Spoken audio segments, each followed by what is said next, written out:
You're okay. You're okay. You're all right.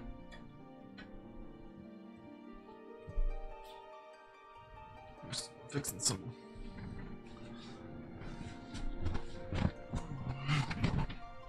Yeah, you're okay. You just get some sleep. Hey, XVim, how you doing? Good to see you.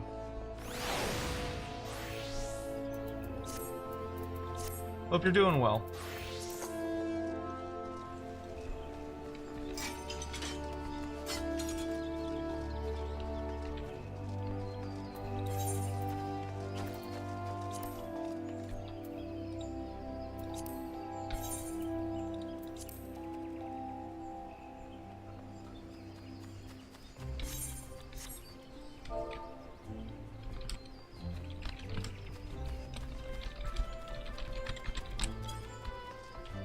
How am I? I'm doing really well, actually. I'm doing very, very well. I am super happy about the fact that we got the dwarf campaign finished today. That was, getting that Thorak campaign finished was really wanting to get that done today. I was starting to get kind of nervous towards the end of the stream that we weren't going to.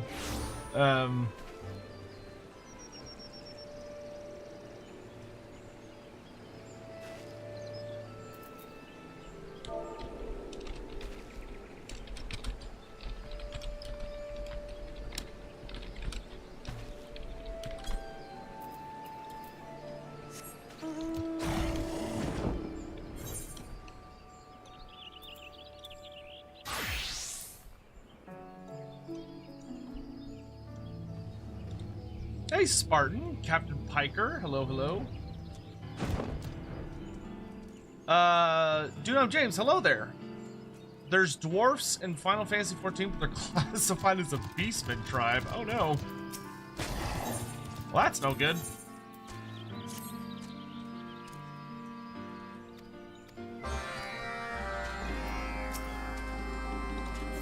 I don't know if I have any of these. Yes, I do.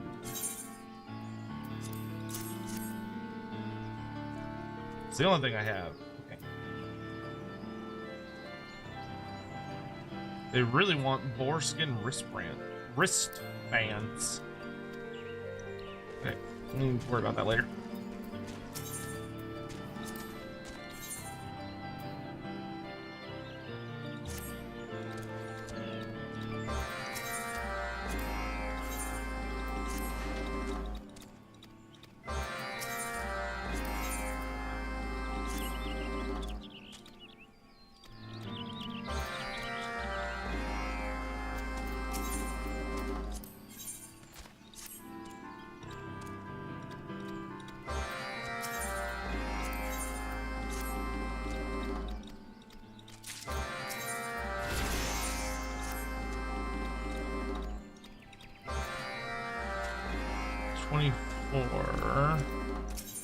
How much are yours worth?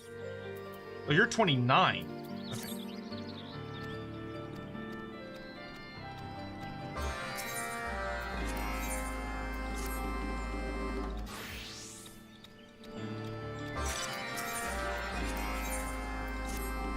At least we get all of our dailies from one place now. Makes life easier.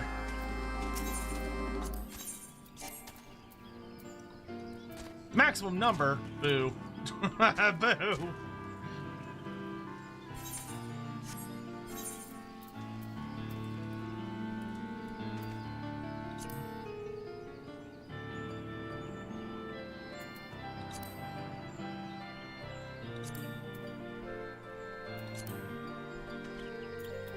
Fine, I'll go do the ones I already have.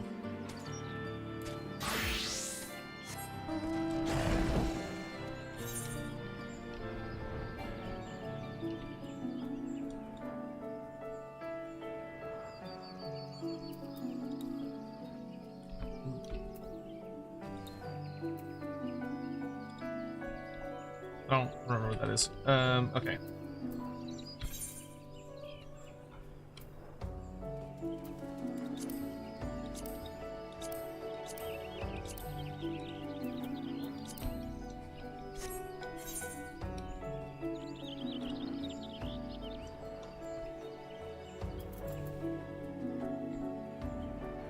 Oh. Oh, it's a miner. Oh, my lord.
I don't even know what I'm looking for. What am I looking for? We need large granite rocks and small granite rocks. Okay.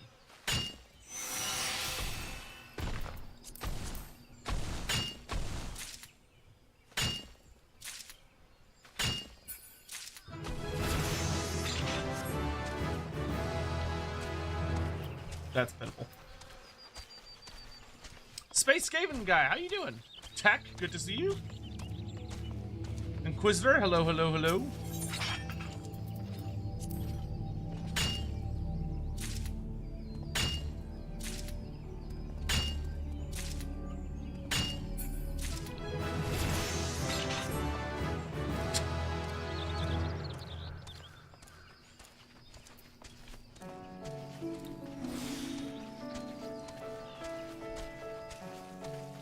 Do I not? Shouldn't I have the skill that lets me turn invisible?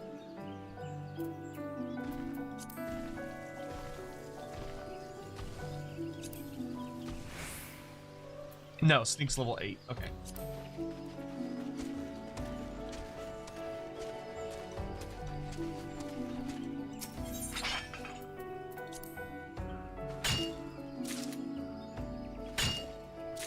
Hey Arya, how you doing?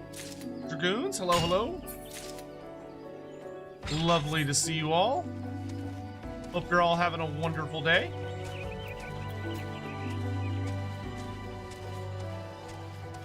We're just gonna be chilling, doing some daily stuff, hanging out, chatting.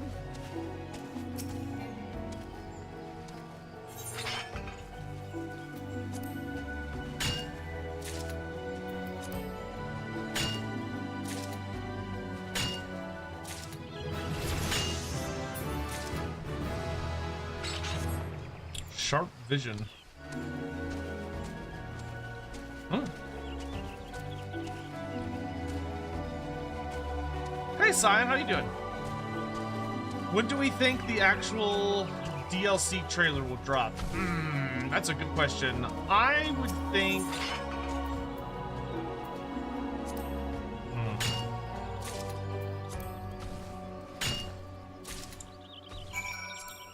I would honestly say... that's tough.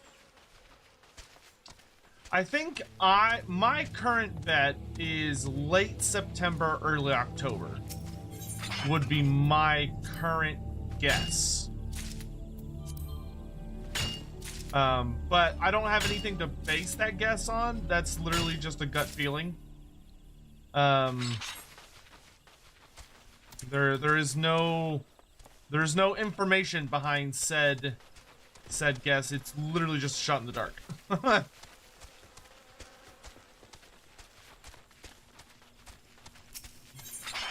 Ah, come on. I need one more big rock.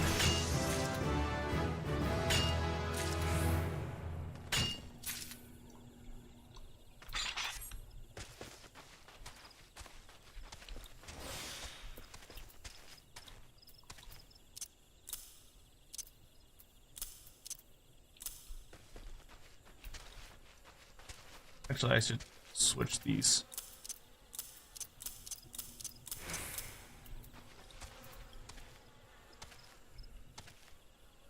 This is also for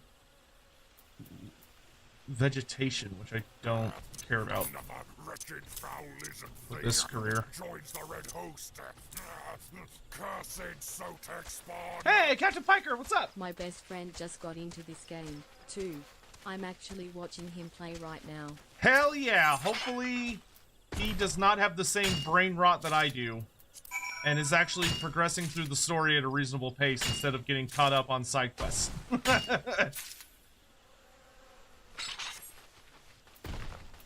Because, let me tell you, brain rot is strong with me. Like, intensely so.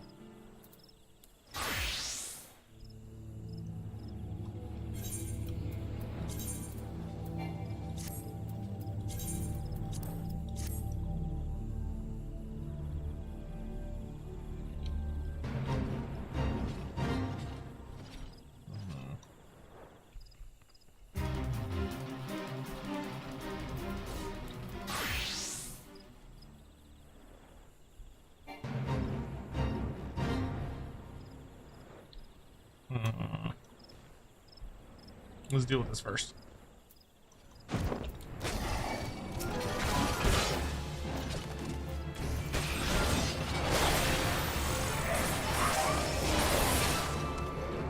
Having your first game of Age of Sigmar today. Ooh, Yuki, that's awesome. Who are you? What faction are you playing? I hope you have a really good time.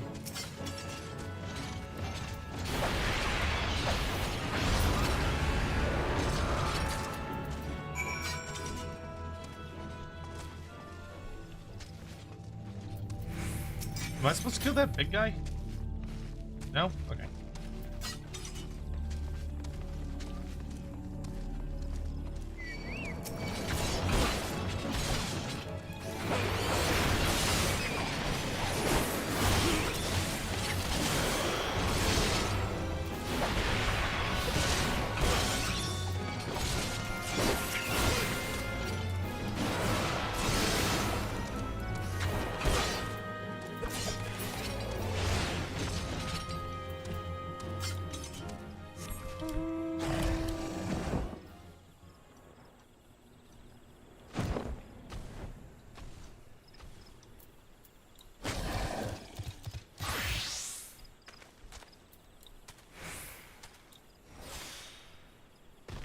Oh, that's mineral deposits.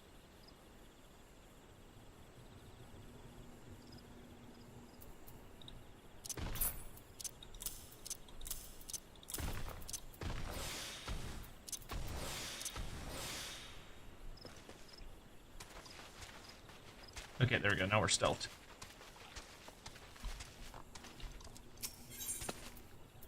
I need oak branches and oak logs.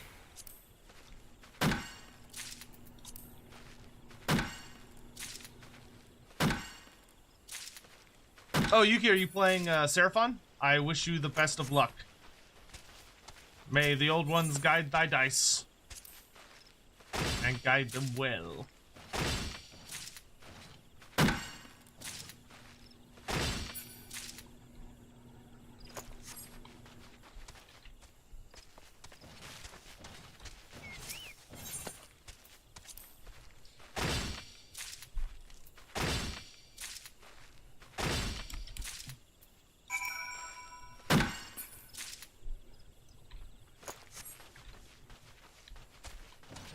Very confused, but doing my best. Yeah, that's a pretty common thing with AOS, or any honestly, Games Workshop tabletop game. That's gonna happen.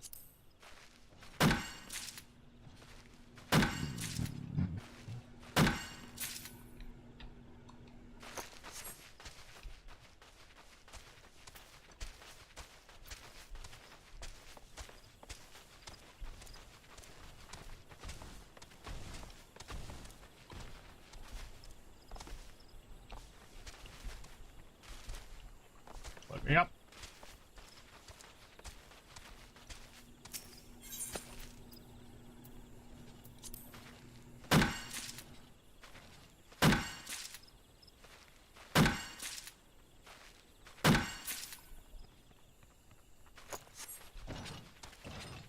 waste of a tree.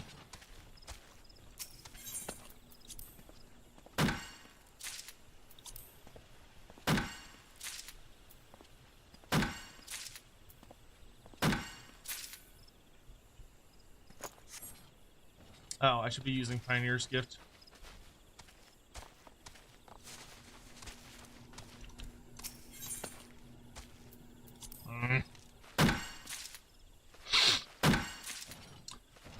Simon, who do you choose for the Slash Lord pack? I'd go with Takala, Iceland, and Ramhotep. That is a weird trio right there. Well, okay, it's not super weird. Ramhotep, I feel like, is a little odd.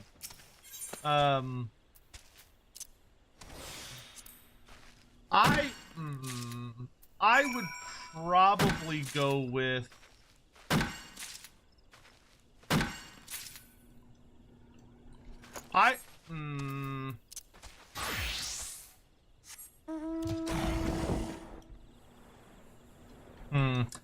I would feel more comfortable.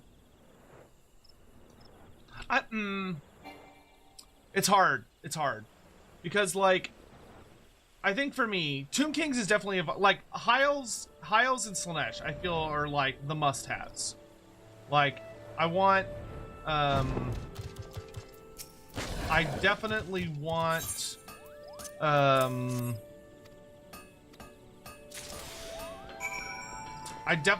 Sea Lord Iceland. Well, yeah, I think I do want Sea Lord Iceland.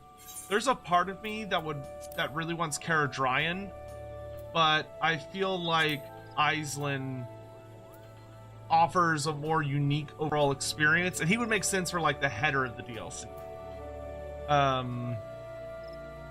Yeah, I think that's what I would say. Heat vent component. Which is interesting.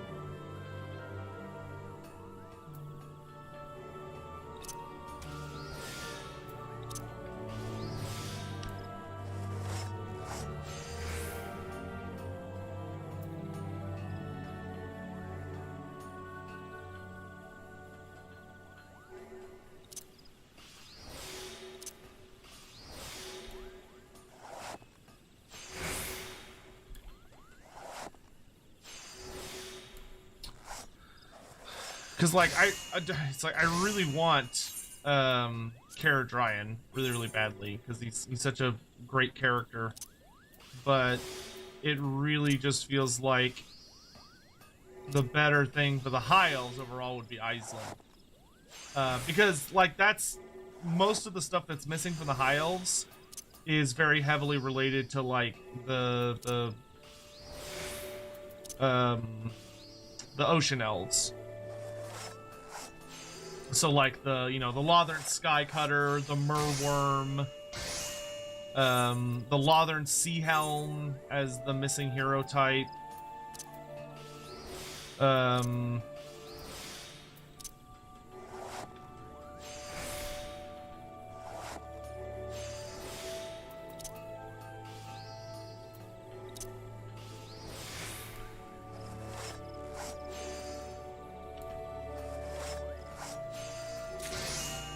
I think the biggest thing for me is I really hope we get Core Hill as a legendary hero. I'm gonna be super butthurt if we don't get Core Hill, I'm not gonna lie.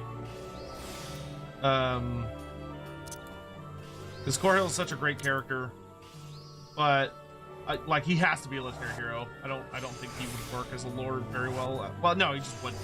I don't think he would work well as a lord at all. So it's like I really want him as a hero.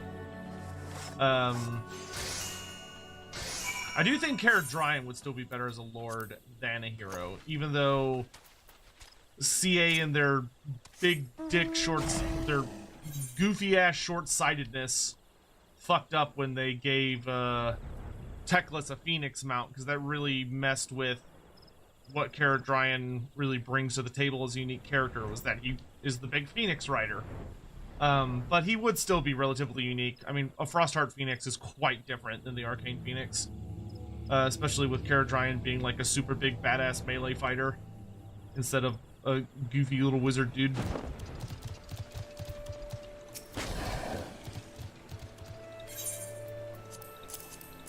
There you go.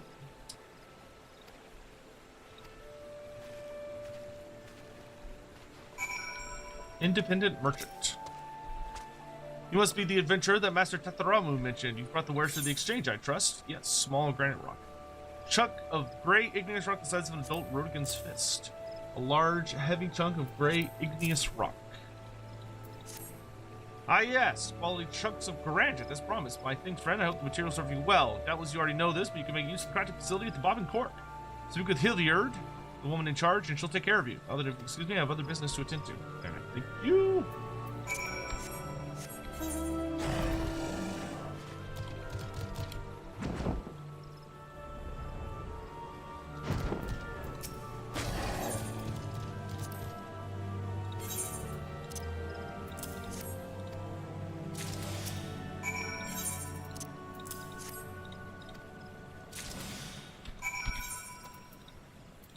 My thanks as always, Hildyard.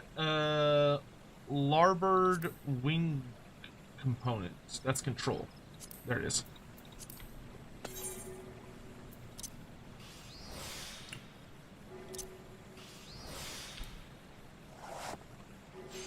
That being said, yeah, it's interesting as far as like the third character, because like part of me really wants it to be Norska, because like I feel like Norska really feels like they deserve 2 DLCs,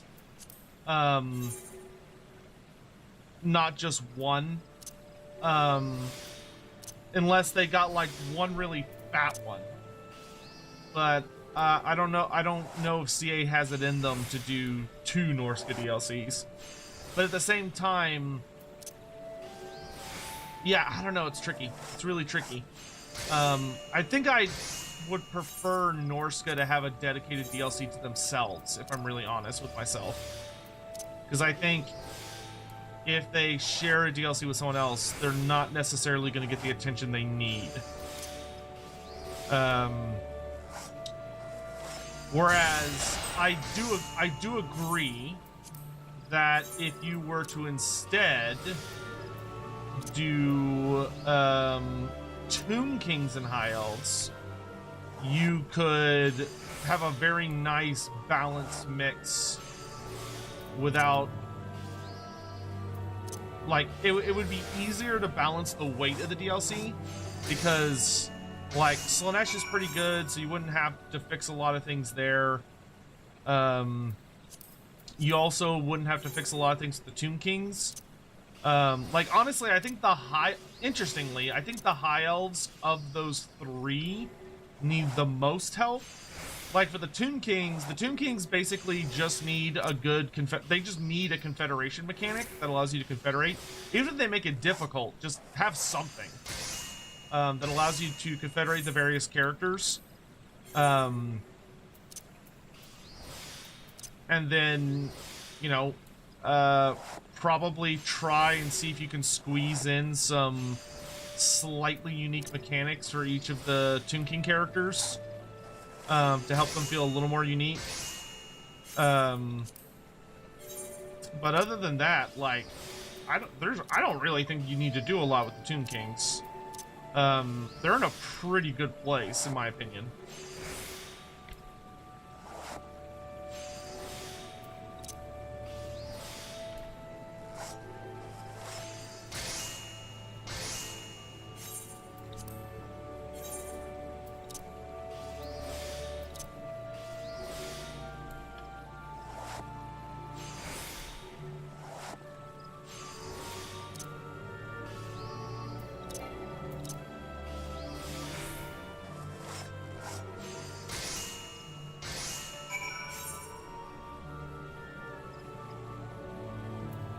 Okay, so those 3 are done.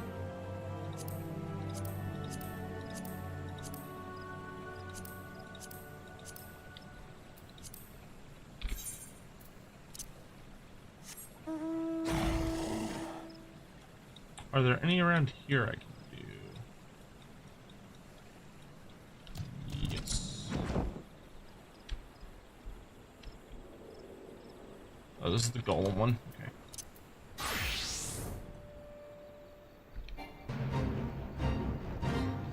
This one's always got fucking... This event is always going. It's crazy.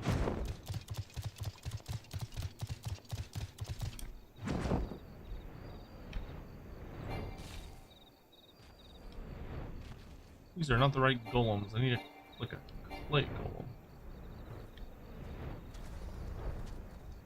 Where are all the ding-dang golems? Actually, while I'm here, do I need any event or fates in Central Shroud, but not North Shroud? Okay.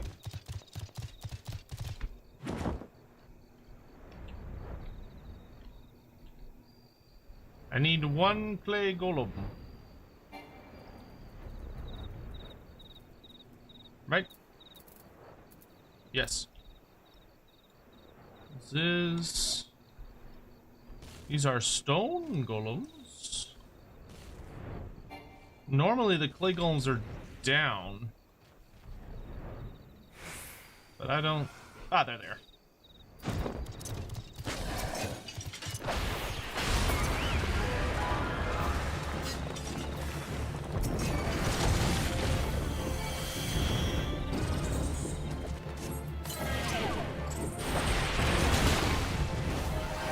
Am I excited for the next Total Warhammer DLC? I'm sorry, do you know who you're talking to? Am I excited? I am more excited for the next Warhammer DLC than I am for, like... trying to think of a good thing to compare it against, but really nothing... there's nothing that even hypothetically compares. Yeah, I am beyond fucking excited for the next Total War DLC. Stupid question.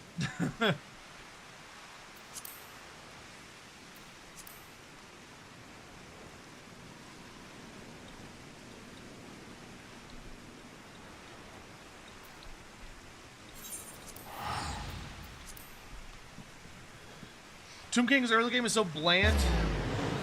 Yeah, I mean that would be the thing is you would probably that would be the tricky thing, right? Is you'd want to maybe find a way to spice things up a little in spite of it all.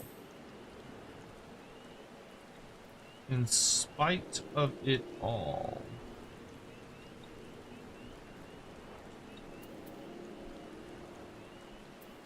Okay, that one has not spawned. Wow, that was really loud.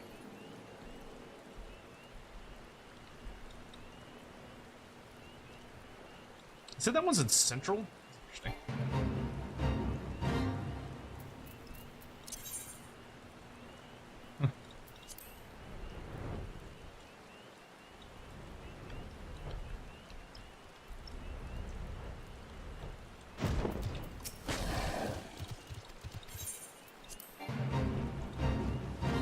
Nope. I was just checking if you had what I needed. Good luck on your own, dude. Oh, this guy's here too. What do I say to him?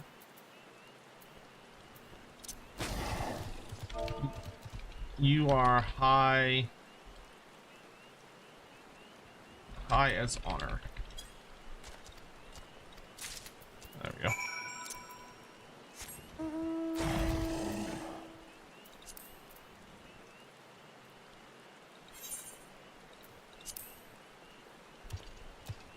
Why is it telling me when I'm asking it to show me on the map?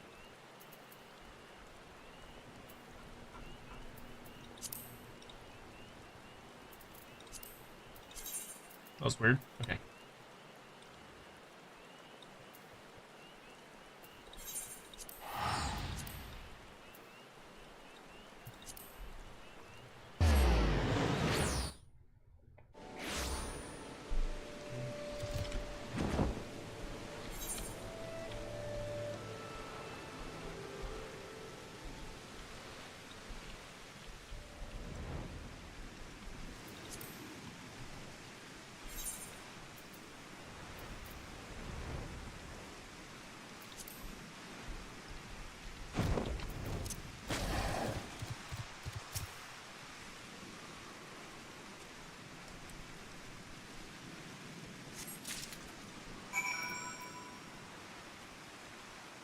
Do I only need one?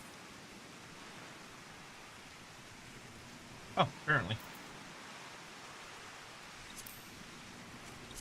Did that. We did that.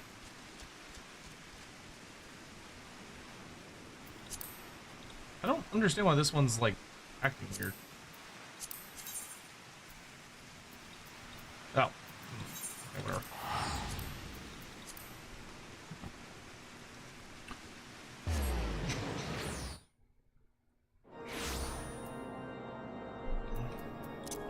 Dark Elves with the Devoted? No, I think if you do Takala, which you should, I think if they do Takala, what they can do then is have it where it is, what they do at that point is they say, okay, for Takala, we're going to have a situation where you get the Anointed as a Slanesh unit that also counts as a Dark Elf unit, so you get it for both. That would definitely be the better way to handle that, in my opinion. Because Dark Elves, I just don't think they need a DLC. They need characters, but I don't think they need any like major new content.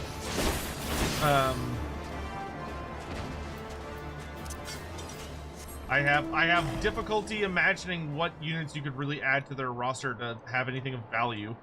The only thing I would really want to do for them is like, oh, it'd be nice if we could like, I don't know. Why do you come here for the wood scraps? Master Tetaramu said someone would be along and never expected it to be so soon. The days have become a blur as of late. For the longer I tend to be growing in the trees, the less significant mere days, weeks, even moons become. Pre-detail Master Tetaramu that I appreciate his generous donations to the replanting efforts. That I anticipate his next visit, whatever that may be. Interesting.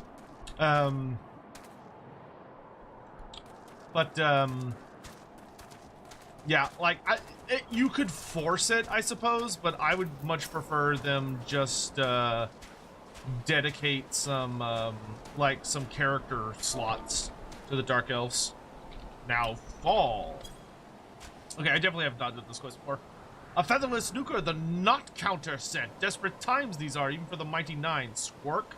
Listen now, Squirk, goods from Homeland I carry. Over mountains high and chasms deep have these items come. For you they have come. Use them well you will, or your throat I shall slit, and your blood I shall sip. Squirk. Oh, he's nice.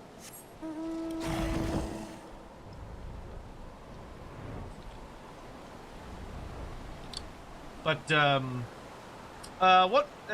thank you for the super chat. What mechanics should each of the aforementioned legendary lords have in your opinion? So Skull Taker definitely needs a mechanic where kinda not like Elithanar's, but like in the same ballpark of he should be all about hunting down particular characters and he gets buffs. Though for Skull Taker, so unlike Queek or Wolfric, I don't think, well, maybe Wolfric, but I think Skull Taker's mechanic should be more like the game keeps track of how well different lords are doing throughout the game. So like how many battles they've won, how many people they've killed, all that stuff. And then Skull Taker has a meter that builds up as you are going through your quest. Here Just Snow with the Winter Drunk Settler. Sorry, son, but I haven't the time for fun today. I'm waiting on a swiveling little rotter who's supposed to be here. Hell's bells go on a package of questionables. Oh, you're the swiveling little rotter. Well, then, pardon the lack of proper greeting, but I'm not holding on this pile of bird shite any longer. Take it away quick before I call the knights over and have you arrested for possession of unholy idols. And tell that Tetaramu he can shove any further deliveries. Straight up his windward passage. But for Skull Taker, the thing that I think would be really cool is the idea like, oh, okay, so enemy characters are like doing really well.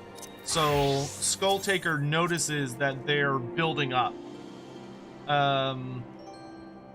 So cold, so bloody goddamn cold. Oh, I apologize for the unseen outburst. It's just that it's so goddamn bloody cold. Oh, there I go again. Perhaps his nasty temper can do me. Pile of lumber. Oh, give him wood. I see. Why, if this is a neatly tied bundle of lumber scrap, just as I was beginning to feel the old sack tighten another notch. Skyways cannot expect a man to risk life and limb guarding priceless crafting materials with the stones drawn up all the way into his belly. Now can they? Your selfless generosity has ensured the safety of facilities for another turn of the sun, or at least until the lumber scraps are gone. Yeah, okay. But anyway, So, like, the idea being that characters, as the AI is, like, fighting and winning battles and all this stuff, they build up whatever this resource is that Skulltaker wants from them. And then what you get to do is you hunt down and kill them with Skulltaker. And if they do it, there are a couple ways they can handle it. Like, if they want to make it more accurate to his story, then what would happen at that point is that you would use Skulltaker, or Skulltaker would get a permanent buff. Based on like how good their skull was. You know what they could do is that they could make it where, depending on your like, Skulltaker has a certain amount of skull slots in his cloak. Yeah, that's the way I would do it. So he has a certain amount of slots in his cloak of skulls, and you can only put so many skulls in there. But if you successfully, like, track down someone who's, like, gotten a lot of kills and, like, is a really high value target, then they give you, like, substantially better buffs. And it could also be that the buffs may also be, you know, based on as well, like, oh, what kind of skull is it? Like, if it's a lizardman skull, it gives these kinds of buffs in addition to giving you percentage bonuses based on how good of quality it is. So, like, because it's a lizardman skull, it gives you, I don't know, melee attack and some other buff. But although it gives you those stats, you need to get a certain percentile of it. Like, you need to get a high quality skull to get, like, the maximum buff. That way, as you're playing through the campaign, you're, like, switching in and out what skulls you want as part of Skulltaker's cloak to, like, maximize your benefits. So you may say, oh, okay, I'm gonna do like this really high quality Krokgar skull, and then I killed like a random high elf archmage who was the AI was doing really, really well with. So I killed them and got some really high quality rewards. And then I also killed this Skaven warlock engineer who was a generic character but was really doing really good. Yada yada yada. Yeah, like, yeah, not dissimilar to WoW trophies, but they're purely for Skulltakers, so you can afford to have them be like a little more ridiculous or whatever. Kremlo sends me so many goofy ass things. Thank you, Kremlo, for the 124 lava toads. Your donation to the Bank of Sotek has been noted and deeply appreciated. But so that's how I would do Skulltaker personally. I would lean really, really heavy into the idea that you want to track down characters that are really powerful. And like from a lore standpoint, technically every skull should make him... Oh, you know what they could do, actually, to make it a little more interesting? What they could do is make it that when Skulltaker gets one of those skulls, he gets to choose whether to give the skull to Khorne for certain kind of benefits, or whether to keep it for himself and add it to his cloak for other kind of benefits, to make it a bit more unique. So then it's more of like a dilemma instead of a just like a standard thing.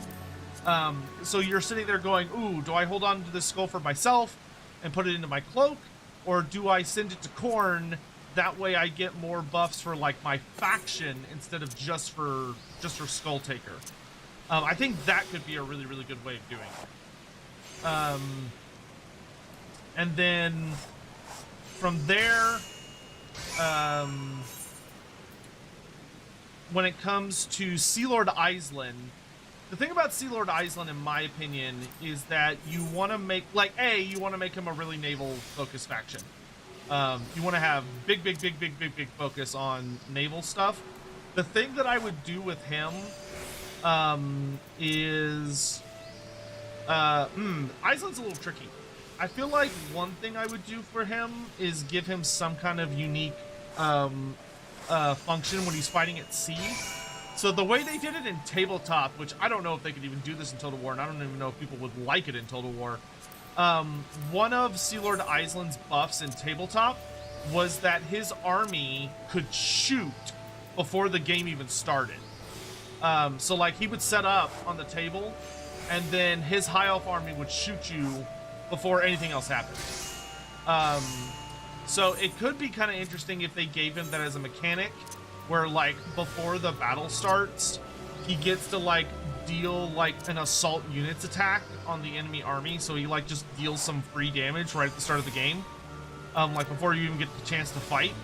I don't know if that would be doable. I also don't know if it would even be fun. They might say, no, that's stupid, we'll do something else. But that's a tabletop mechanic he had. I could see being potentially interesting.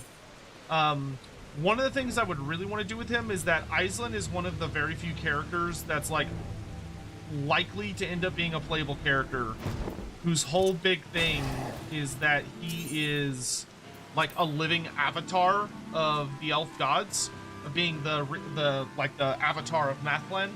So maybe leaning into that into some way. But you definitely want to have a Mathlan heavy campaign with him. And the big thing with Mathlan is that Mathlan is not a good god. He's a destruction god.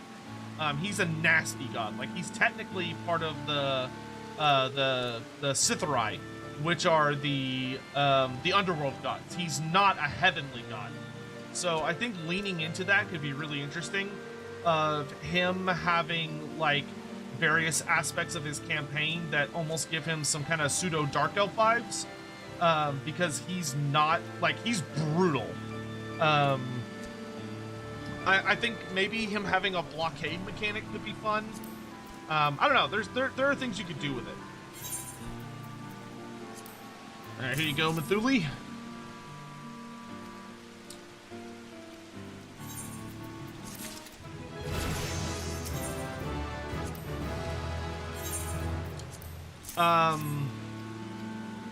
The only other thing I could see doing with Mathlan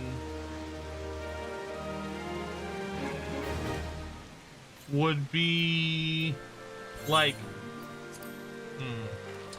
yeah, the only other thing I think I could see doing with not Mathlan,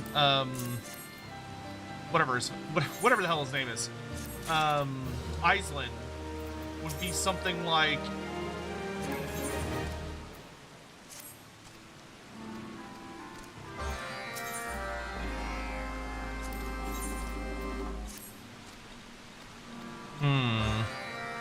I would probably want to do something about,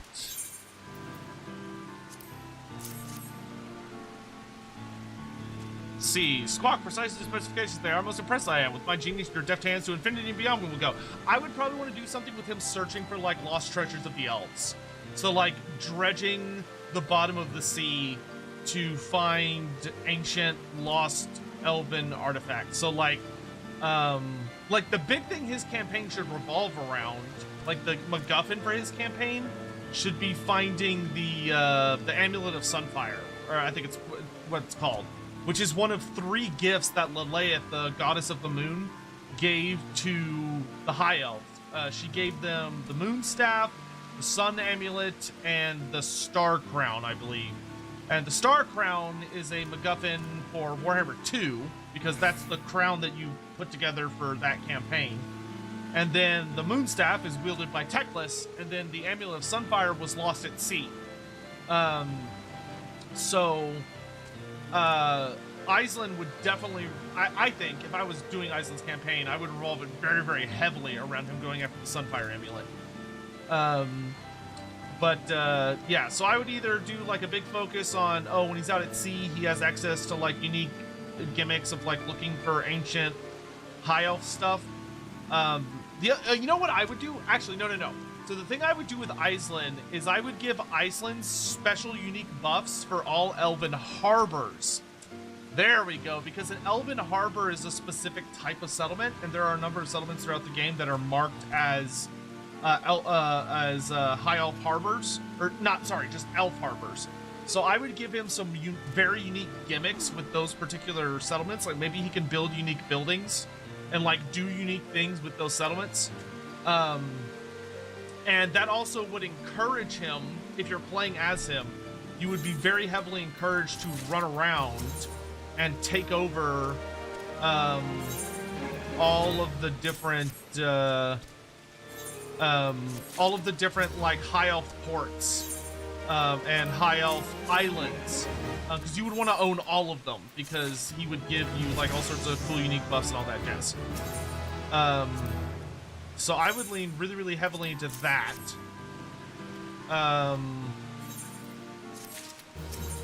And then from there, I would also give him, like I said, the ability to like look for unique lost treasures of the elves that are buried at sea or lost at sea. And then I would work with the Mathland theming to be like, oh yeah, when you're playing as Mathland or with Iceland, you can do some fucked up shit. Because yeah, he did burn down Marienburg once. Iceland, the whole thing about Iceland is that he's notoriously ruthless. To a kind of a disastrous degree, because he has almost started wars with other factions, because he just doesn't give a shit.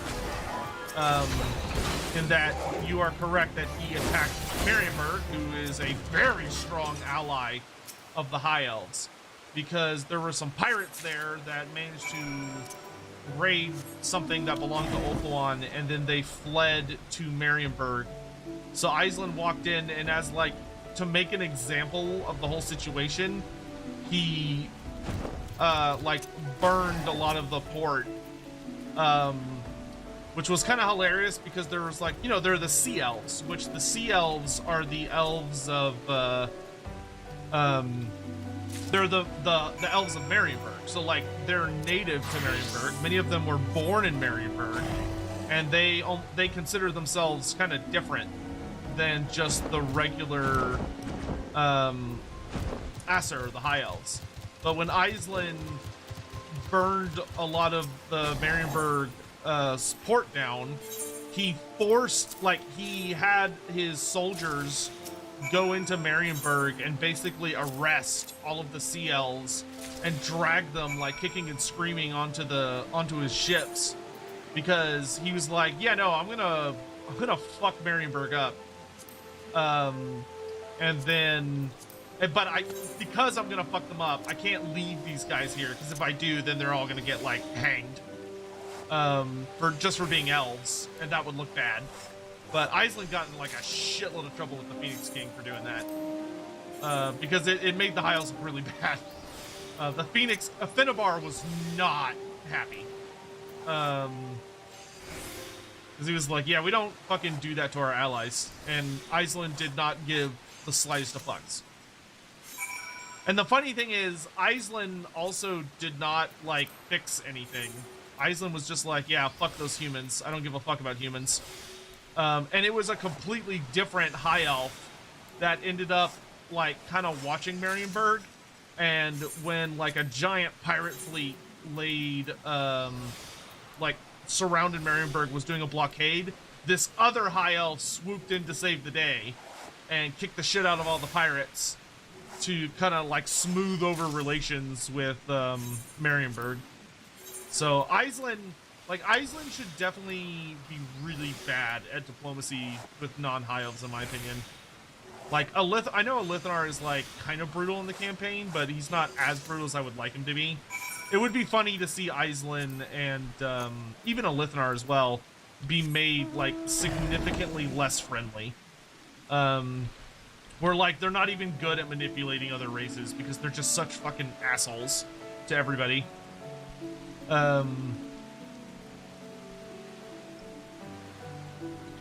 It'd be interesting to see.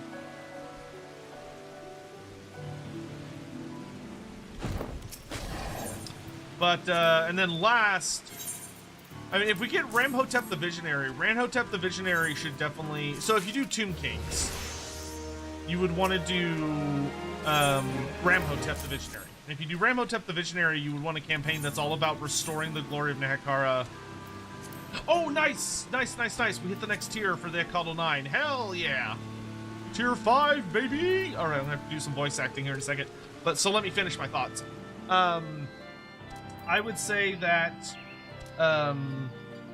if you were doing the Tomb Kings with Ramhotep the Visionary, he would be all about restoring the glory of Nehekara. So he should get access to like a bunch of unique landmark buildings and like a bunch of major cities.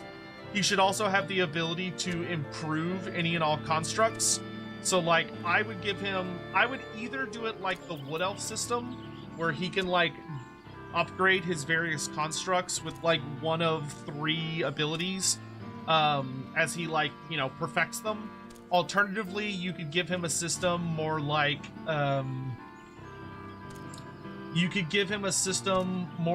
Echattl's Workshop, where like he's able to buff a species of construct. So like, oh, in this window he awakens the full potential and buffs the Ushapti with great bows. Here he does, or like Ushapti with great bows, regular Ushapti, and hopefully ancient Ushapti with great weapons. And then, okay, if you do this one, he buffs all of your Necrosphinxes. If you do this one, he buffs all of your War Sphinxes. If you do this one, it has buffs for your Bone Giants. And if you do this one, it has buffs for your Necrofex Colossi. If you do this one, it has buffs for your Tomb Scorpions. And then, like, you could add a couple in some other categories. So, like, maybe you could combine the Sphinxes. So, like, a Necrosphinx and the War Sphinx are in the same category. And then the last category is, like, your Sepulchral Stalkers and your Necropolis Knights. And the idea being that he gives them all sorts of different cool buffs.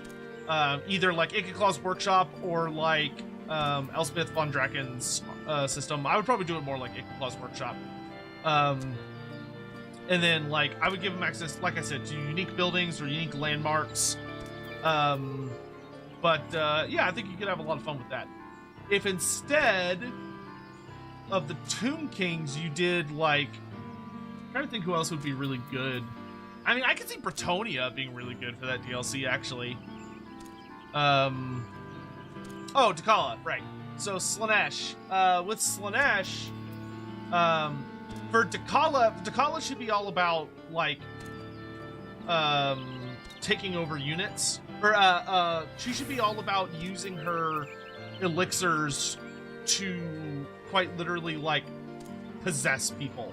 Like, to make people fall hopelessly in love with her. So with Dakala, I would probably feature heavily on the essence of the Denied One by giving her... I think what I would do for her is I would give her a unique interaction with the seduction system, or the devotion system, whatever the fuck it's called, when you're, like, forcing a faction to confederate, or to be vassalized. With her, I would probably lean very heavily into, like, she's not as good as building up the seduction meter over time, but instead, if she has to fulfill certain conditions in order to, like, make one of her elixirs and, like, infect someone with it. And when she infects someone with it, she gets, like, a huge spike.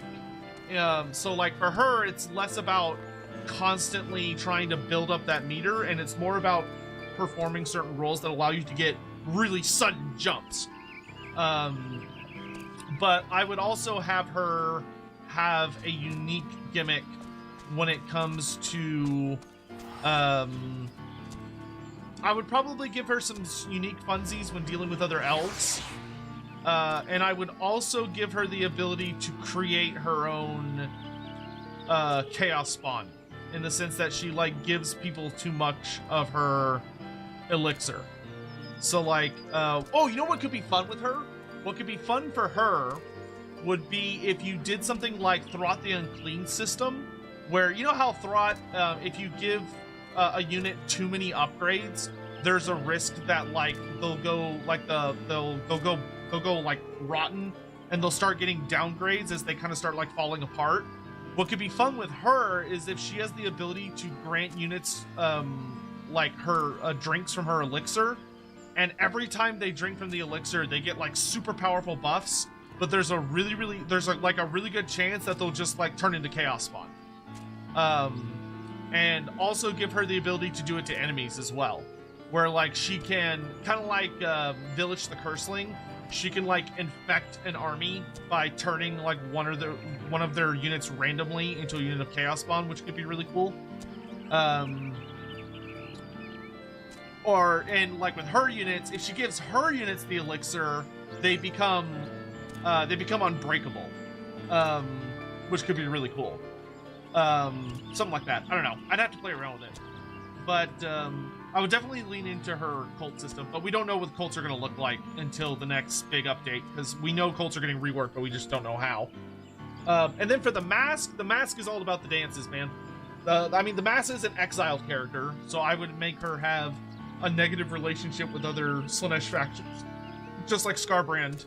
So she would have like negative diplomacy gimmicks with Slaanesh, and her goal is to try and like work her way back into Slaanesh's favor. But the idea I would do with her is that she has all these different dances that she can do, that depending on what dance she's doing, like she can get buffed, or she can debuff nearby enemies, or she can buff nearby allies. And I would also have the idea that she is able to like greatly I think the fun way you could mess with her would be like trying to take advantage of the idea that she like shows up in places of high society and like corrupts their parties and stuff like that, because the mask is often summoned unintentionally by humans or just people in general, because they'll be having like really big parties and stuff, and she'll just kind of show up very suddenly. So maybe she could have a unique gimmick where like if a faction has either, I don't know, maybe like really high growth or really high control or something, she could mess with them in some unique way. But the big thing for the mask would just probably be like dealing with her dances and what kind of effects they might have. Like maybe her army could have unique stances, like her actual armies on the campaign maps, where like they're traveling to different dances and it gives them different buffs or debuffs. I don't know, you can play around with it, but I'd probably do things there. The Tomb Kings, I'd add these units. Dust Goblins, no. No, I am not on Team Dust Goblin. No. Ancient Ushabti, I think, are cool. Kimric Titans, I think, are good. Asp Bone Constructs, so just the snakes. I mean, yeah, I guess you could get away with those. They're not super exciting, but they're also not bad. So yeah, I mean, you could do the bone constructs for the snakes. Wouldn't be the worst thing. The big thing for me is I would want Toonguard chariots or heavy chariots. Like I would want big dick chariots where most Tomb King units have like 9 chariots or 6 chariots or whatever.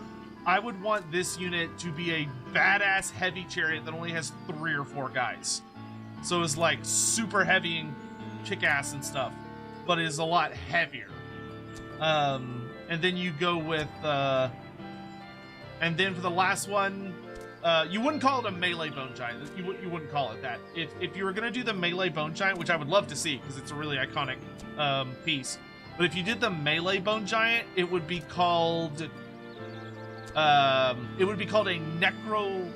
necrolith colossus, I believe is the term. It had a specific name in 8th edition,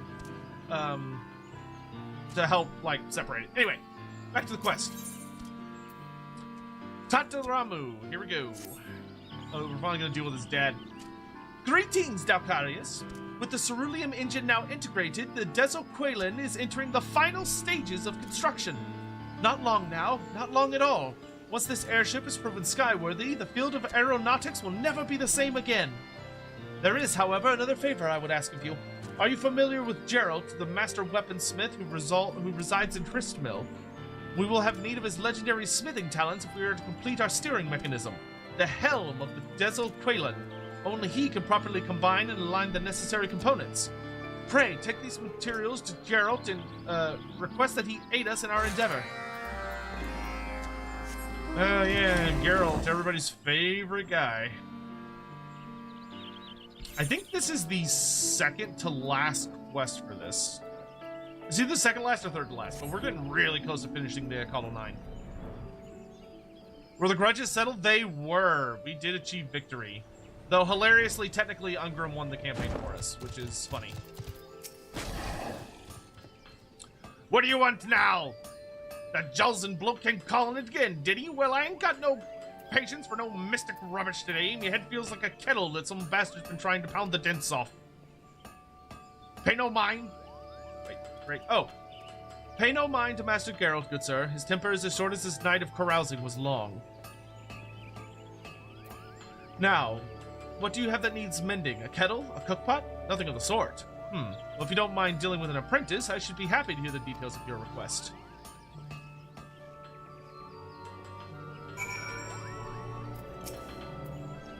Now then, sir, what manner of task has brought you before our humble forge? Helm component materials. Ah, a custom-made helm to fit a new breed of airship. Tricky. I can understand why you would seek Master Geralt's expertise. Though he is first and foremost a forger of weapons, the masterpieces he creates demand a flair for innovation and an eye for the minutest of details. Should he turn his hand to crafting your vessel's helm, then I can promise you that the end result will be of unparalleled quality. As you have witnessed, however, the master's present demeanor falls somewhere short of amenable. Beyond the threat of debt collection, there is little that will convince him to take up his hammer. Are you yourself not an artisan of some skill? Then allow me to suggest that you make a portion of these materials and craft the finest helm handles you can manage. The sight of such painstaking workmanship should serve to stir the embers of the professional curiosity in Master Geralt's soul. Despite his grumbling, he's not one to back down from a challenge. Here, I shall return your materials. Consider the tools of our meager workshop to be at your disposal. Of course. Do it yourself! Helm component. Yeah, looks like there's one big thing after this.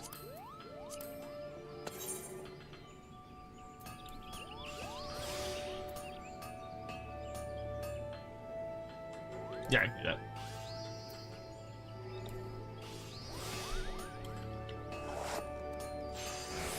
Oh, pfft. I was expecting this to be a challenge.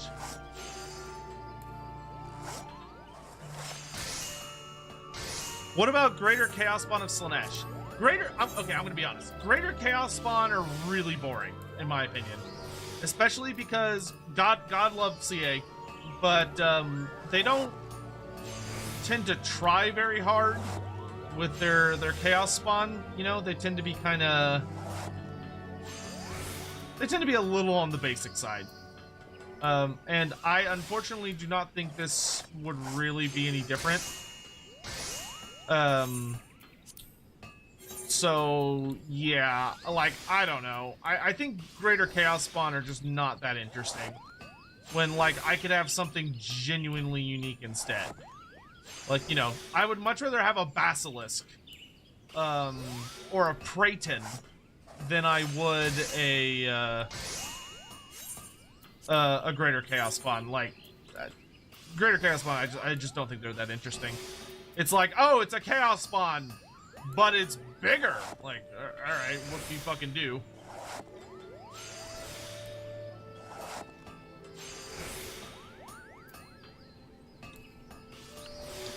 For Slaanesh, I'd add these units. Anointed of Slaanesh, Pleasure Seeker Knights, Slongors, Basilisks, and Praetons. Ambitious, I respect it. That is certainly possible. I would not have any issues with that. Ugh, thank the gods. The Drink Demon Smitty stopped using me head as an anvil. Still bloody here, are you? I swear to the seven hells. Here you go.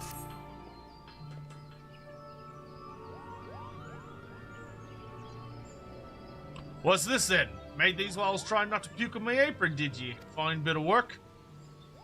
I never pegged you for an artisan, but even with this level of skill, you still felt the need to come to old Geralt, eh?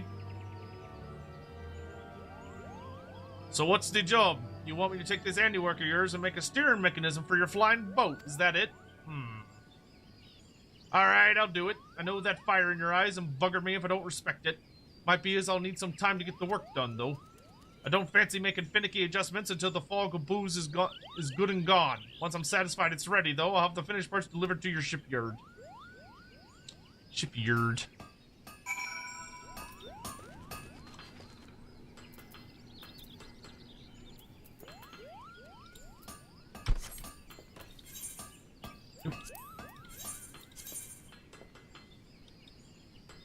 It's about the same distance.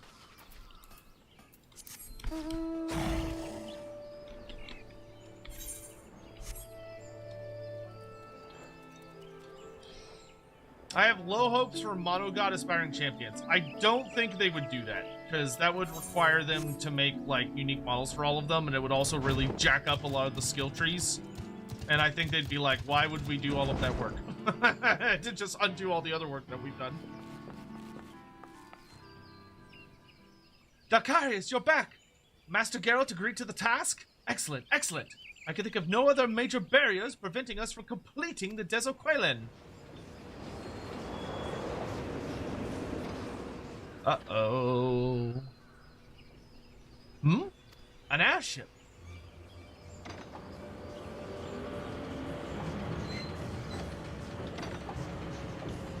They found us! It's the cops! Fucking fail!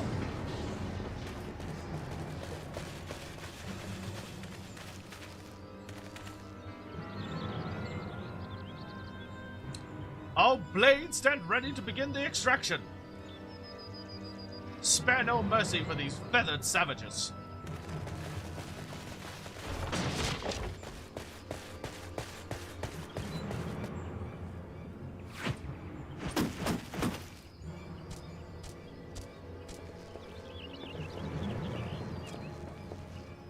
Squawk, who comes barging into Cecil's camp? Remember inviting armed thugs to lunch, Cecil does not. Save your indignation, beastman. You'll roast for kidnapping Master Tataramu. Kidnapping? See you any shackles around his ankles? Free as a bird, Tataramu is. How did you even find me here? How many times must I tell you to leave me be?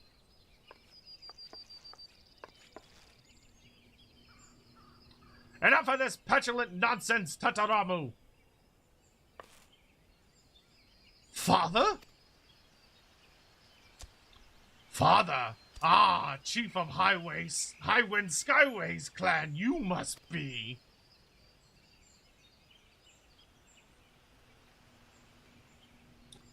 This is the workshop for which you've caused so much fuss? There are no proper tools, no materials. Why, it barely qualifies as a dumping ground for our factory's refuse. What is it you wish to do, boy? If you want to tinker with airships, the company has them in abundance. I'll have Coulson arrange for one of those new Garland Ironwork models to be docked in a spare hangar. No, Father, you don't understand. This is not some game or idle pursuit. Squawk, call my campground for dumping refuse, do you? Shove ceruleum hose up Chairman's backside, says a wood. If already there, broomstick wasn't. Nice. What foul company you've been keeping? These birdmen have obviously deceived you. Do you honestly believe such brutish creatures capable of building a functional airship? You are the one guilty of deceit. The Echatl are the reason we were able to take to the skies in the first place. Why do you insist on hiding the truth? Are you so afraid of damaging the company's reputation? Or are you simply too proud to admit that we borrowed the knowledge of beastmen's savages? Fear and pride can only weigh us down. Only by casting aside such ballast can we truly reach the heights of which we are capable.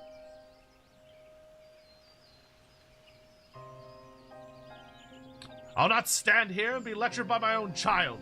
Cease this impudence at once. Sir, we really must be away. There are those 2 items of business in Limsa Lomensa that require your attention, followed by a dinner engagement with Councillor Turston at the Coral Tower.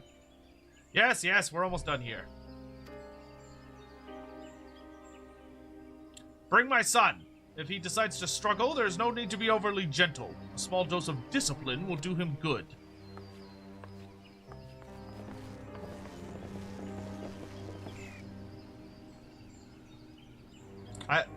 I mean, Tataramu, if you want, I could just kill all these guys. Father, you cannot do this! Please, listen to me!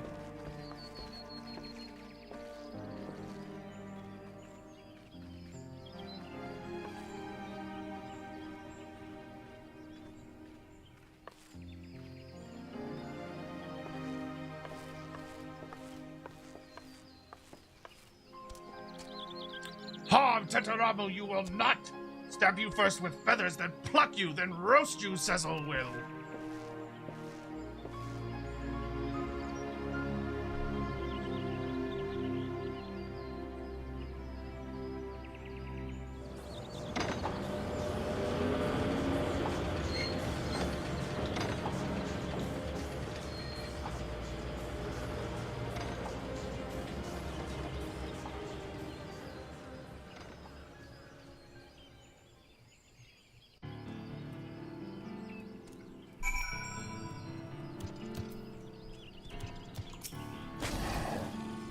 Squawk! Gone Tetaramu is taken, strangled and stomped on his dreams were.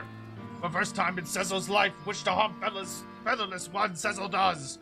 Share with them secrets of balloons, and now they think they own skies, they do. Deso Quayland stays grounded. Integrate final components we cannot. Patience now. Wait and hope for Tetaramu's return we must. Occupy ourselves with crafting needed parts. But if Chairman sets foot into Echatl 9's camp again, stuff into sack and beat bloody with tree branch, Cecil will. I love Cecil. Cecil's hilarious.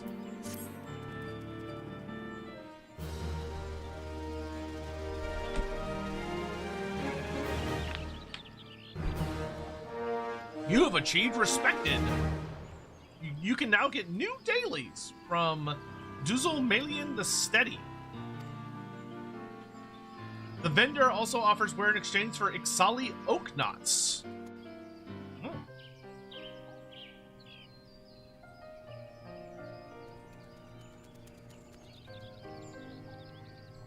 Why is this weirdly sad? Thanks to your diligent efforts, the Deso Quayland has now has a functional steering mechanism. Continue assisting to see the hybrid reach completion. It looks so good! Bird is the word 3. Ah, there he is. Million the Steady. I'm pretty sure we're on the last major stage.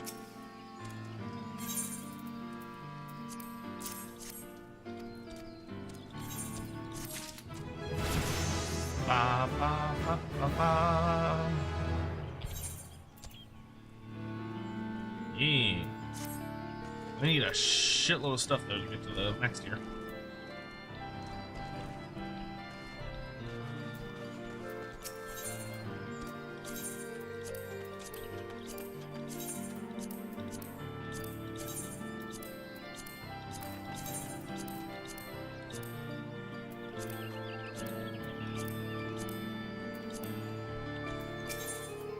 I haven't actually looked at what I can buy from these guys. Oh! Nice! I can buy lumber and dyes from them.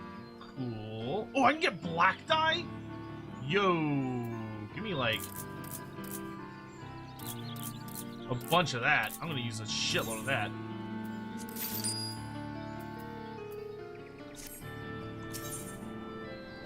And I can also do the oak knot exchange. And he has cooking sherry, peacock ore, aqueous whetstone, minimum potash.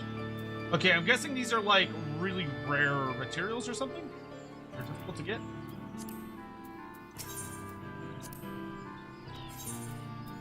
Oh, it even sells materia. It's fun.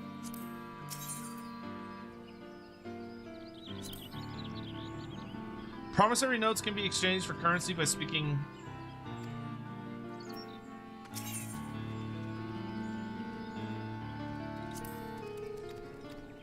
Okay, I don't have whatever that is. Okay, so ideally, we... Oh!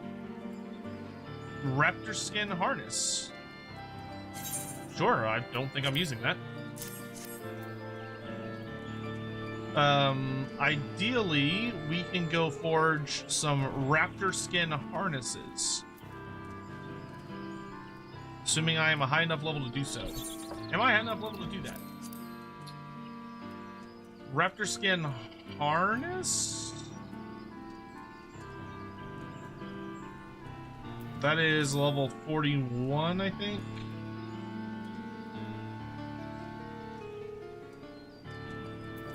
44. Yeah, I could probably do that. But hey, this means we can do the next leatherwork quest as well, which is exciting. We're actually almost done with the leatherworker storyline, which is pretty cool. Let's see. For the High Elves, I'd ask these units. Generic Lord should be the Anointed of Assurin. Generic Hero should be the Lothern Sea Helm. Ship's Company Sea Rangers. Sea Elf War Dancers? Lothern Skycutters and Merworms. Okay. I could see Sea Rangers working. However, I'm not exactly sure what role those would provide. Figuring that out would be tricky. Yeah, I am genuinely struggling to think what they would even do that is not already covered by units that we have. Definitely Lothern Skycutter, definitely Merworm. I am not sold on Ship's Company and definitely not Sea Elf War Dancers. I think you could do a unit of Sea Elves, but not War Dancers. I don't know where you're getting War Dancers from. I mean, here, if I look at my... Hold on, I've got shit everywhere. If I look at my Storm of Chaos book here, let me see... Oh, where is it?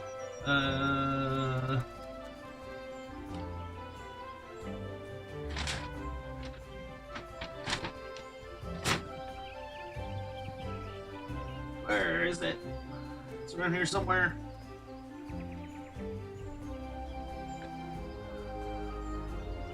There it is. Let's see. What are we missing anything besides the Merworm? From the High Elf roster. High Elf Sea Patrol. Sea Lord Island. Lothern Sea Rangers. Oh, we could do a Mist Mages. Mist Mages could be fun as like a unit type.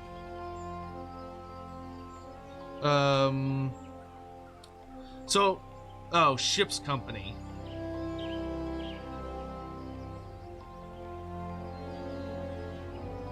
I mean, Ship's... Yeah, I guess you could get away with Ship's Company. They're kind of just like hand weapon and shield. So they'd basically be bleak swords. They're not great, but I guess you could do that. So if you did Ship's Company, Lothern Skycutter, Merworm,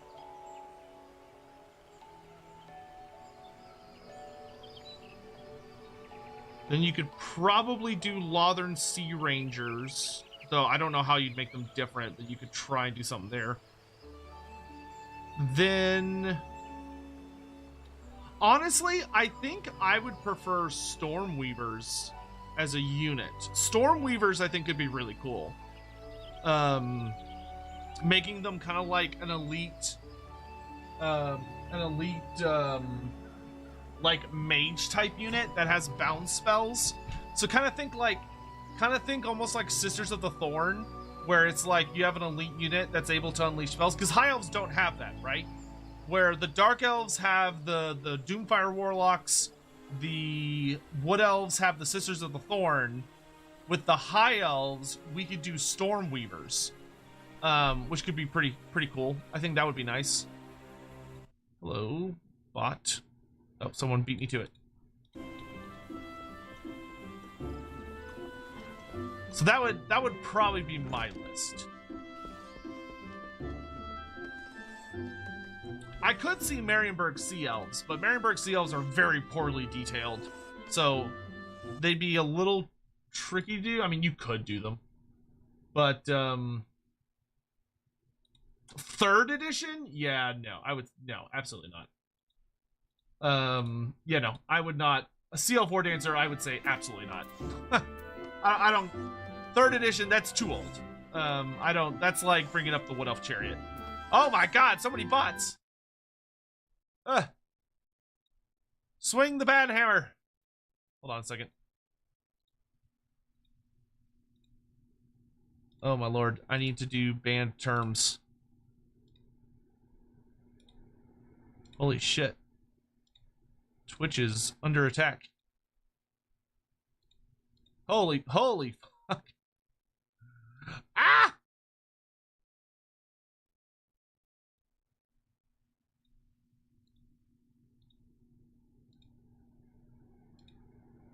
Well, this is a problem.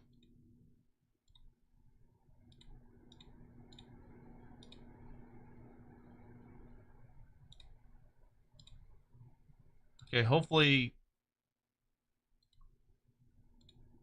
Hold on.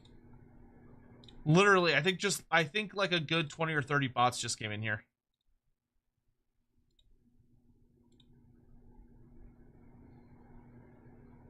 Oh my good god. Alright. Alright, I think I got them all. Yeah, I got them all. Okay, cool. And they stopped, hopefully. Alright, here we go!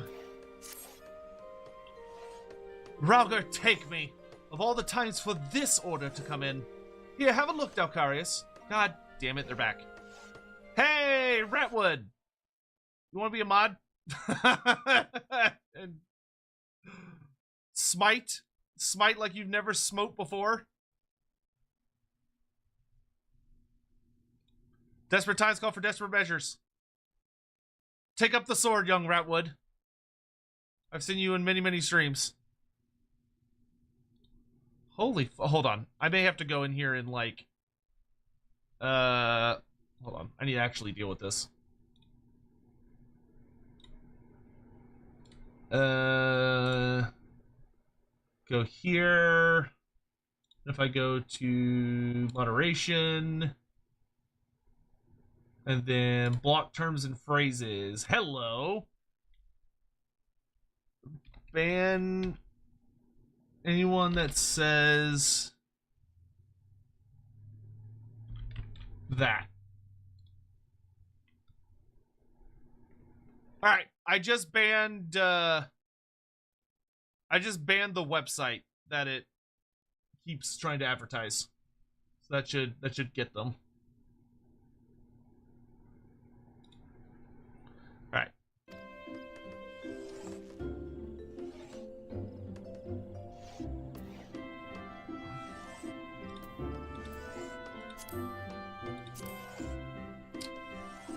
Okay, back to what we were doing.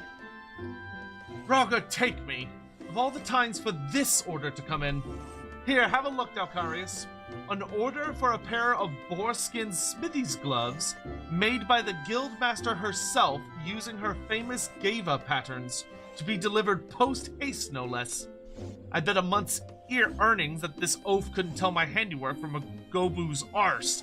But that doesn't stop him from feeling such a tactless order when I'm up to my very ears in work for the exhibition? Apparently not. Post-haste! I'd deliver a slap upside the head post-haste if it wouldn't have negative repercussions for the guild business. Fortunately, my new assistant has arrived. Why, you of course, Dalcarius. I did mention that I'd be delegating work to you while I focused on the exhibition, did I not? What about the customer's conditions, you say? Bah! He'll get a new pair of gloves made by the famous Dalcarius himself, and he'll like them just fine. You got it, boss!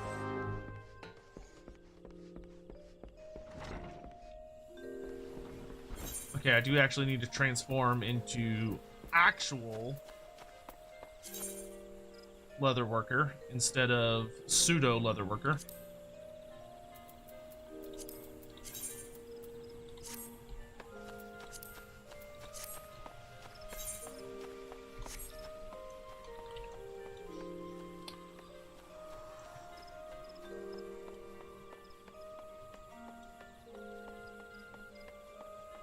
Could Iceland get a sky cutter or a merworm as a mount? Definitely a sky cutter. A merworm? I mean, he could?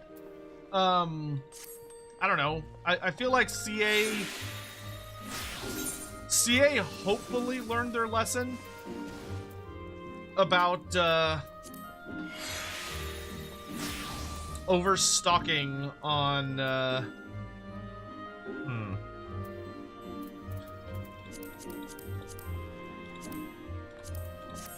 Wait, hold on. What do I need? Boarskin Smithy's gloves. How about I just get the things like I absolutely need? Boarskin Smithy gloves. Oh, dang. I'm getting to the part where I need, like, fancy things.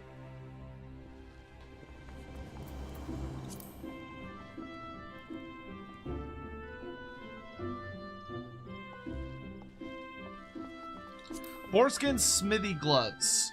I need hippogriff sinew, steel ingots, and boar leather.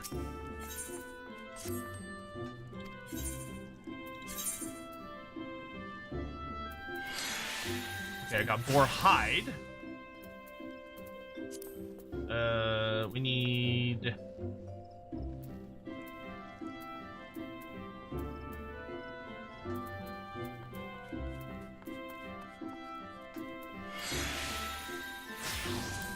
boar leather, boar leather. Steel. And I just need hippogriff stuff. Hippogriff sinew. There we are.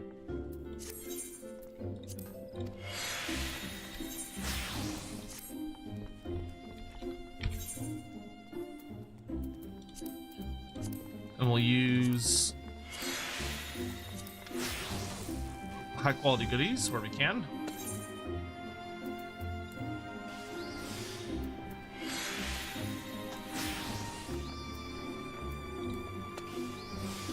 Behold my power!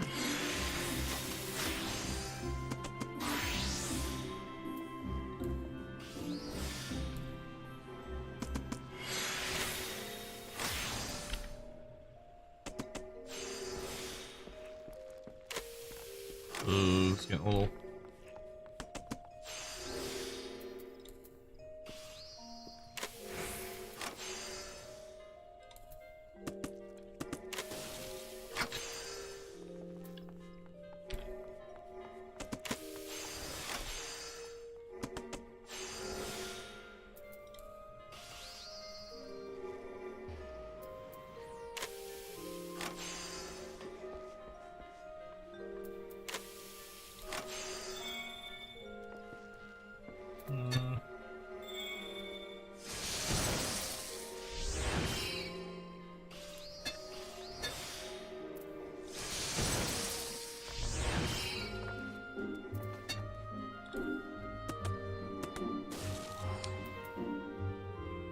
Oh, come on.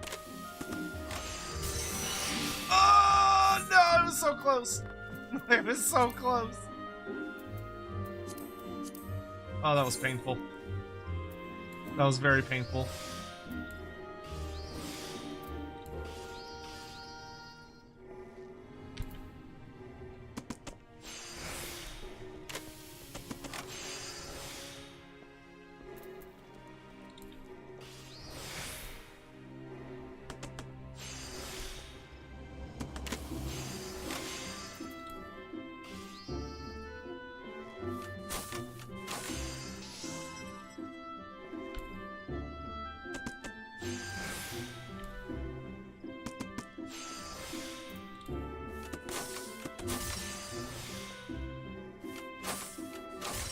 It's only a 24% chance. That's not great.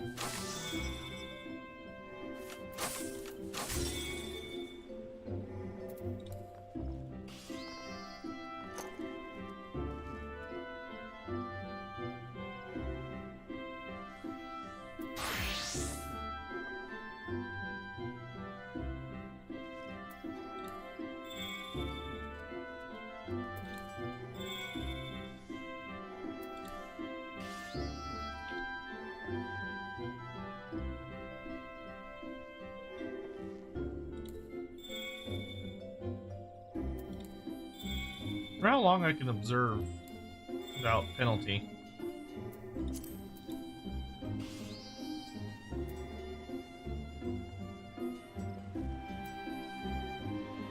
This takes 88. That takes 56. I need one more tools of the trade.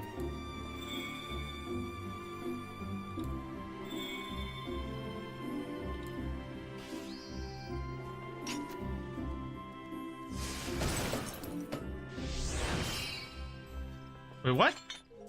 That only gave...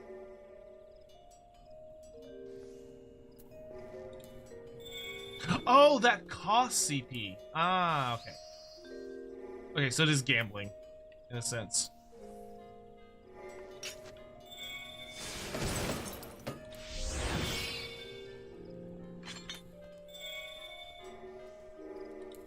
So in that case, I just lost a CP there.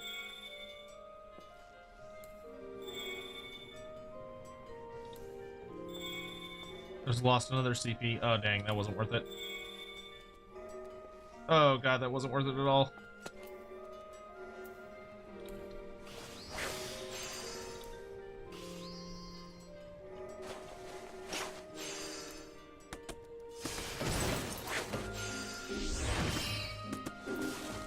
Alright, this one's a real challenge. I'm digging this.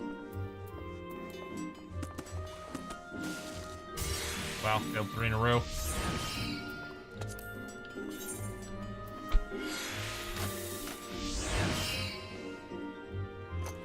This is only for the next touch action.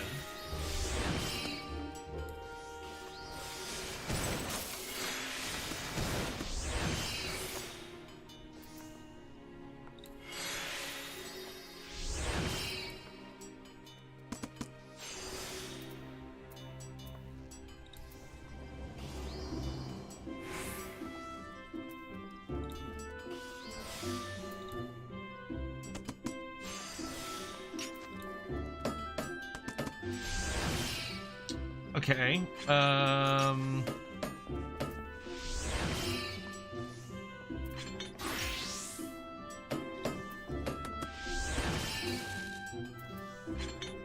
to run more hasty touch.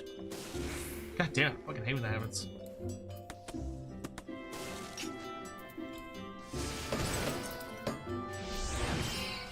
Master's Mend.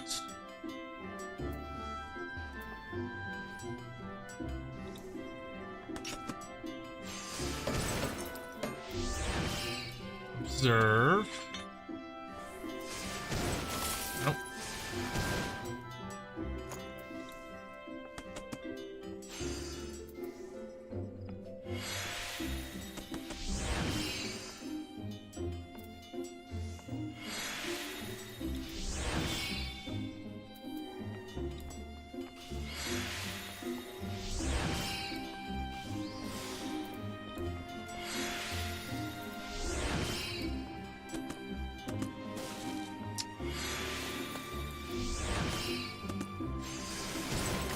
Oh, we only got it to a 50% chance.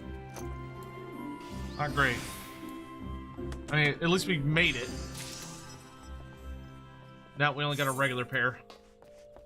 I'm digging this. This is challenging. Okay, so to make this a little easier, what we actually need to do is we need to make some high quality boar leather.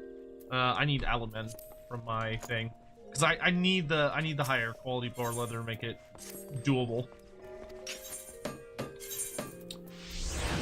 I love that the crafting is actually challenging me.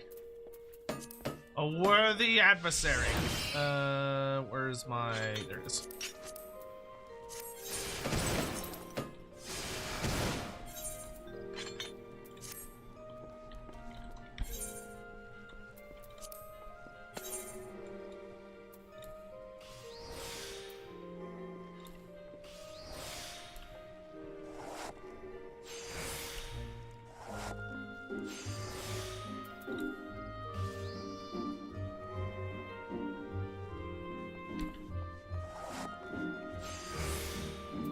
So I'm curious, can I interrupt that?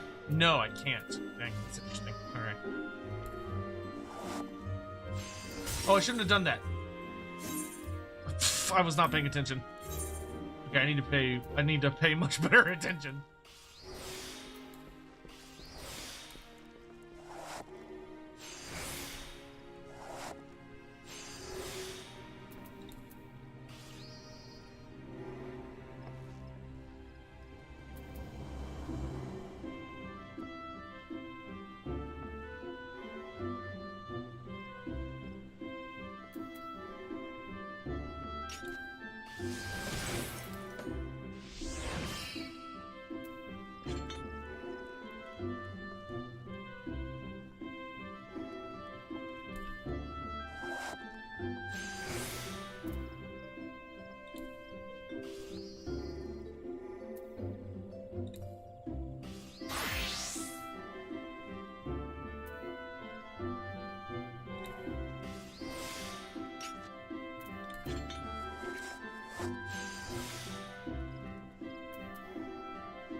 costs 18, which will leave me with 5.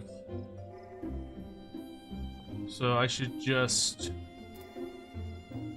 go for the biscuit. Oh wait, it's poor quality. So wait. Okay. Hasty touch. Hell yeah, brother.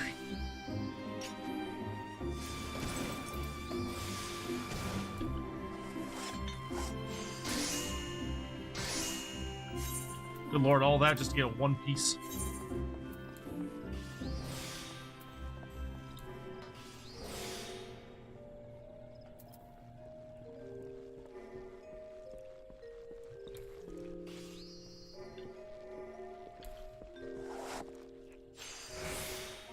I've been meaning to ask and haven't gotten around to it yet. How is everybody doing, by the way? How's y'all's evenings been?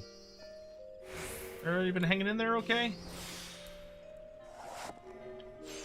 Life treating you all right?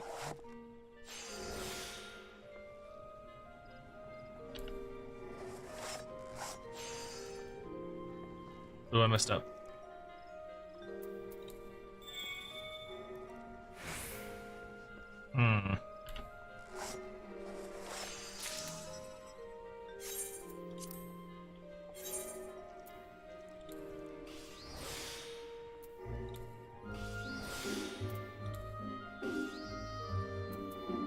It's pure ear candy? Well, I'm glad you think so.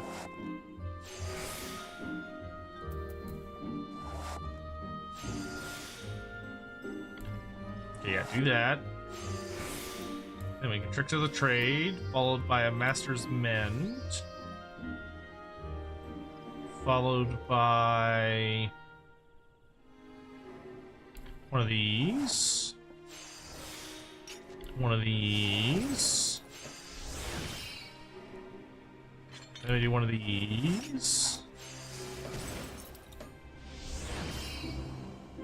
Oh no, I did that. I can't. Okay. Hell yeah! Okay, that gives me 2 pieces of fancy boar leather. So now when I go to Boarskin Smithy Clothes, I can do 2 fancy pieces. Which starts me off notably higher. So that's good, that's good.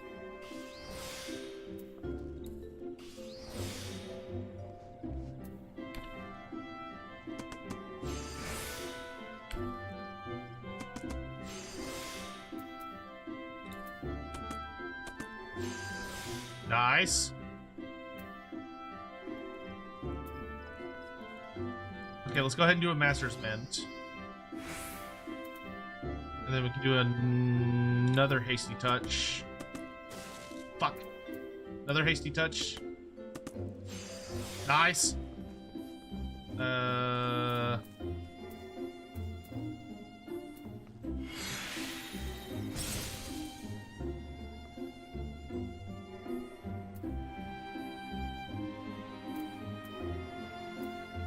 Another Hasty Touch.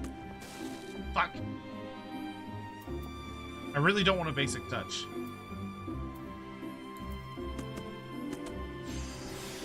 Oh, good. 51. 1, 2. That's a little risky. I think we should do Veneration.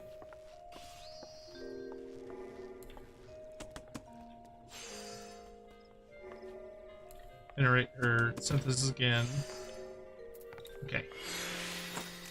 And then with our last 2, we go for Great Strides.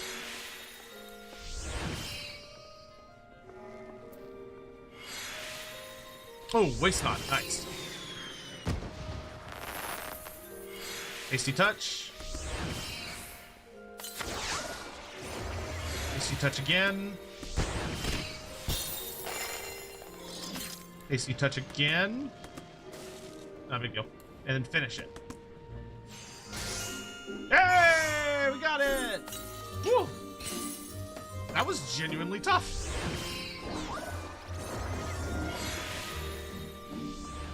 That was genuinely tough. We got it, though. Attila, doing pretty well, caught up on the Olympics with wife. Yeah, I've been watching it with my folks this evening as well. Been entertaining. My folks are very heavily invested in the Olympics. They enjoy all that stuff.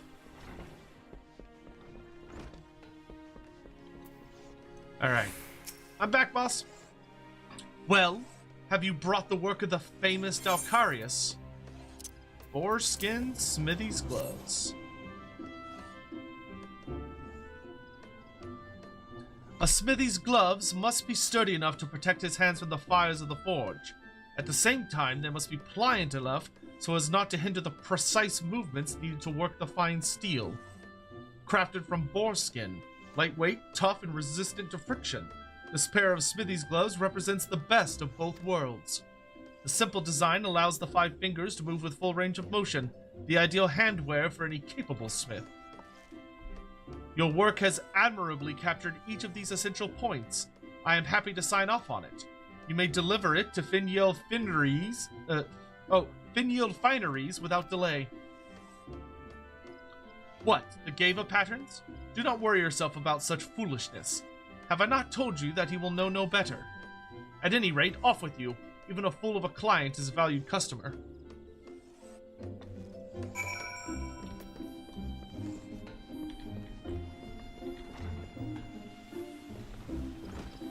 Yes, boss. Suited blacksmith.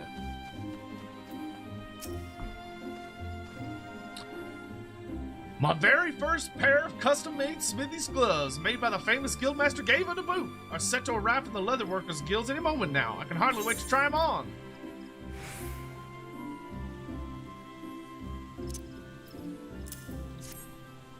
A delivery for me, you say? Oh, do hand it over, and quickly if you would. Now, what have we?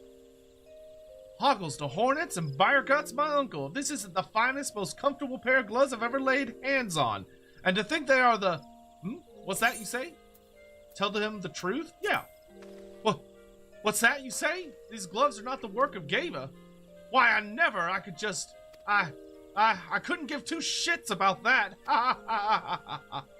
Friend, I don't know a damn thing about you leather workers and your patterns. A fellow smith assured me that Gava's gloves were of peerless quality, and that was enough for me. I placed my order that same day, sight unseen. And I am glad I did, for you have brought me the most comfortable pair of smithy's gloves I've ever had the pleasure to own.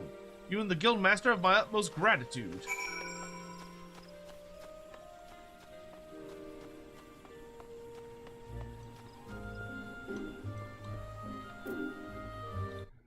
And the bots are busy tonight. What the fuck?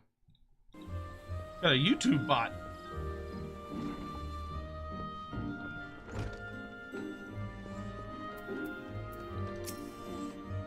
Haha, another satisfied customer, yes? I told you that you were worried for naught, Dalcarius. Oh, I suppose you're still curious about those Gava patterns, aren't you? Allow me to explain. Some years ago, Gridanians took quite a fancy to a toadskin bag of my design. So popular were the bags that they quickly sold out, driving prices up to a premium. What do you suppose happened next? Greedy artisans sought to cash in on my success. Toads were hunted nigh to extinction, and a host of immigration bags flooded the market. I was devastated, as a proud leather worker and a lover of nature both. But what could I do? For weeks, months, I struggled, yet felt powerless against the forces of greed. That's when it struck me. Even if I could not stop others from copying my creations, I could at least ensure that their work was not needlessly destructive. I swore a vow that the next line of Gava toadskin bags would be made with an eye towards economy, and that the patterns used to craft these wares would enable inexperienced leather workers to reproduce my designs with minimal waste. Do you see now, Dalcarius? Artisans worthy of the Finyeld name do not need to rely on Gava patterns. They already respect the natural world to which we owe our livelihood. This is something that cannot be taught. It is clearly awakened within you, which is why I did not hesitate to entrust you with this task, and why you can expect many more to come. Hell yeah, brother. Boarskin smithy gloves. Wait, I can wear these?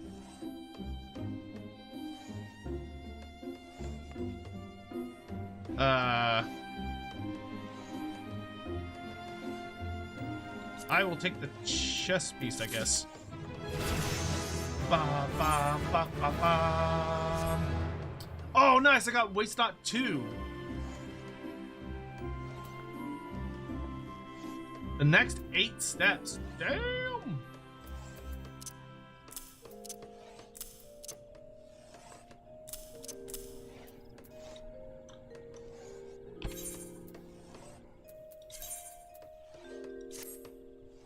Ba-da-ba-ba. Oh, that was the level 40 quest. I thought that was level 45. Oh, jeez. Well, if it isn't Alcarius, now you have the look of a leather worker who could do the work of 3 men.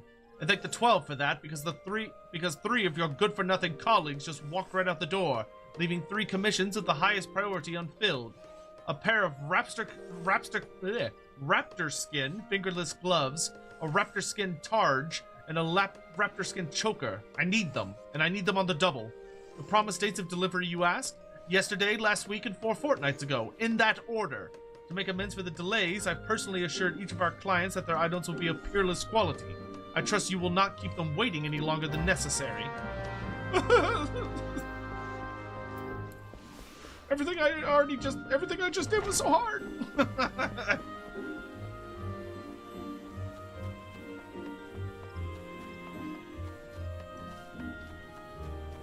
Slayer Total War, Unit Pack DLC Chaos Edition, Chaos Ogres Undivided and marked, Chaos Trolls marked, Chaos Giants marked, Greater Chaos Spawn for each god, just concept. I mean, I'd buy it. I don't know if the community would be okay with that. There would I think there would definitely be some resistance, so to speak. I mean, if you could convince people to buy it, then I mean, yeah.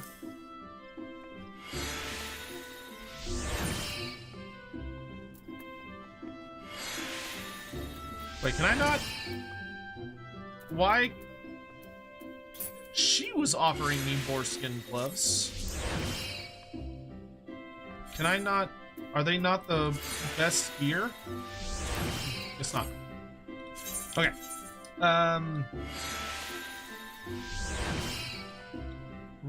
Fingerless raptor skin gloves, a raptor skin targe. Oh geez, do I even have raptor skin?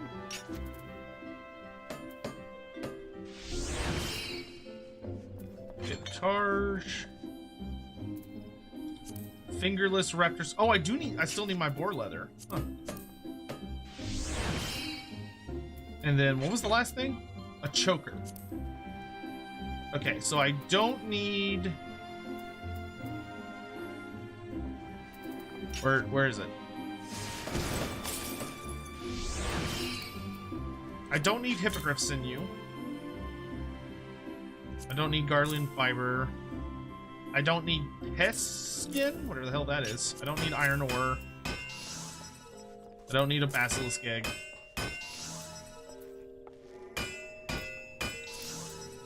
I do not need a wolf fang, or trent sap, or animal hide, or hippogriff skin, or tail, or gigantatoad skin, or stone, or snurble tufts. Okay, what I do need... Do I have any raptor leather? I don't think so. Caracal skin, beast sinew, leather, animal sinew, hard leather.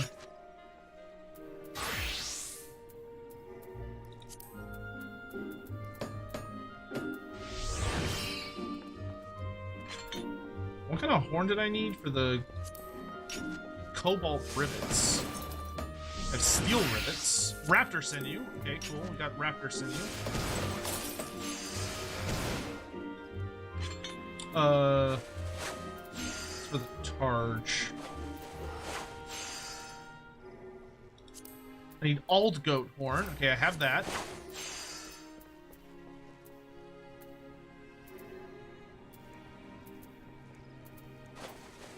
Iron rivets. Okay, so I'm missing the other things. Oh wait, do I have oak lumber? I didn't check for that. My dear, do you have oak lumber? I've got ash, I got maple. I'm not seeing the other thing.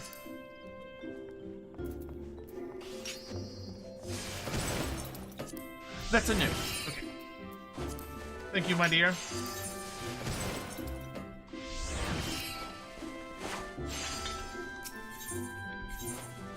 Okay, so we need raptor.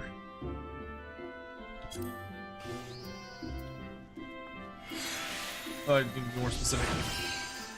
I need raptor skin. I want to make it myself for experience.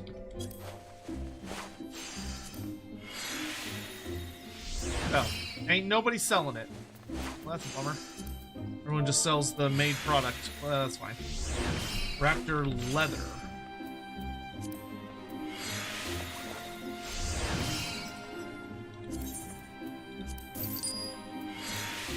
Okay, then I need mithril rivets.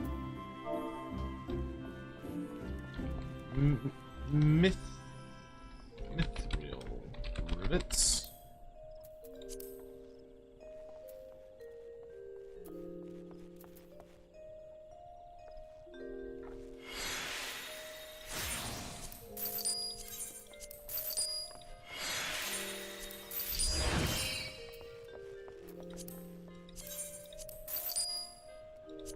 Okay, then I want oak lumber.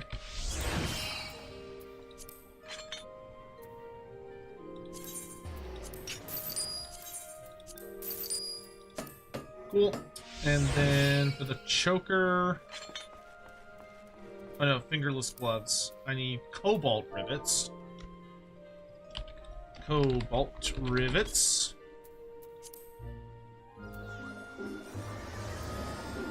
I'll take this one. And then last for the choker, I have everything I need for the choker. Okay, cool.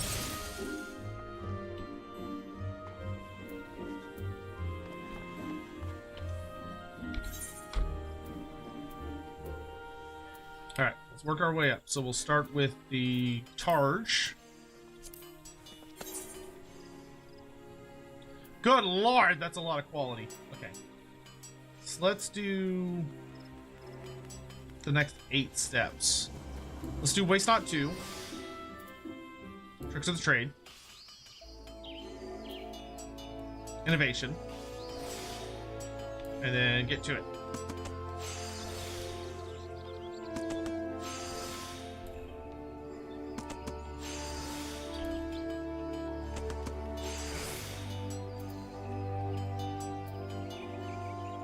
Great Stride. Hasty Touch. Fuck.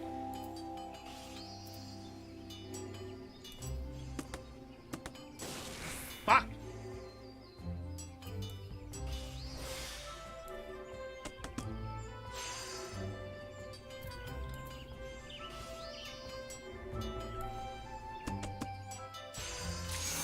Oh shit. Well, that didn't go the way I wanted. I didn't expect to do it in 2.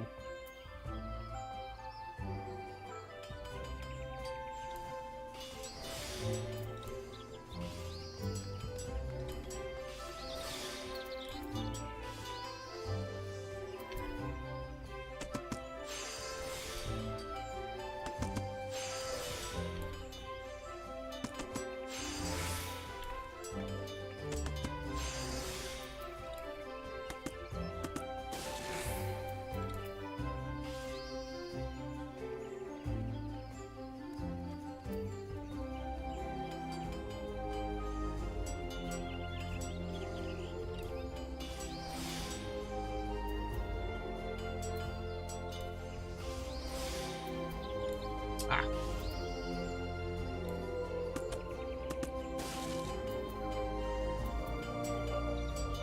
Ah.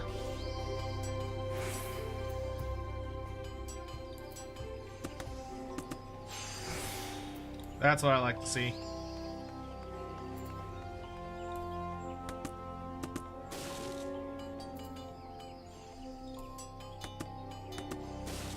Oh my god, come on.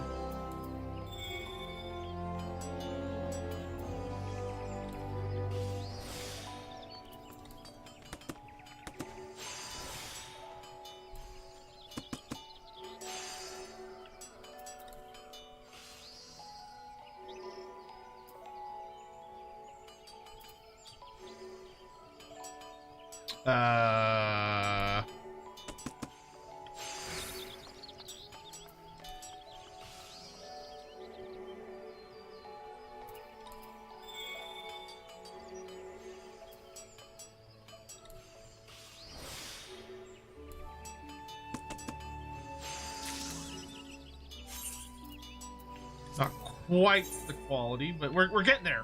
We're figuring it out.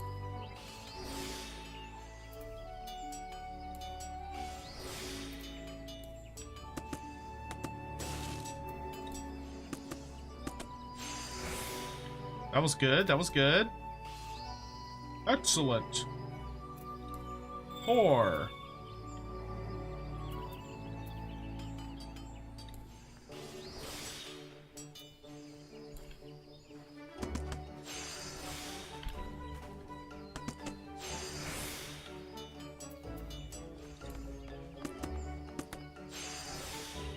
Okay.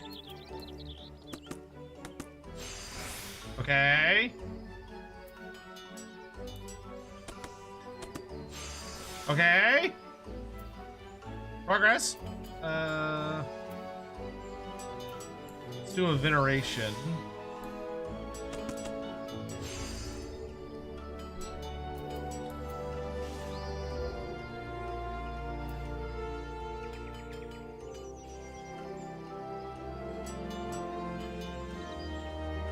If I do this again, it's gonna finish, I think. So if we hasty touch and then do this, okay. Interesting. All right.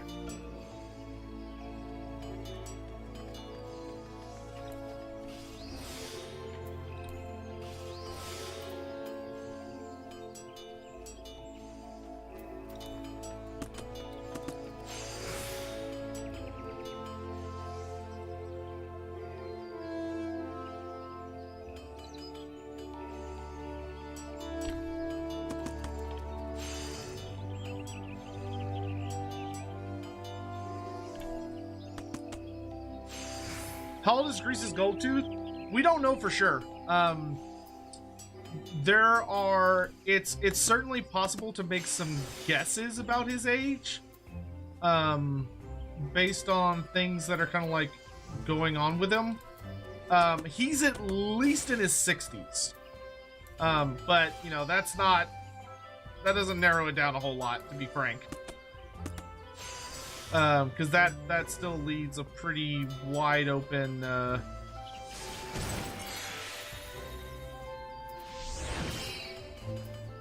mess.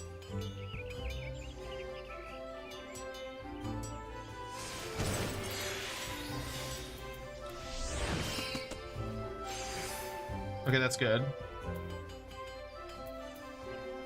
I do want this. If I could get another waist knot, that would be so nice.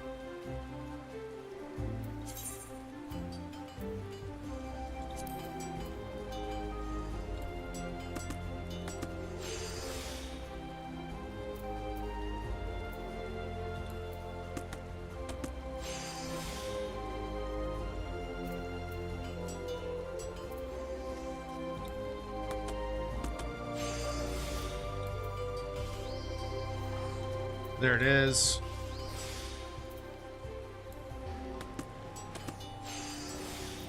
Oh, nice. Oh, I shouldn't have done that. That was actually bad. Well, shoot.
Oh my god.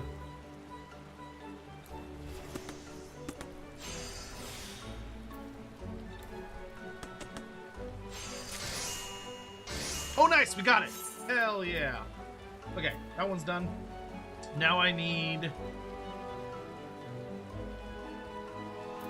fingerless raptor skin gloves.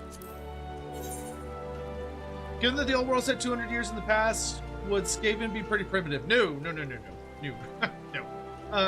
The Skaven have had most of their crazy good tech for like at least the last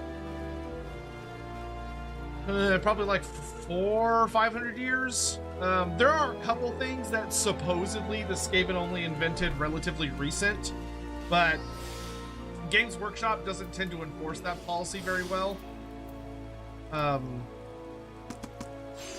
Like, you may look at it and be like, oh, like the Hell Pit Abomination was only invented very recently by Throughout the Unclean, so that would mean that in the old world there shouldn't be any Hell Pit Abominations. But if GW actually like released minis for the old world, you better bet your bottom dollar that they would immediately come out and be like, oh look, would you look at that? The Hell Pit Abomination has always been here. How crazy is that? They do that kind of shit a lot.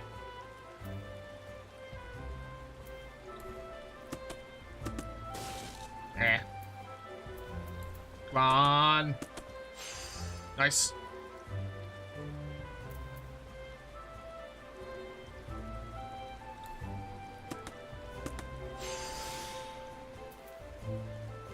I'm feeling risky. I'm feeling risky.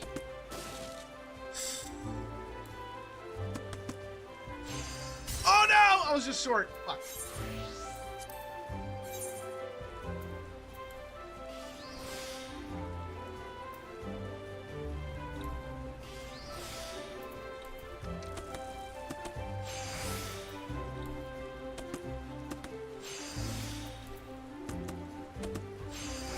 Ooh, triple.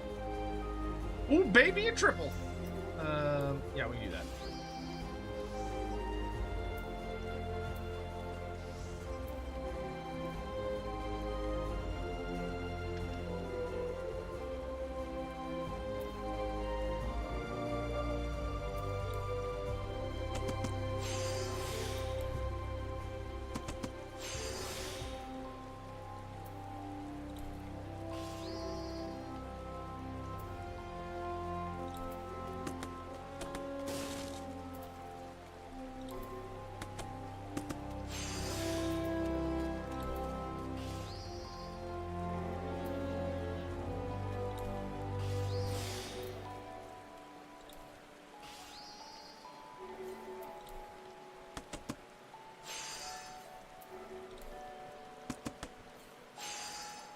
Okay.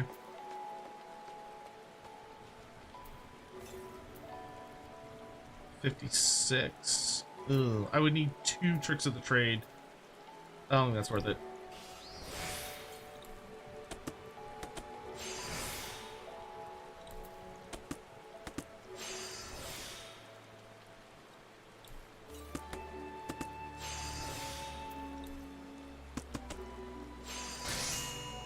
Nice. All right. All we still need is the raptor skin choker. Okay, that went really well. Yeah, I think the opening of Waste Not into Great Strides and then just spamming Hasty Touch is the way to go. And if you get lucky, that happens.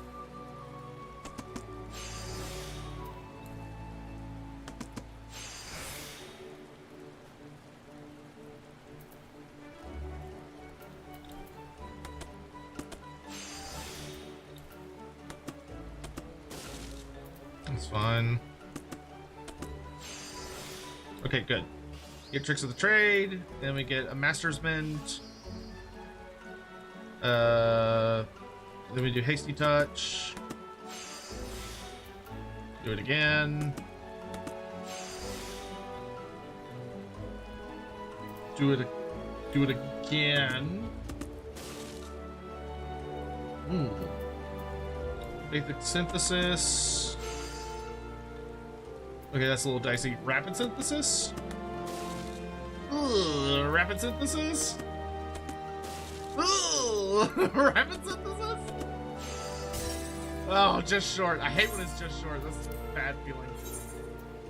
Yeah, we got pretty unlucky on our rolls there. Yeah, that's fine.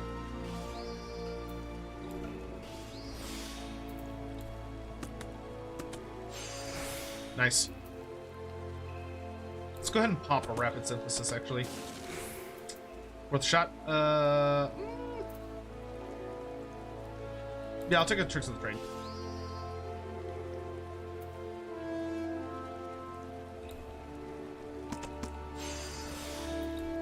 Yeah, combo those. We could take a trick of the trade. Go for a Master's Mend. Go for another Tricks of the Trade. Ooh, okay. Waste not. Into spamming the shit out of Hasty Touch.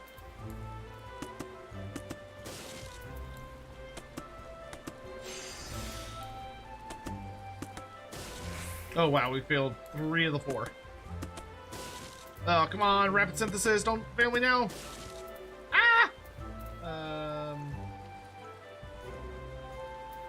This will get me. Okay, yeah, that's worth it, I think. I need Veneration to get my basic synthesis up. Wow, this is a bitch to make.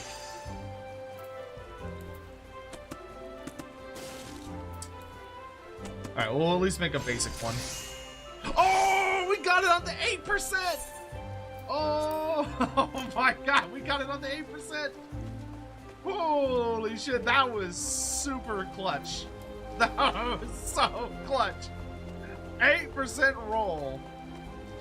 Hot damn. I actually enjoyed that. That was the... I like that these are actually starting to get a little difficult. Time is of the essence, Dalcarius. If you have the raptor skin, Targe, choker, and gloves, show them to me. Got it, boss.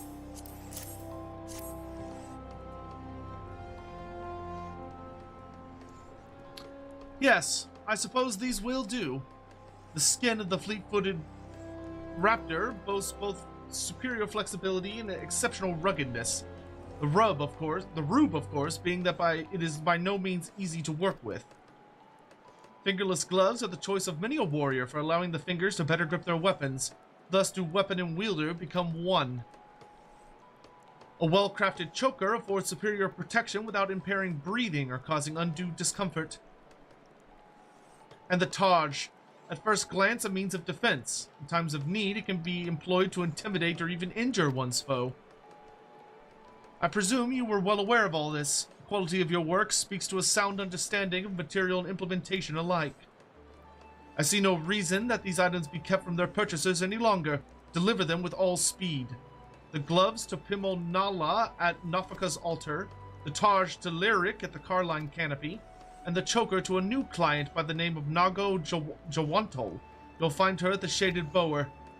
With that, I can finally return to my work for the exhibition, and I swear the next person who dares interrupt me will see their hide made into the centerpiece of my display.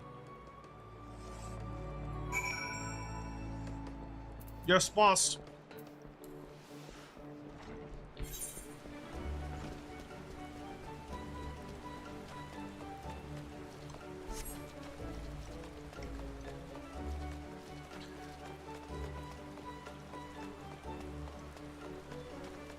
There used to be high quality ingredients that got you 50% of the way to the synth. They got rid of it. I mean, you can still get them. It's just a pain. There she is. Hold it right there, you loafing leather worker. You'll take not another step until you explain why your guild has yet to deliver the token I commissioned moons ago. And it had best not be another overworn excuse, lest I take my business straight to Anchor Botha and tell all my friends to do the same. Here you are, my lady. Why, this choker. I've never seen such... I mean, bah! A choker is a choker. My battle-scarred papa could fashion the likes of this with his one remaining arm tied firmly behind his back. You brazenly neglect your clients in favor of designing frivolous fashions for some ridiculous exhibition, then expect pay for shoddy work delivered behind schedule? The arrogance of your self-styled artisans knows no bounds.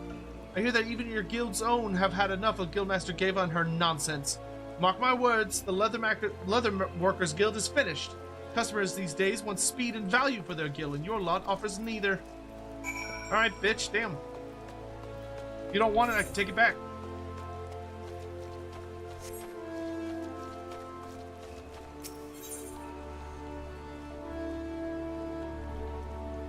Oh, you used to be able to gather HQ. That's interesting.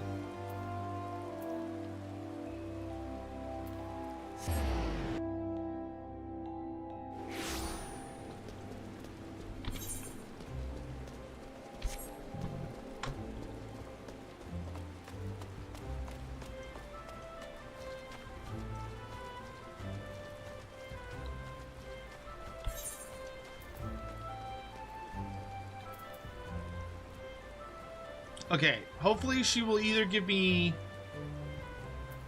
new gloves, actually I need new pants, that's what I really need.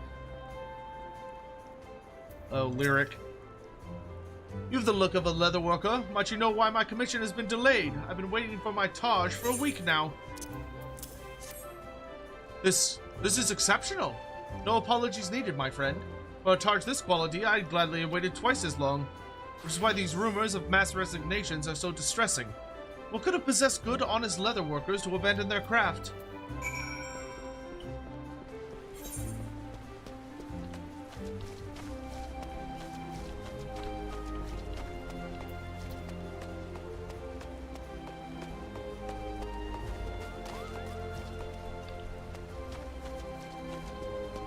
Where's this last person?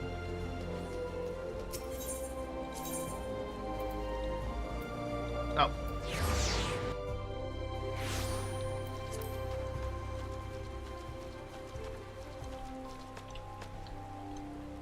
Oh, she's a wood whaler. Wait, I recognize you. You're one of Gava's subordinates, yes? Have you perchance come to deliver my gloves? What craftsmanship! Why, it's as if these gloves were tailored to fit each of my fingers. This is precisely why I would never think to obtain my protectives from anywhere other than the Leather Workers Guild. For Gava to maintain this level of quality with the exhibition at hand is no small feat. You're welcome. Did the Skaven leave Skaven Blight and spread throughout the world? Yes.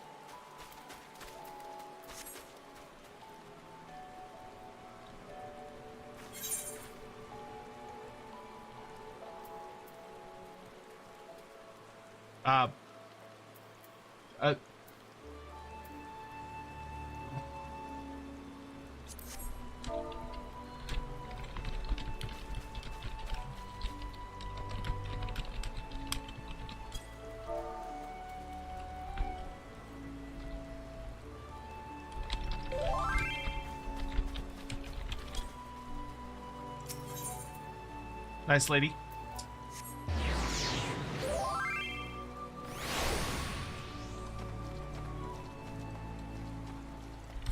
It's always funny to me, you run into random players that are like, here, free shit! You're like, oh, alright.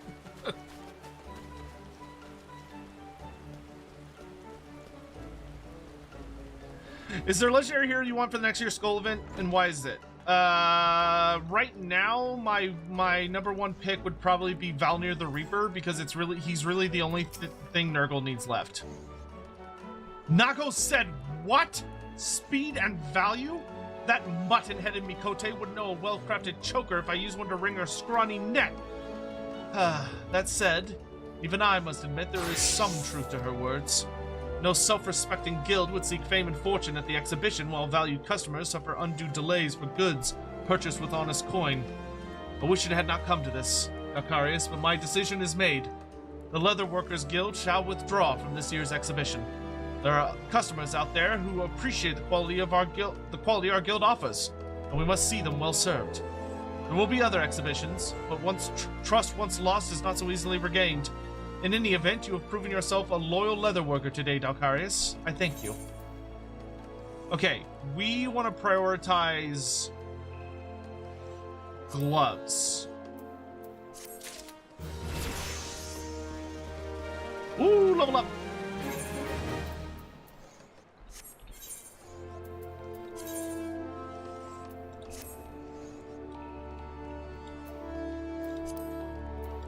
All right, there's only one more leather corker quest for Rome Reborn. Ain't that slick? Ain't that slick? All right, we got some hunting to do now. Let's go check out Central Shroud.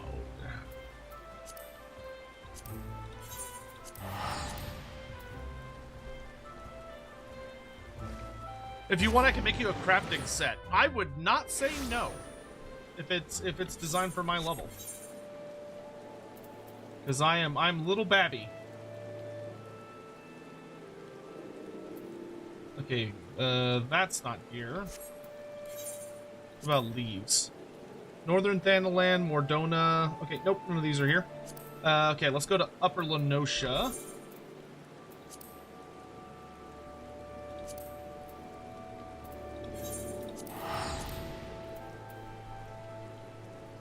Why did this? Oh, why did the Skaven leave Skaven Flight? Because. Oh, what's my level?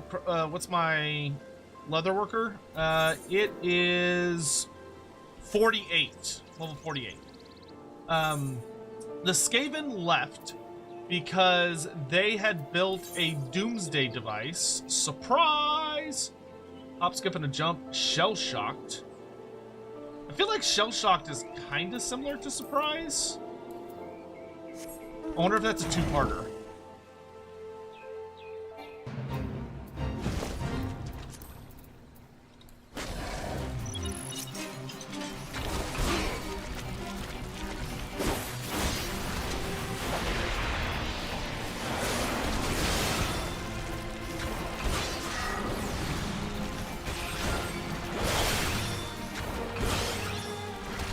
But so the Skaven had built a doomsday device that was going to do some nonsense. It was going to bring about the apocalypse, supposedly. And the Slaawn had a bit of an inkling of what was going on. So,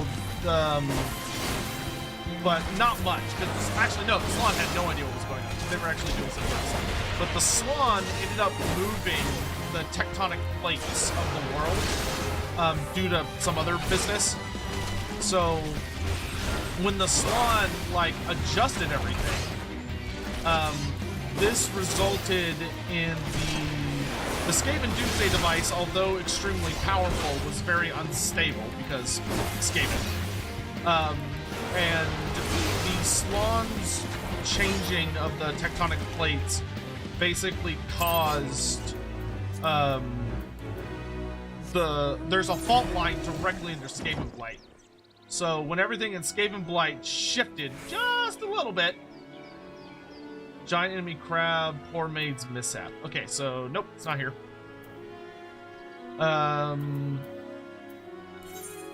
What about Mordona?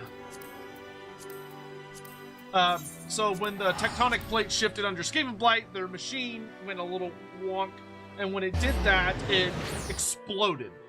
And basically the entirety of Skaven Blight at that exact moment nearly got wiped out completely and utterly. Like to an absolutely hilarious degree. The Skaven as a species were nearly made exterminated in that one moment. Because typical Skaven, they had all their eggs in one basket, which was that all of them lived in Skaven Blight. So when Skaven Blight went kaboom, the only reason they did not instantly all die was because some of them ended up being like caught under like rubble or just happened to be far enough underground that they got lucky. So it was just a whole fucking mess. And after that happened, with Skaven Blight nearly completely and utterly destroyed, a mysterious group of Skaven that were, it's implied to be some like the powerful Greyseers basically came out and were like, all right, so the Great Horde Rat has said that we should never all ever again be in one place. We should all scatter to the far corners of the world and, you know, go set up all of our own ideas. You know, we should spread around and go everywhere. That way, never again can a single event threaten to destroy all of us. What was it? It was Big Bad Idea, right? Yeah, Big Bad Idea.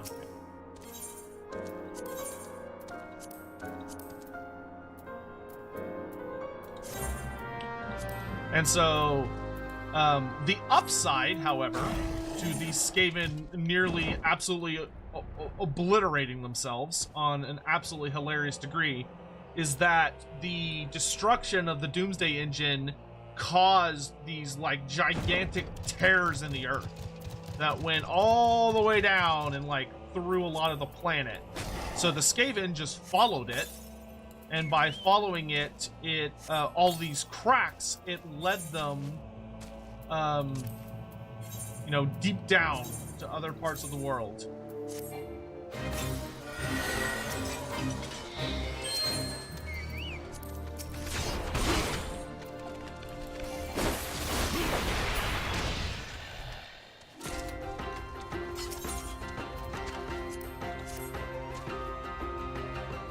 For better or worse.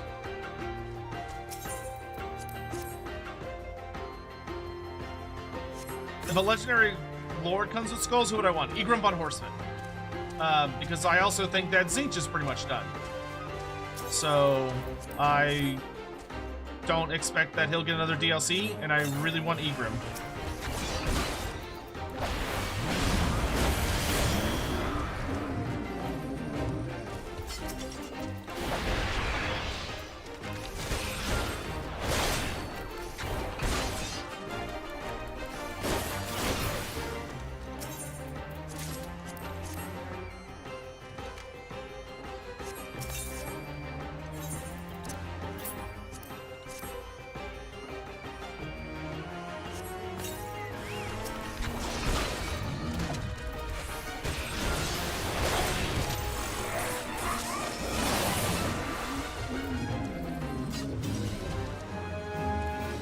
Yay!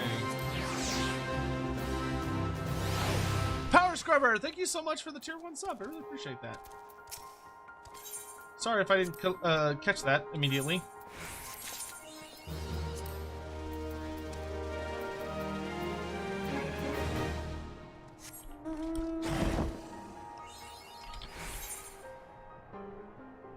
Can report from game. Had a bad position at the end of turn 1, basically got tabled. Yeah, Age of Sigmar, it's a very fast game. Like, if one player makes, like, a pretty notable deployment error, it is the other player, if they're doing it right, will capitalize on it to pretty brutal effect. Looking for 3 hippogriffs. I just killed some hippogriffs. I guess those hippogriffs didn't count.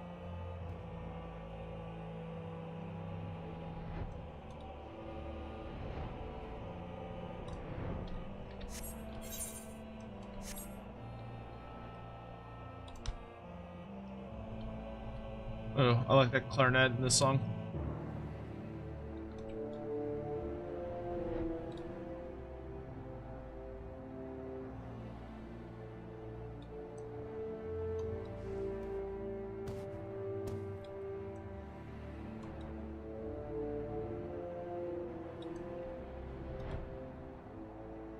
There they are.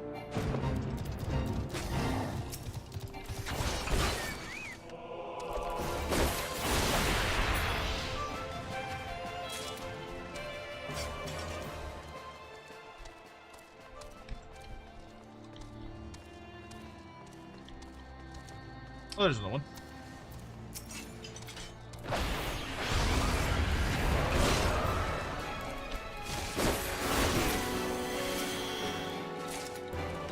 No.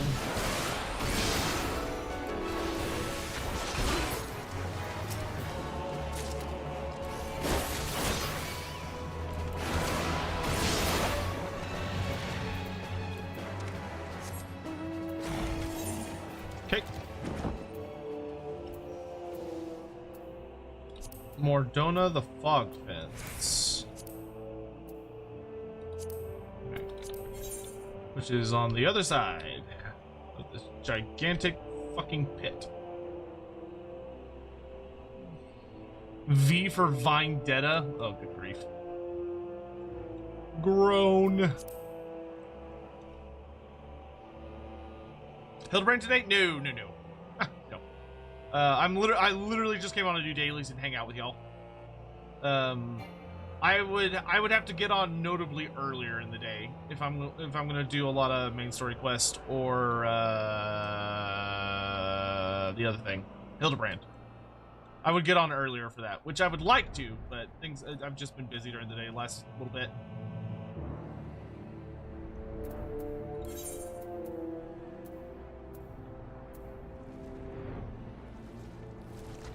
Fifth cohort. Okay. Ooh-ah. Thank you for the wah.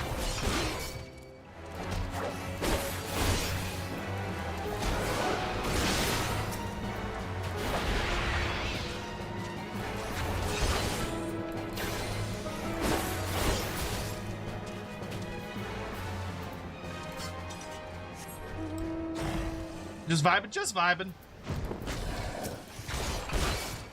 We coming along? It should be. I haven't heard from my editor in like a worrying amount of time. Like, I'm hoping he's okay. So I sent him some messages and I haven't heard back from him yet. Like we've been having some kind of like minor weird issues. Not like oh he's bad or whatever. But just like there's been some issues in like the way we communicate. In that the systems that we use to communicate are having problems, which is not bueno, because he lives on the opposite side of the planet from me, because he lives way down in South America. So I'm hoping he's okay and nothing bad is happening, because there are things going on right now down south. Some spooky things, so hopefully he's not caught up in all that. But I am hoping to hear back from him at sometime very soon. Because he told me that he had an exciting update for me, and then I just haven't heard from him since. So. How's the Fort Tenening going? Oh, it's going well. Echatl 9, we got to tier 5. So we're almost done with the Echatl. I believe, it feels like this is the final tier. Like once we get to the end and do like the quests and stuff, that we're done. Based on how everything felt. Ooh, geez, I need to repair my shit.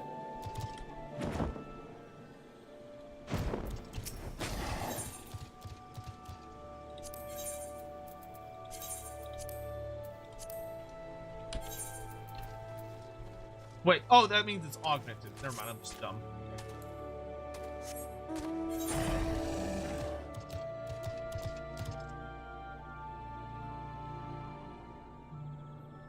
Oh, isn't that the one I need, in spite of it all? Yeah, in spite of it all. Nice.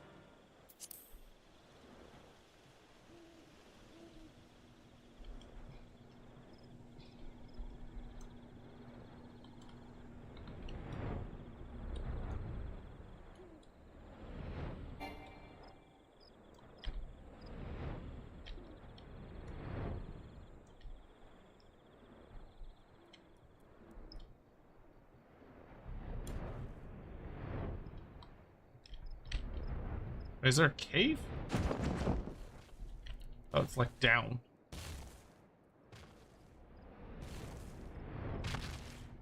Wait, what? What the? I'm in the wrong. Oh, I see.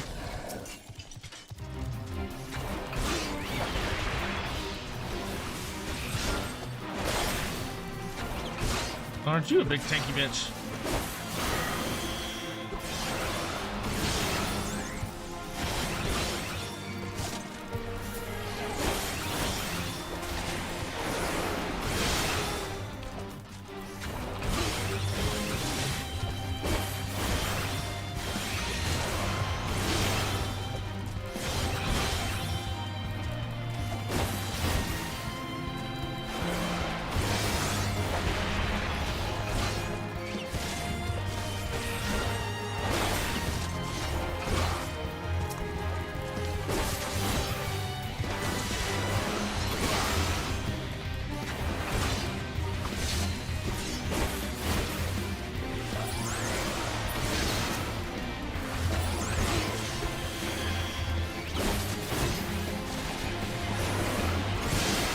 Oh, this guy sucks.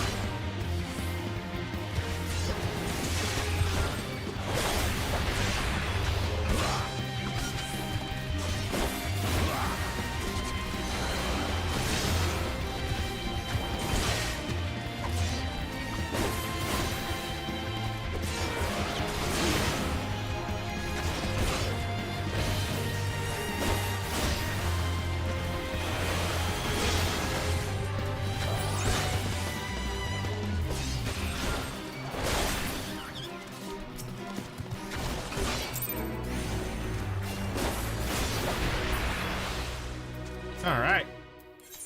Nice! Alright, let's pop to Upper Lenosha real quick. Just to check in there.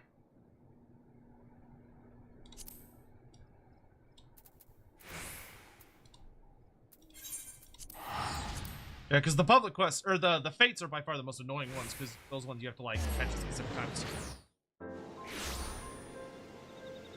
There's still one more tier to do after 5, then you get them to 7 with the quest once all of the other tribes are done. Oh my god, there's like a universal tribe one? Truth and Fairy Tales. Okay, there's a Storm Sergeant out here who might have what we need, because we're looking for a surprise!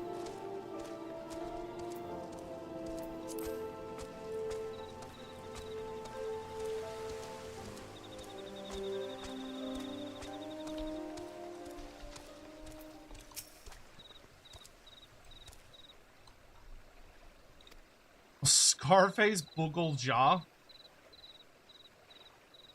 He's exposed himself to other people.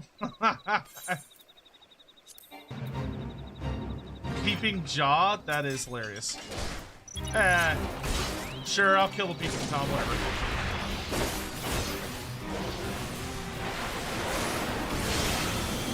That's just funny. He's a big lizard man that's exposing himself. That's genuinely hilarious to me.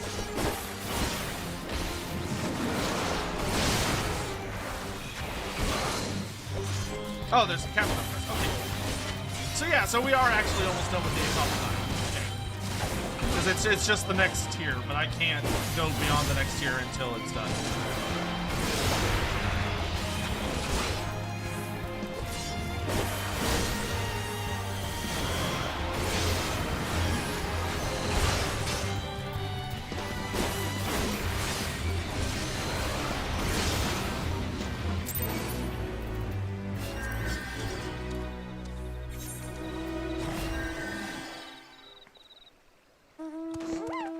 Wait, it is called Surprise, right? Yes, Surprise. Okay, so that one's not up. Back to Mordona.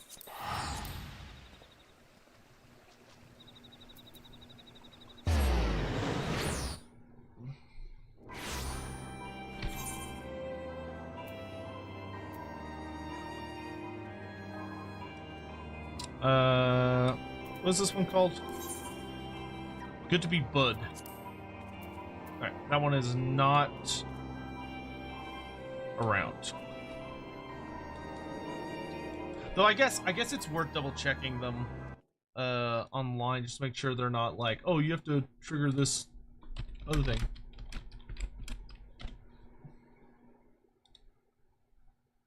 Let's see. Okay, yep, that one just spawns, and then what was the other one? Surprise.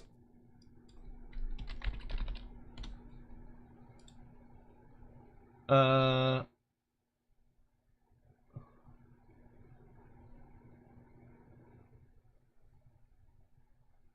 Before the fate starts, 2 people with chocobos will spawn and march past it.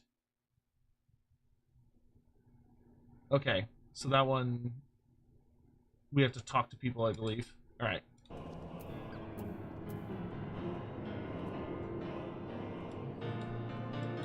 Okay, where's the next lead we can do? Let's go to North Thanaland.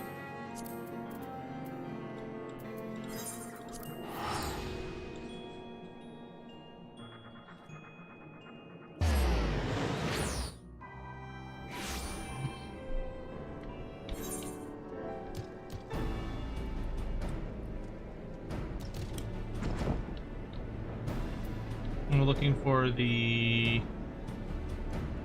Oh, hello, Chocobo that I have not talked to for some reason.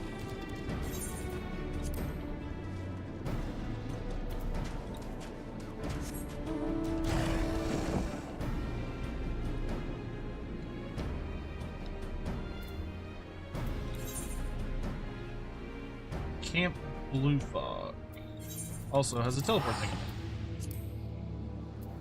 We're looking for subduing the subprime. Galrach is a legendary lord, legendary hero. Legendary hero, definitely. He's very similar to Ikram von Horseman, so if you had them both as lords, they'd be pretty boring. Subduing the subprime. There we go.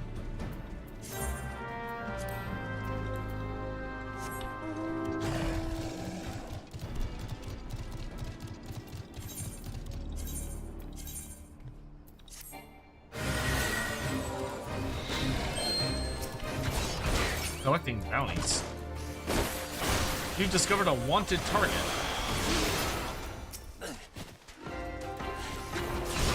Oh yeah, bounty stuff. To my understanding, I need to do those every once in a while.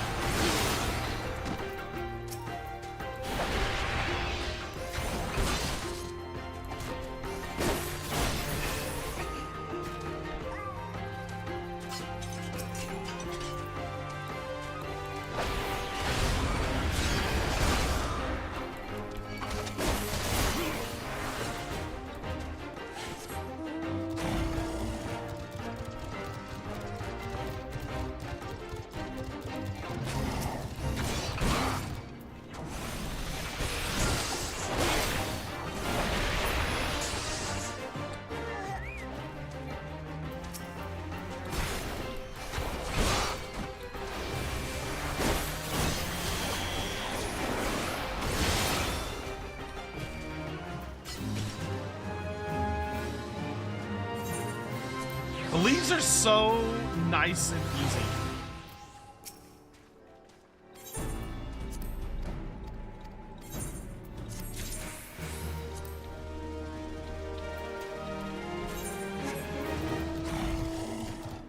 Like, silly.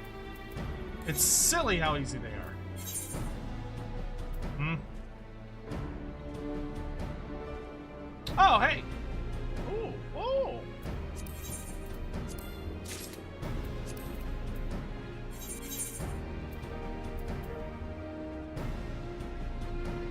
Fancy!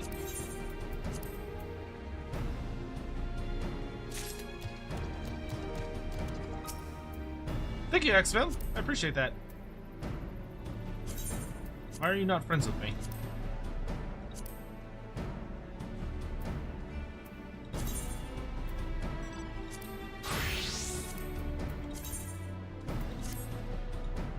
Ah, I look fancy! Hooray! Nice.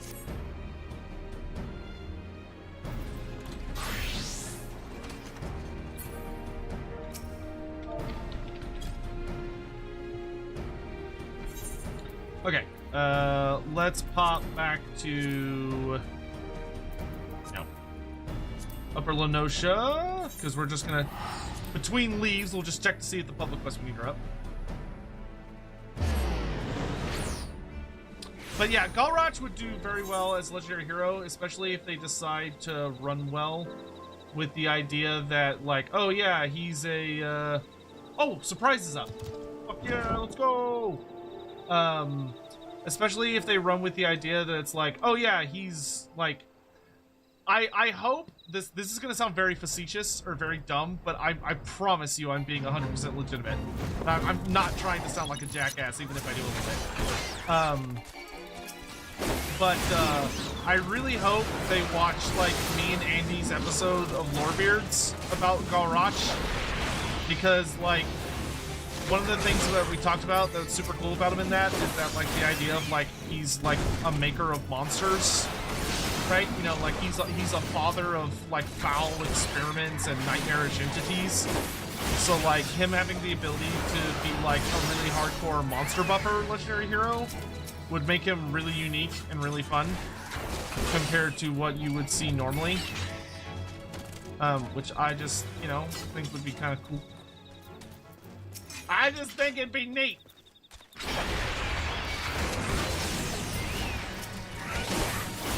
I don't know. But he should definitely be a legendary. Plus, who doesn't want like a big fuck you dragon flying around?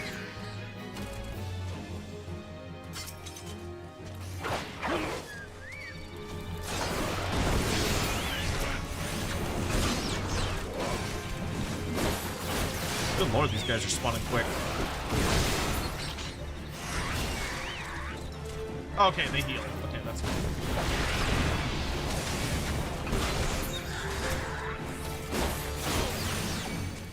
You didn't know I was live? I am indeed. Watching my dwarf campaign? Oh, well, thank you. I appreciate that. I hope Dallas has been enjoying it. I'm really glad it's over with, to be totally honest with you.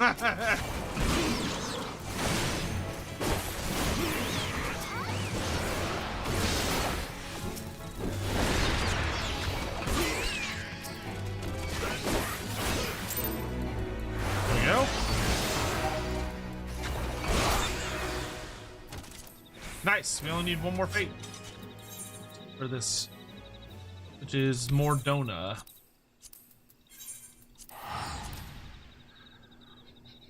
I'm so glad it's the only relic you're doing. Yeah, me too.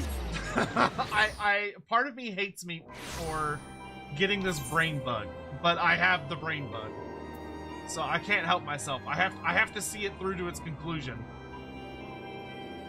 But goddamn, I will probably never do a Realm Reborn relic quest ever again.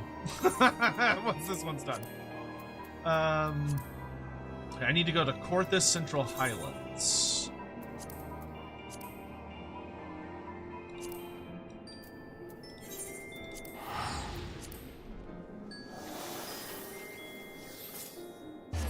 Isn't the Vampire of the Coast a contradiction to the established lore that older skeletons are smarter than newer dead?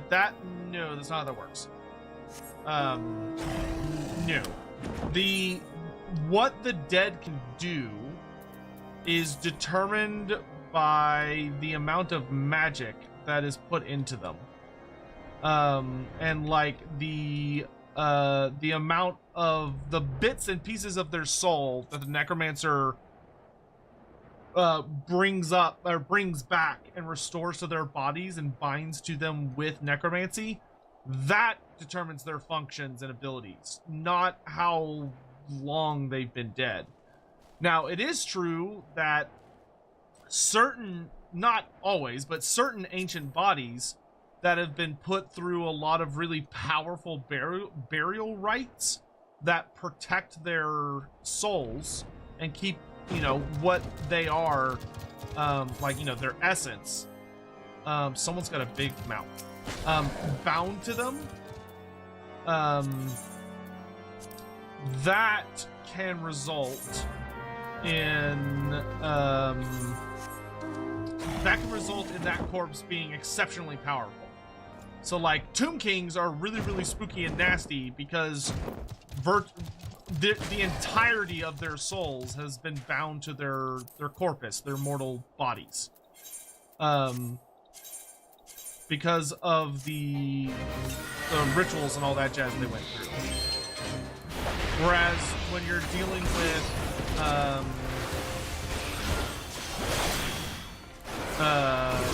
you're dealing with like a white king, once again, that is someone who has been through a considerable amount of transformation. Oh, that was fast.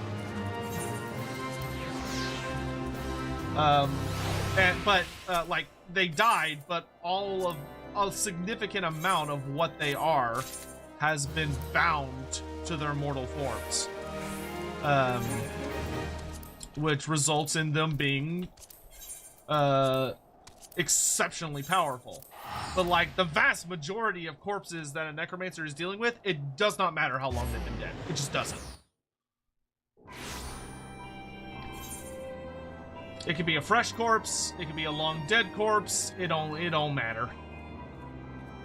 Okay, it is not currently up, though there's only one public quest up, public quest. My Warhammer brain rot's coming through. There's only one fate up at the moment, so there should be a new one spawning any second. So I'll give it just a moment. What dungeons do I need? Sashtasha, the Arum Veil, and oh, Halatali Hard. Interesting. Okay. Halatali Hard is not exactly what I want to see, because I don't think I've done that one yet.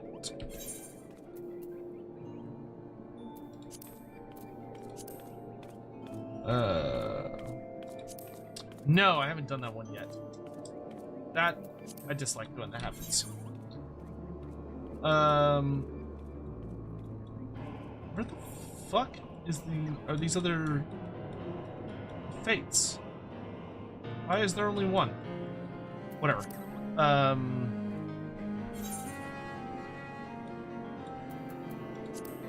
Where else? What else do I need? East Shroud, Southern Thanalan, Western Lenosha, Korthus Central Highlands, Western Lenosha. So I've got 2 in Western Central Lenosha. Thanalan, East Lenosha, Outer wow, all the Lenoshas. There it is. Standing Guard. Okay, that's not what I need. Among Giants, also not what I need. Alright, so let's head to Central Korthus and track down what we need for that. Scion, units I think the Beastmen still need. The Cockatrice, the Great Spine Chaos Beast, the Chimera, the Basilisk, Praeton, Korngors, and Slungors. They also need Goros and Ungrel Forehorn as legendary lords, and Moonclaw and Slugtongue as legendary heroes. That is a lot.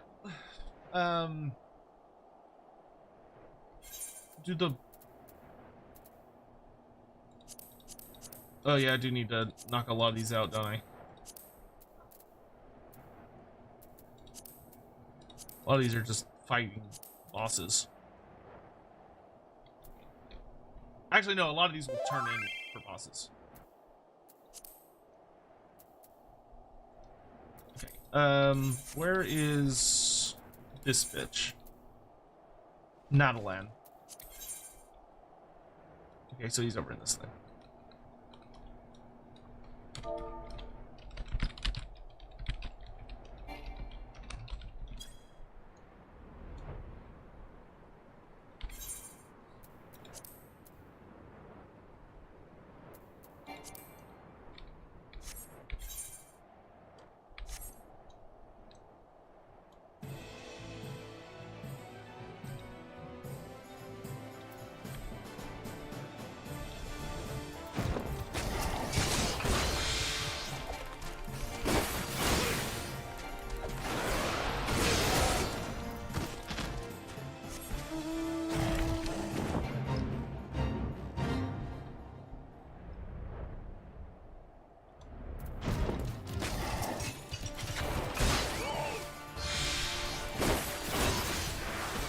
Yeah, I mean that would be a good list for Beastmen. I don't know if Beastmen would get the Chimera.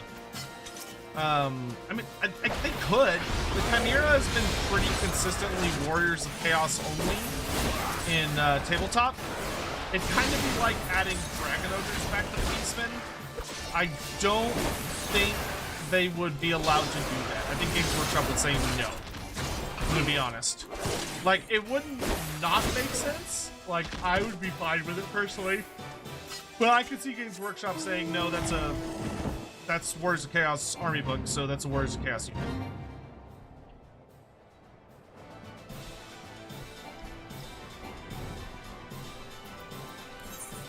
Oh, got it. Okay.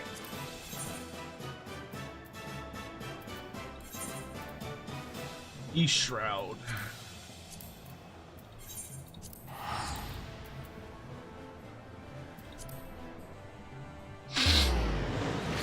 Mount option Chaos Dragon for Mortal Tzeentch Lords. I don't think they're gonna do that. I'm gonna be honest with you. I know that seems like, oh, obviously, but I don't think they would do that because that's unique to the Undivided characters. And it would also, it would unbalance what CA has deliberately done with the Mono God characters. Because CA very much on purpose has made it where each of the characters, or each of the gods has like a demonic mount as their high tier mount. Where for Tzeentch it's his disc, for Khorne it's the Juggernaut, and for Nurgle, it's the Rot Beast. And for Slaanesh, it's going to be the, whatever the hell they're going to call it. The Pleasure Seeker, or the Boob Snake, or the Greater Steed of Slaanesh, or whatever. I don't know what names they're going to give it. But I've sat in developer meetings where, like, that's a very deliberate choice. That's not like a accident that the Chaos Dragon was not intended for Tzeentch. That was intended. So I don't think they're gonna change their mind on that, because it would immediately introduce an imbalance between those factions that they don't want to be there, because then it would turn into, like, you know, Khorne, all the other players being, they would turn into Nurgle players being like, well, okay, if they can have Chaos Dragons, why can't we have Toad Dragons? And then the Khorne players would be like, well, if they get a monstrous mount, why don't we get a monstrous mount? And the same thing with the Slaanesh player. Like, it would get out of hand really quick. And I think CA is like, no, we want these to be balanced. We want this to feel like they all, like, have the same level of attention. And the special mount for the Undivided characters to make them a little more attractive and interesting is the Chaos Dragon. Even though everyone and their mother associates the Chaos Dragons with being Tzeentch aligned, because it's like, oh, well, Galroch is the father of the Chaos Dragons, and Galroch is Tzeentch, so doesn't that mean, like, all the two-headed Chaos Dragons are Tzeentch? And it's like, well, there are some stories that say yes, but there's also quite a few that say, but the stuff that relates to this says no. So it's just a fucking mess.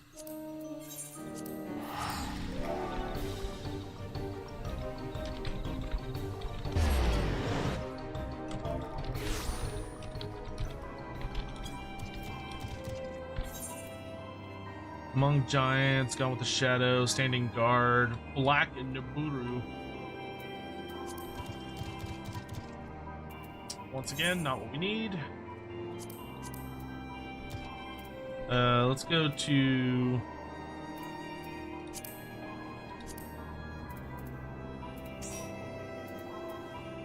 Northern Thanalan, I guess.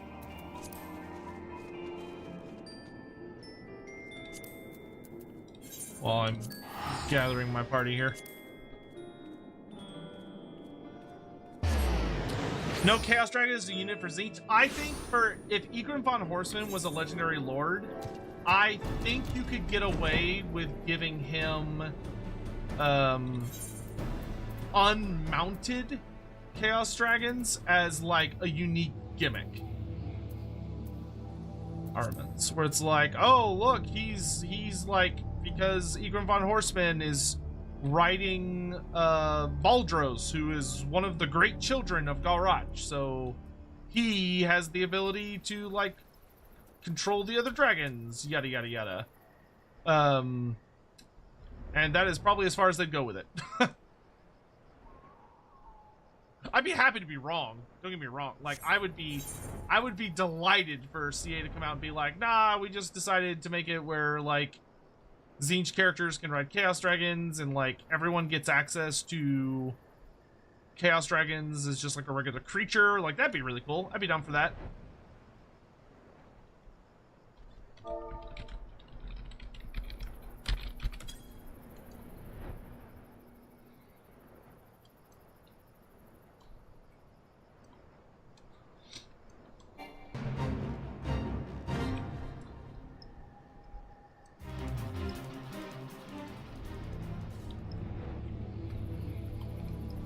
But I am expecting them to be like, no, we're not going to do any of that.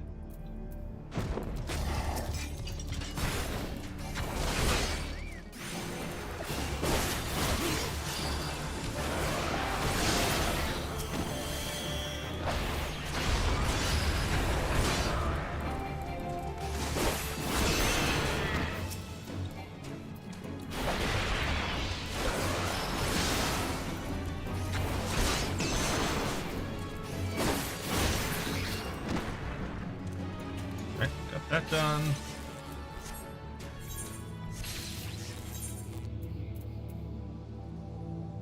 Alright, let me take care of this guy in Eastern Lenosha real quick.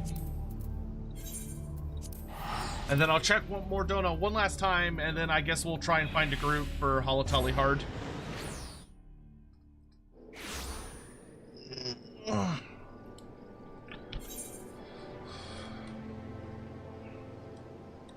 And just checking, there's no one in chat that wants to join us for Echatl hard, is there? Echatl hard.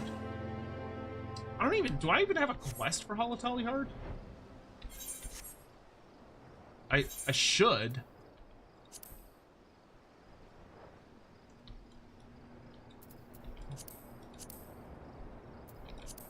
It's not that one. Oh, you don't mind joining for it? Awesome.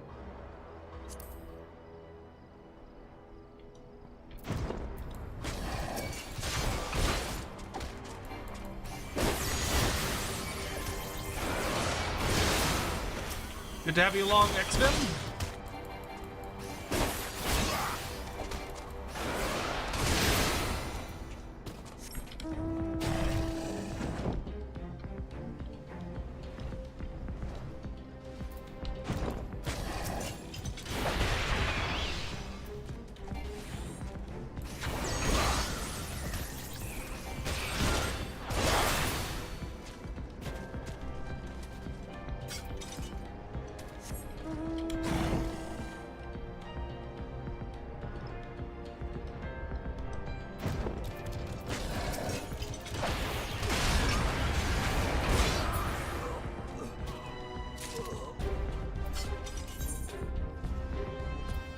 Nice. Alright, I'm gonna go check Mordona real quick, and then we'll get the thing started.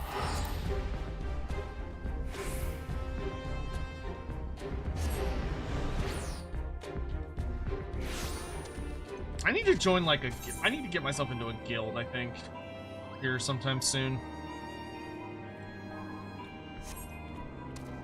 I've been stubborn about not joining one, but I should really find one that I like.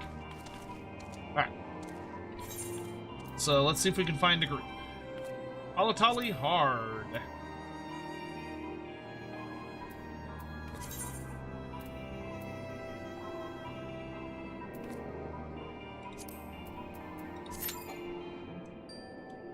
Oh, one of your party members does not meet the requirements for this duty.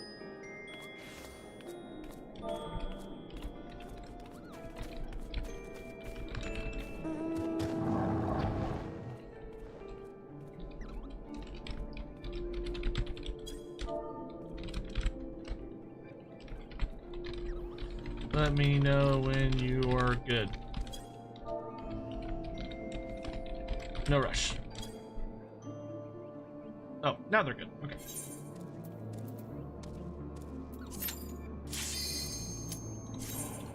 That was ready instantly. That's what I like. Why is it that Queek doesn't like Gray Seers? Queek does not like Gray Seers because he believes they're all duplicitous pieces of garbage that are constantly up to something and seeking to mess with, like, they're constantly scheming and sneaking around and trying to mess with him. And you're like, oh, I remember this. Oh, this one's funny. Yeah, Holotally Hard is that we cleared it out, and then these guys were like, oh, what if we made it, like, super deadly just for funsies? So it's more like a party arena now. I have no idea where to go.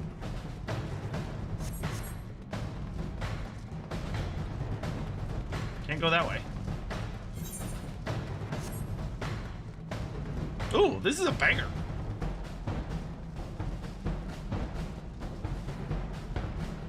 This way lies the first stage. Watch out for the traps.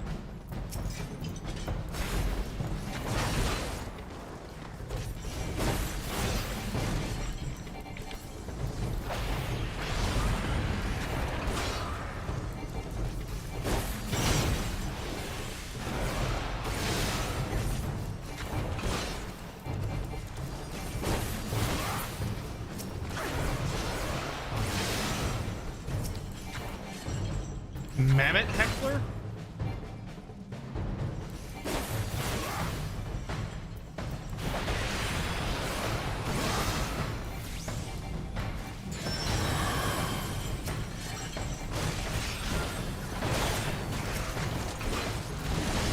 Oh!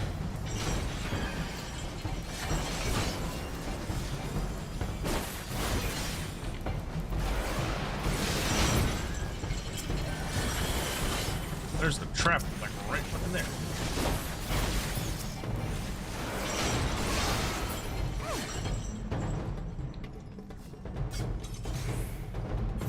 I can already tell this is gonna be fun.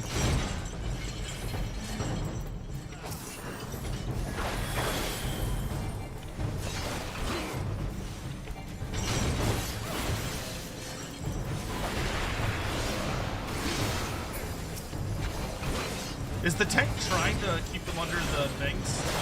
So. Hey, Julius, good morning. Why not start my own group? I'm gonna be honest, I feel like nobody would want to join it.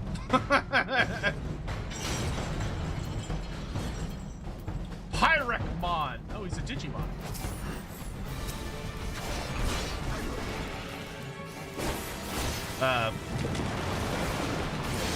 I don't know what the deal with that mammoth is. I assume he's... Oh, God, got under control. Ow.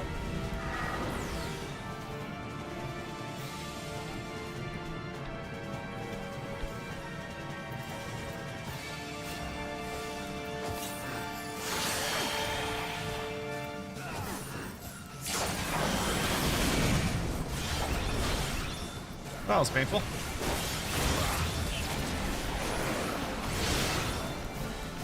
This guy does not give any warnings of where he's gonna shoot. He just shoots. It's kind of terrifying, I'm not gonna lie.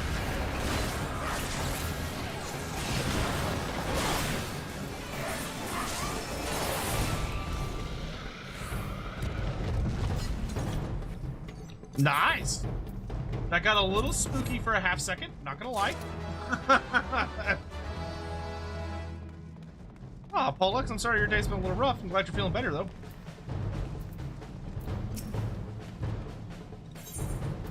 To the second stage!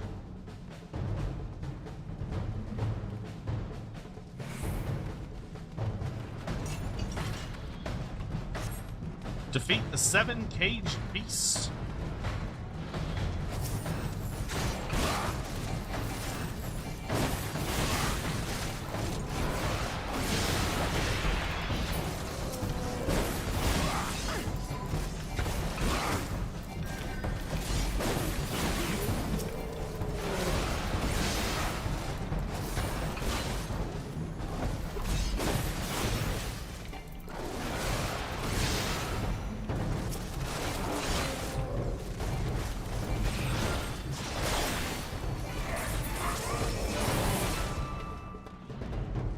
I see treasure.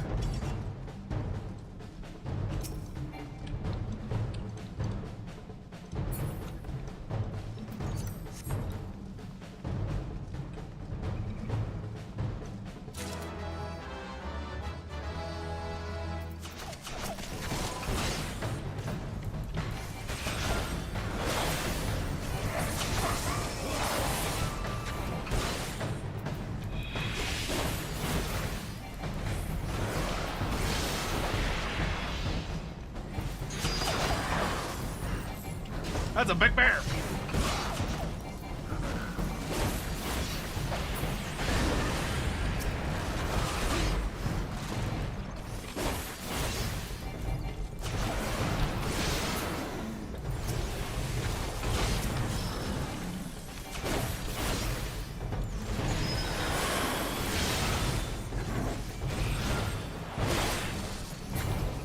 I love when I click the wrong button.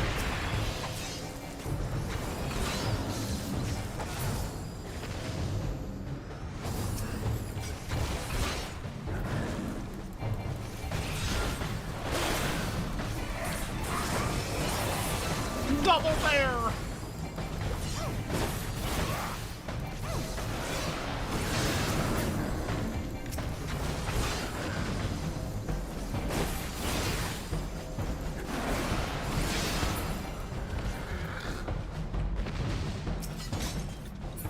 Good lord, I don't know what this chick is, but she does a stupid amount of damage.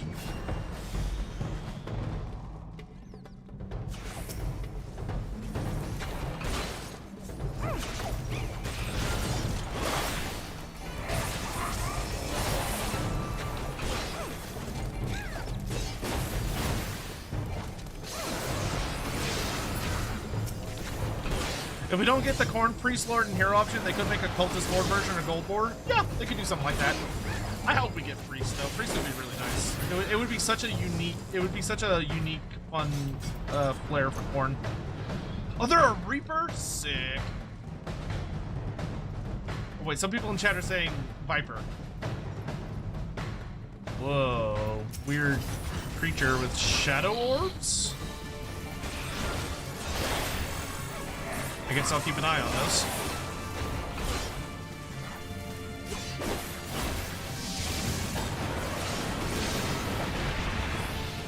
I don't know what that is and I don't like it. Takes on a yellow glow.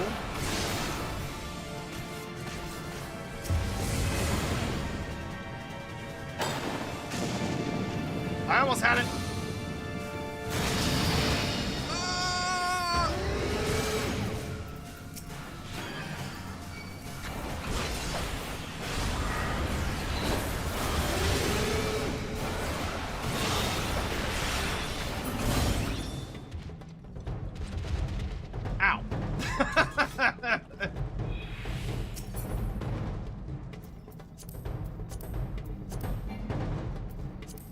Okay, so note to self in the future,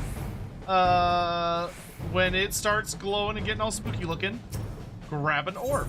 Grab an orb a little faster. Dark Knight, White Mage, and Viper.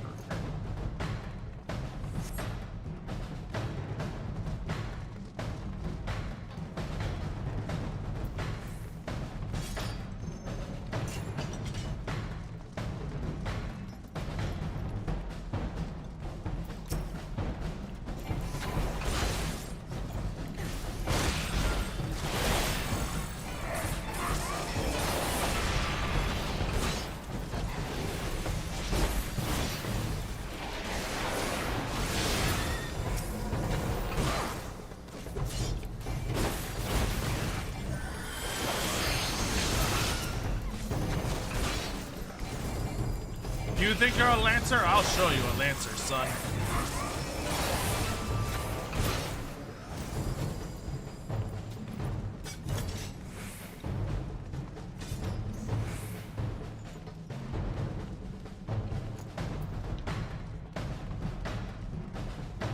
Champion Conjurer and a Champion Gladiator.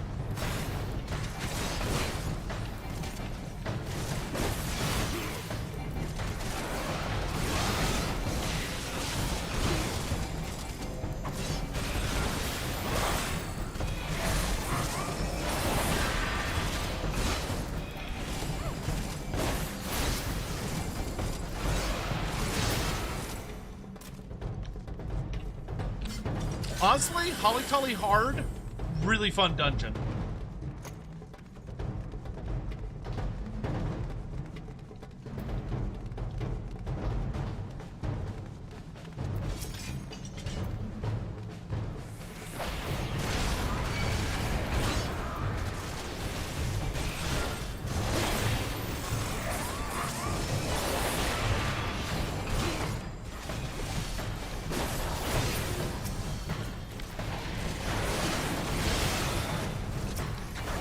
You hit like a wet noodle.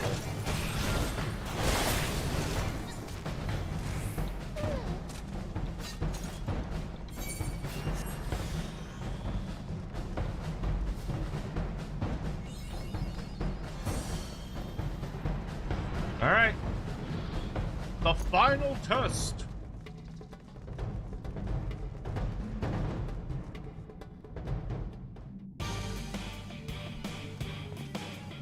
The final test shall pit you against the finest gladiators to ever grace the blood sands. Steel yourselves! That is not a gladiator. That is a... Okay, that's a gladiator. Those are mostly naked men.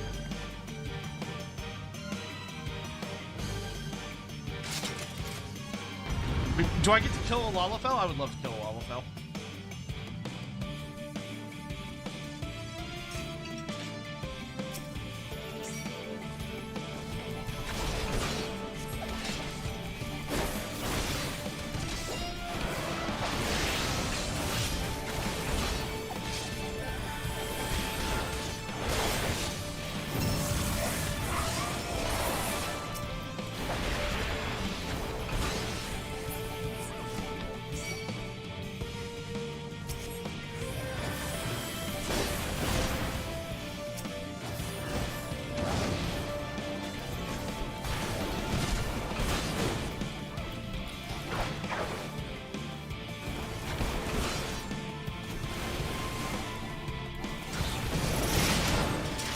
Oh, that's not good.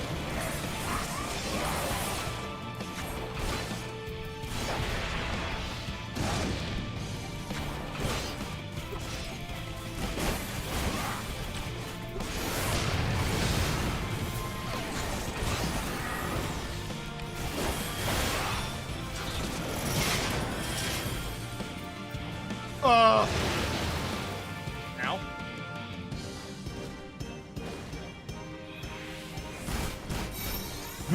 Ooh, nice. Ah! Ooh.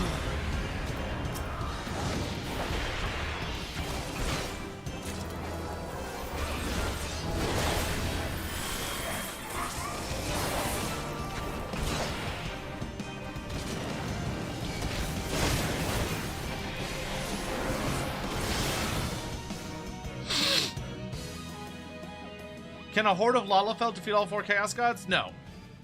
They would be delicious pickings. Oh, we didn't kill him, we just beat him. A glorious contest! I was hard-pressed to restrain myself from joining the fray! Ba, ba, ba. Well done! Well done! Well done!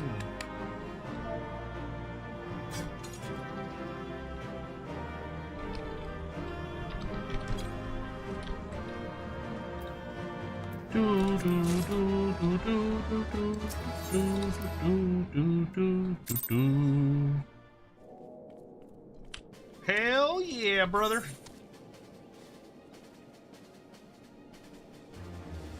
Oh, it's good to be buddies up. Perfect timing.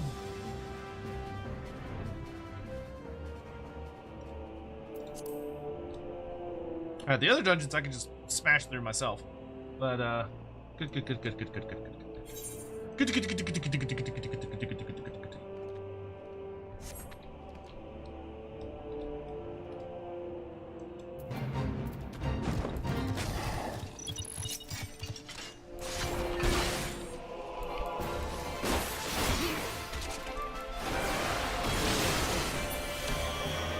It feels like Korn would run away from... Nah, Korn wouldn't run away. He would immediately initiate a contest with the other Dark Gods about who could punt them the furthest. and hijinks would ensue.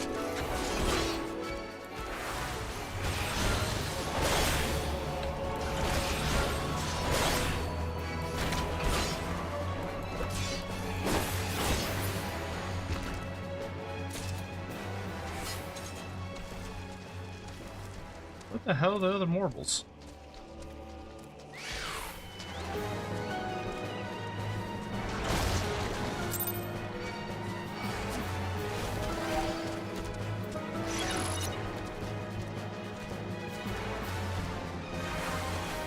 Oh, there it is.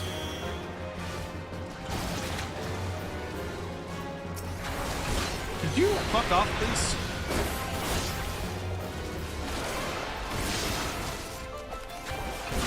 I'm in the middle of something?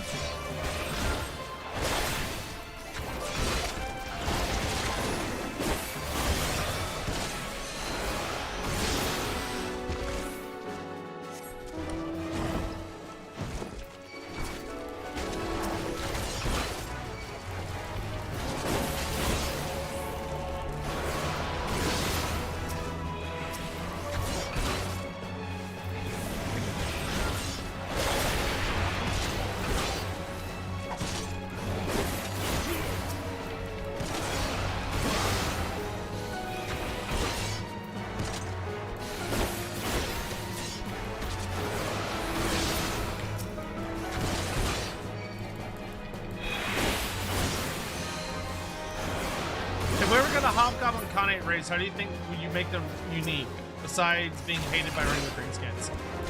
The big thing for them would be, I would really want to see CA push to the absolute limits of cavalry.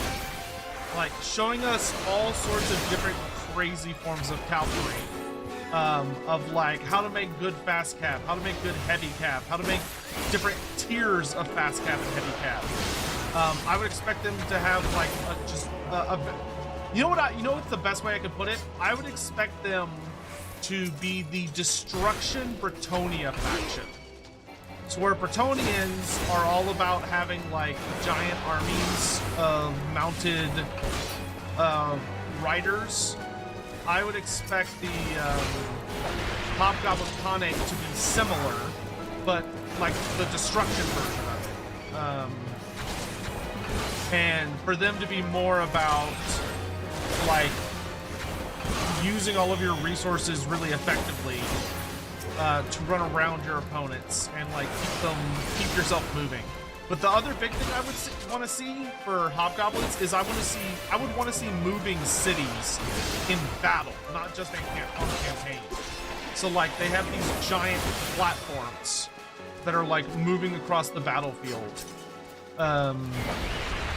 And the platforms have like groups of hobgoblins on them that are constantly like shooting bolt throwers or shooting arrows.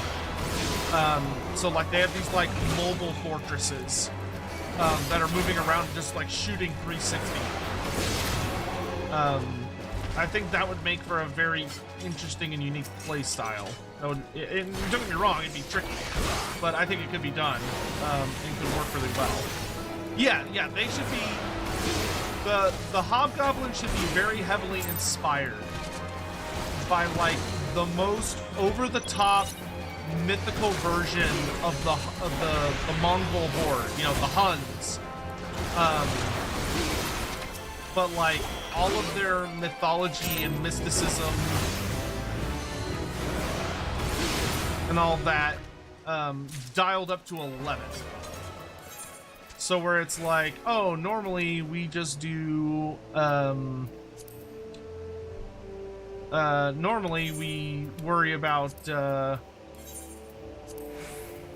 like instead of like you obviously you want to have historical elements that infer how you make decisions about certain things, but like, you know, when it comes to the Huns, especially in the age of Attila the Hun,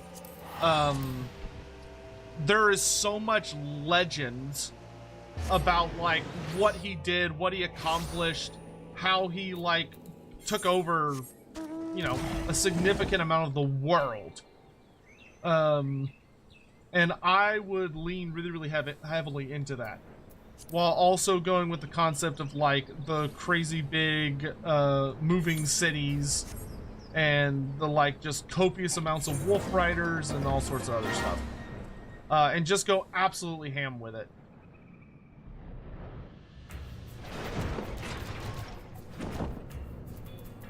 What am I looking for?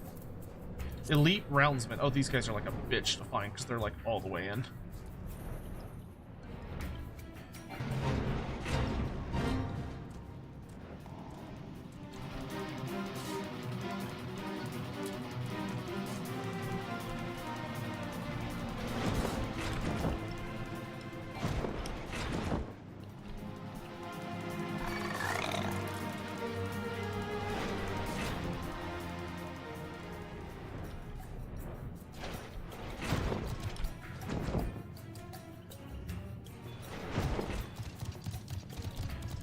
That's a regular roundsman. I need an elite one.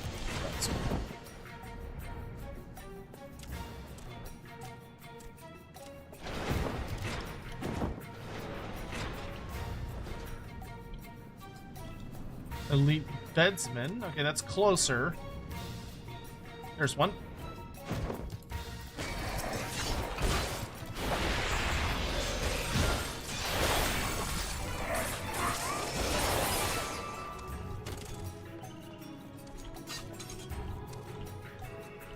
I don't like that I can't go through this door, because I'm pretty sure more of them are back there. Why is that door sealed? It angers me.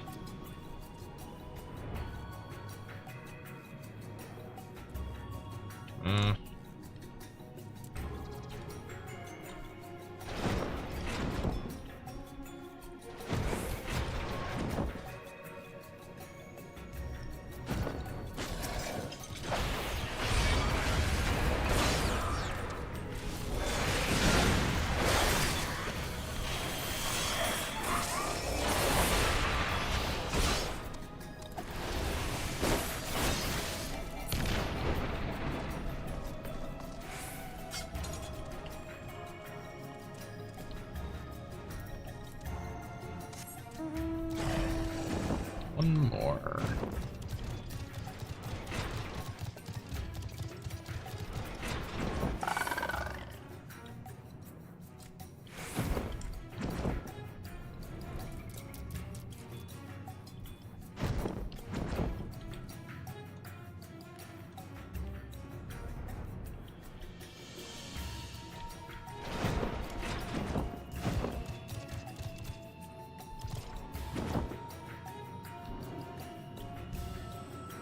No.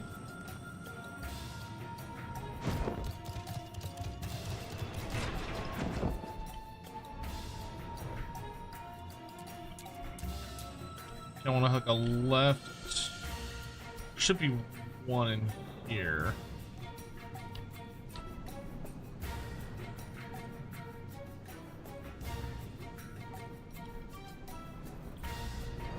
Aha.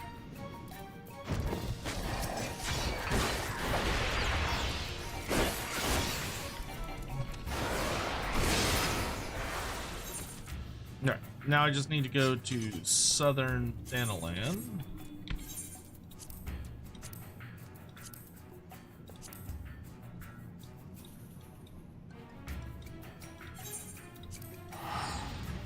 Actually, no.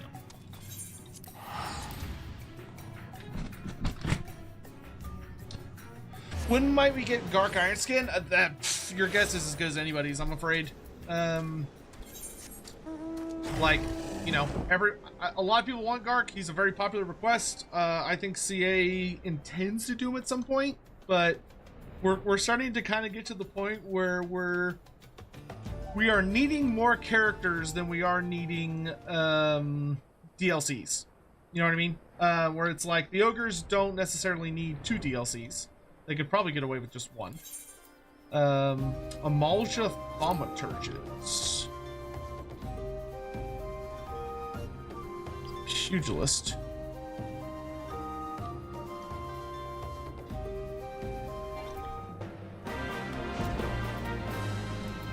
Fallen corpses writhe in style. Good old dapper zombies.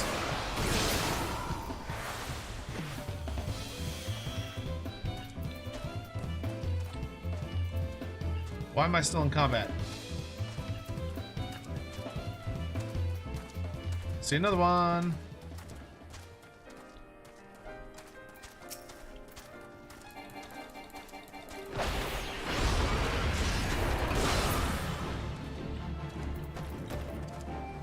Different kind of man-eaters would be cool. Yeah, but like, I don't know. How many variants do you want?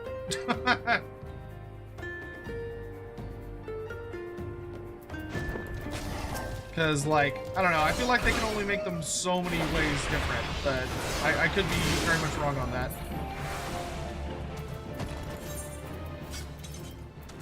Okay, now I just need to go to Western Lenosha. That's the last hunt.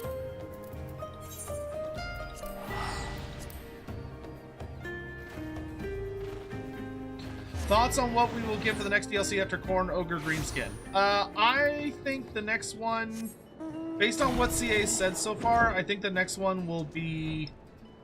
I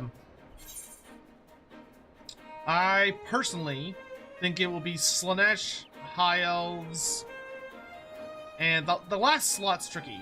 Slaanesh High Elf Tomb King, Slaanesh High Elf Norska, Slaanesh High Elf Lizardman, Slaanesh High Elf Bretonia, Slaanesh High Elf something. Alright, I am looking for Sapsa spawning grounds for these and Halfstone. What? Oh, Halfstone is where I am now. So somewhere down here are little creatures that I want to kill.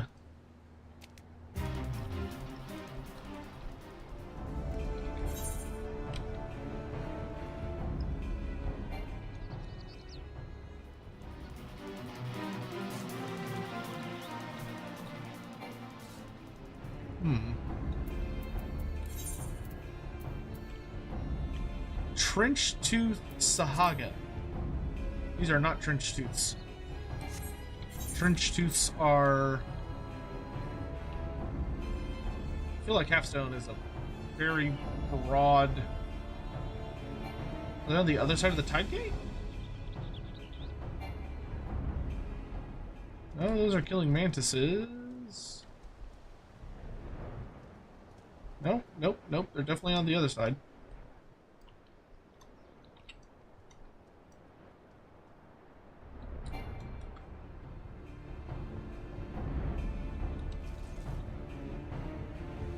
I guess we'll go deeper in and see if we find them.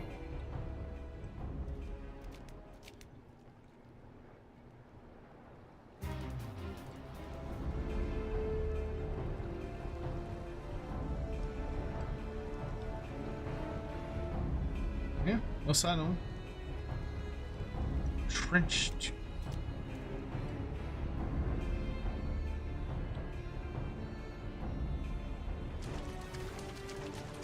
Huh.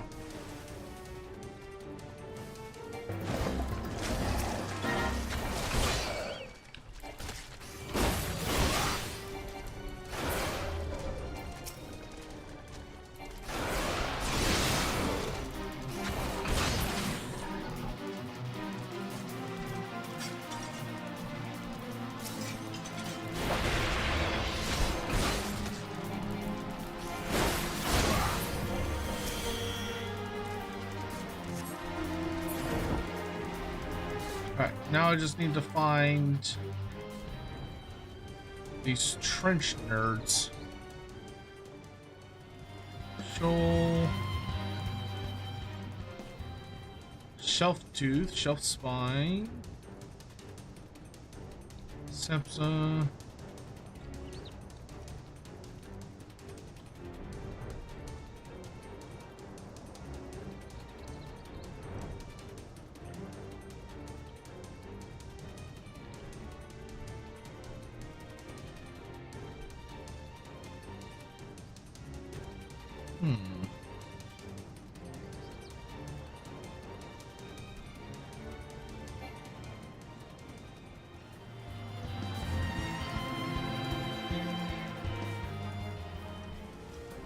No. No.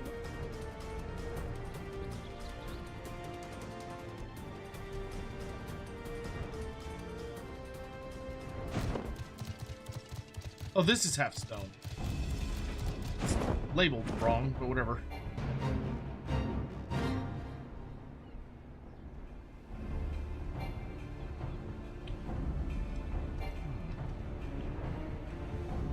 Maybe not.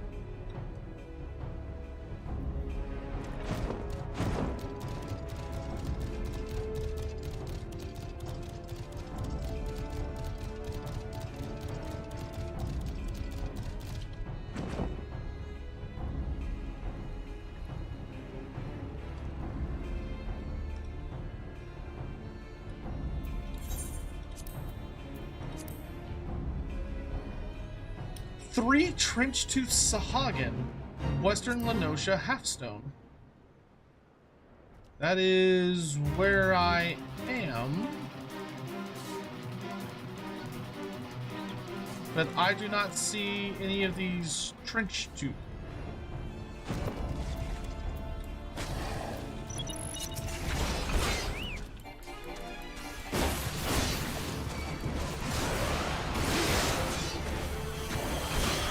Oh no, they're there. Okay. Well, I just started fighting this asshole, so I guess I'll finish this.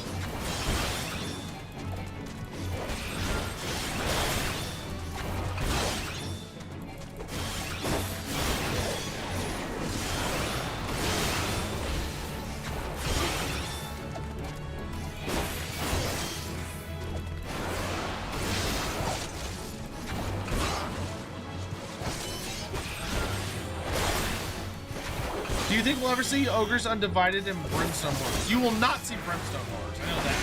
Brimstone Horrors are Age of Sigmar, they're not Warhammer Fantasy. Yeah, they're not considered a Warhammer Fantasy unit, despite the fact that they should be, but they're not.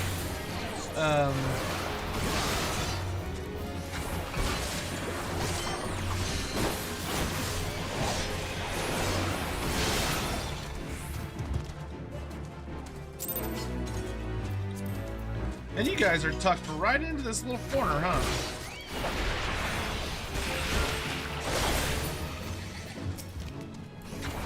Y'all are literally unique to just this little space. That's so dumb.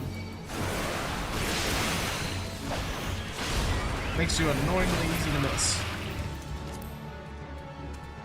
Nice. Okay. Gotta do 2 more dungeons. Don't have to come if you don't want. Gonna do them unrestricted or whatever. So I need to do Sastasha.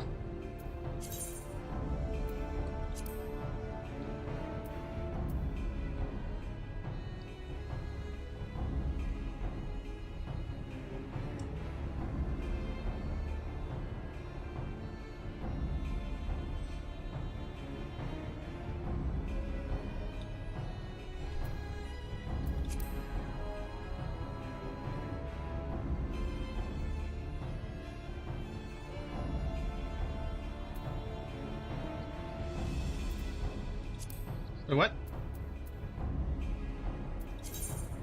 I want unrestricted, right? Yeah.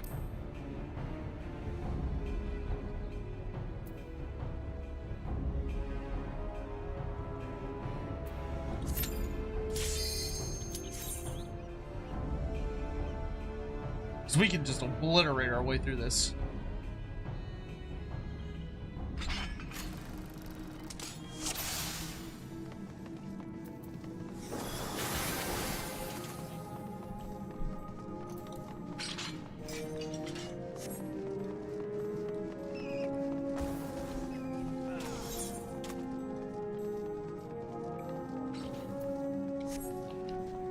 Chaos Ogres Undivided? Yeah, they can do those if they wanted to. I kind of feel like Chaos Ogres are gonna get like the treatment of we're gonna get plague ogres and that's it. I hope that we get to, I would love to get all the ogre variants, but right now I'm not betting on it.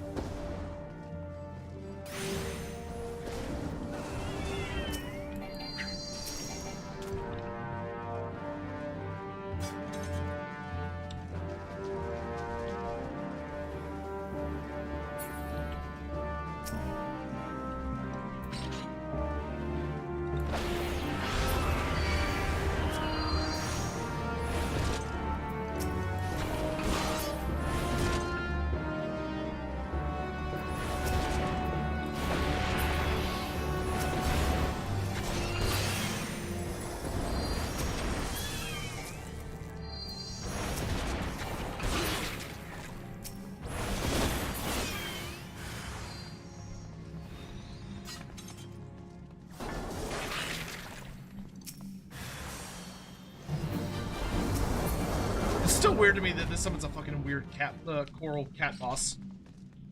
Music? No.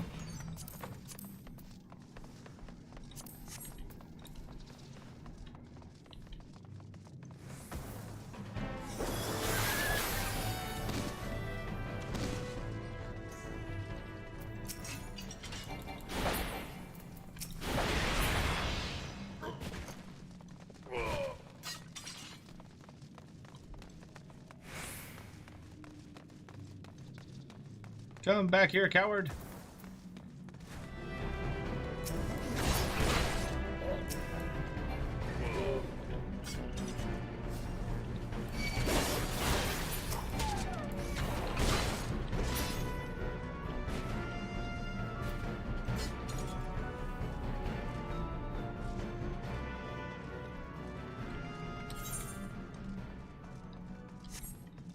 Others.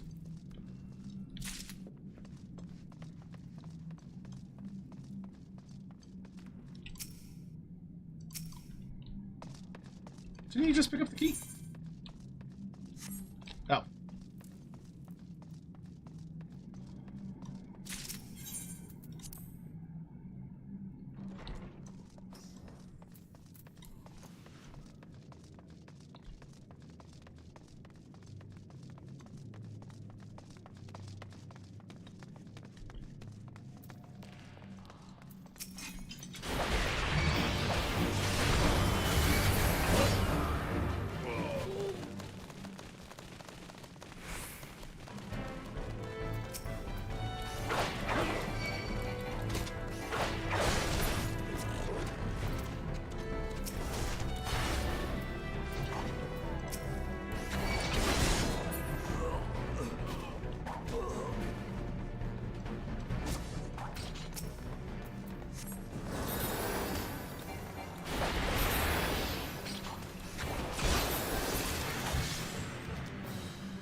Alright, now I just gotta do Arm Veil for like the billionth fucking time.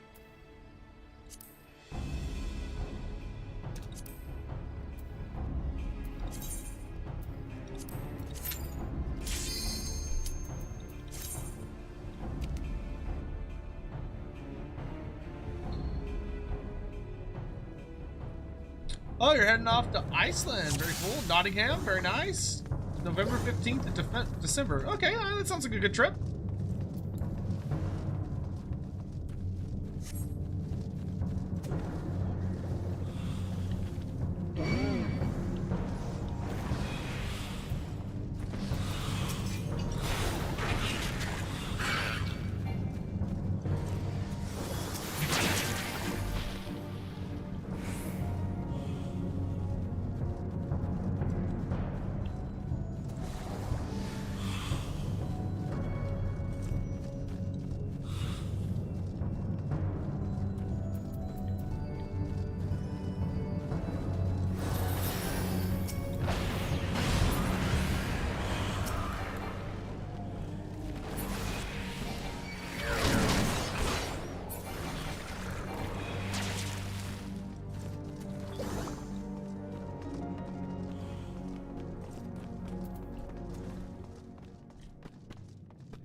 Damn it.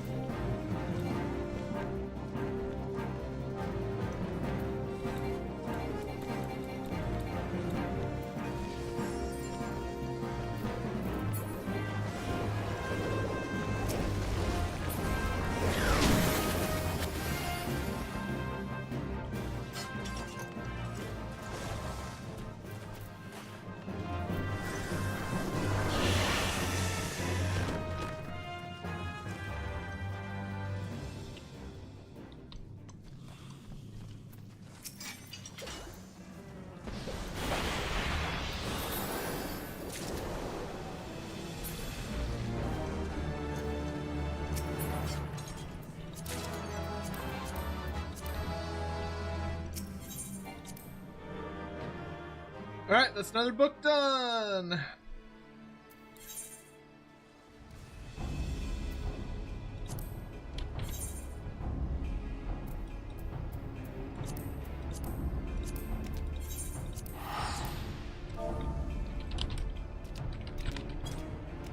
I spelled that wrong, but whatever. Much obliged.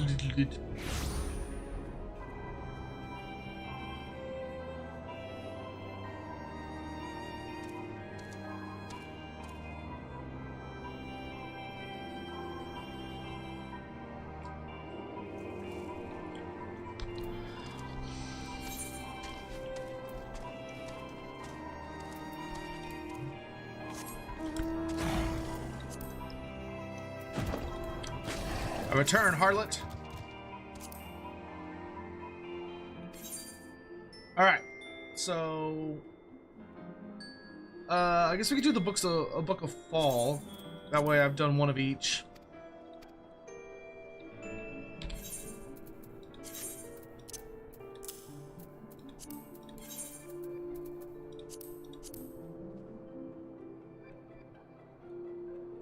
Brayflox's Longstop. Oh, that's the goblin one.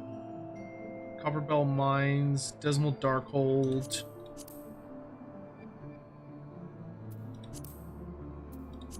I could go see if I can dig up any of the fates. Eastern Thanalan.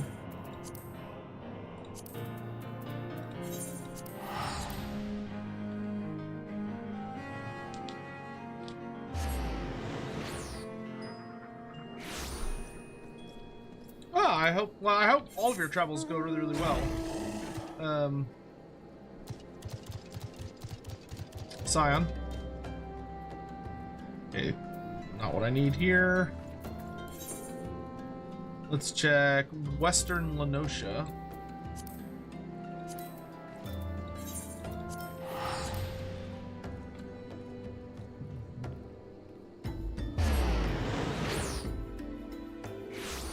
Ratwood, good job on the bands.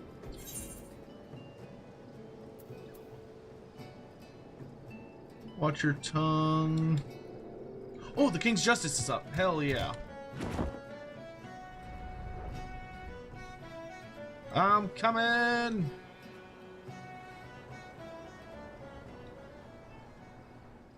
Lucky you just fly across. The game's like, you have to take a boat. And you're just like, nah. Nah. Fuck your boat. I'm gonna fucking fly. You can't stop me.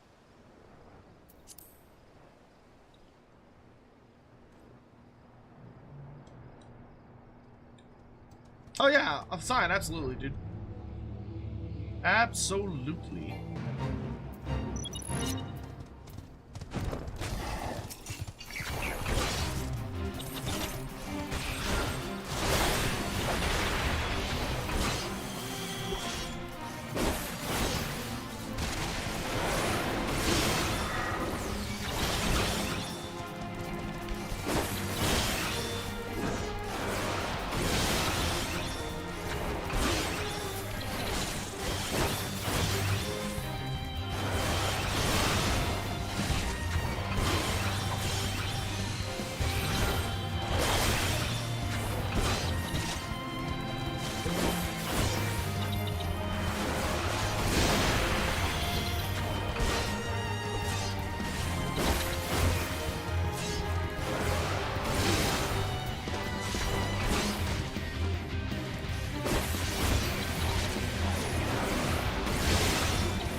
Very nice.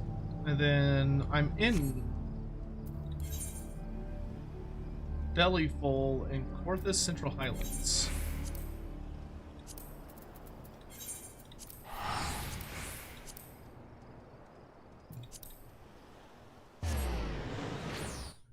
What Greenskin DLC Legendary Hero do you want to be included? I mean, it's...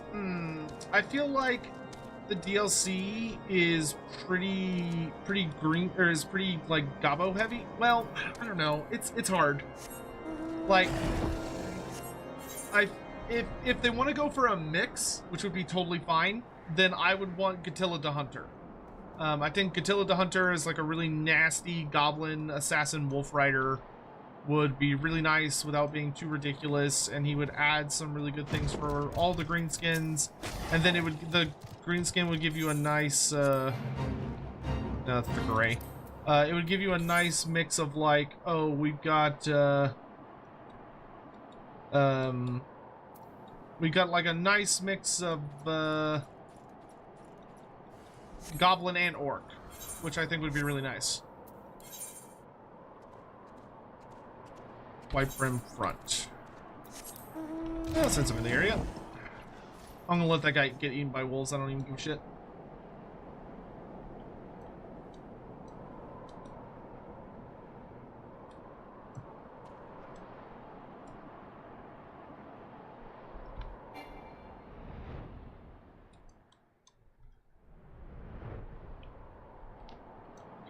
You didn't want to get eaten? You should have been the thing I was looking for.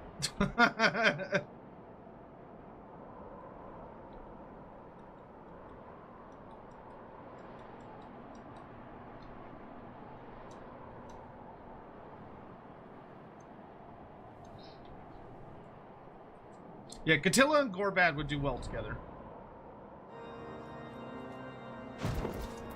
And I am here for Whispers of the Gem.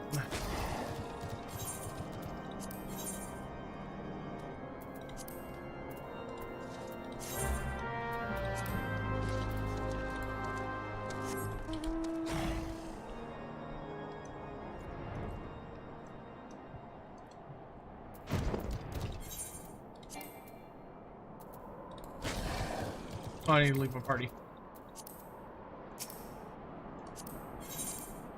Ah.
It's silly how easy and fast these are.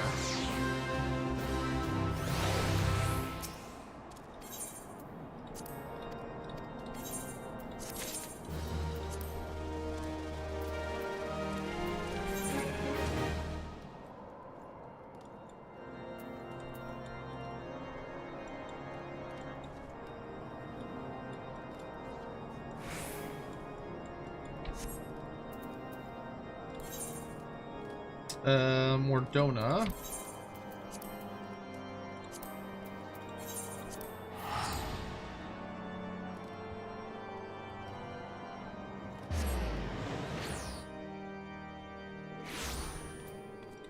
It'd be nice if they made the wolf chariot that's already in game playable. Yeah, there are boar chariots in programming as well. They're both already in the game. They just haven't been activated yet. I was actually talking to a dev about that. That dates back to like, I think he said Warhammer 1. Was when like the chariots were originally introduced for the characters, and they ended up not like. Something happened where they ended up not implementing them, which in retrospect is just silly. Go home to mama.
Honestly, if it wasn't for the fact that you have to find a specific, you have to track down like specific fates, I actually would not really mind these that much. Like the Trials of the Brave would be like, it's like, oh yeah, they're time consuming, but they're not that, like, they're pretty easy. The thing that sucks about them is just that you have to get like specific fates, which can take forever. Wait, where's that? Northern Thanalite. Okay.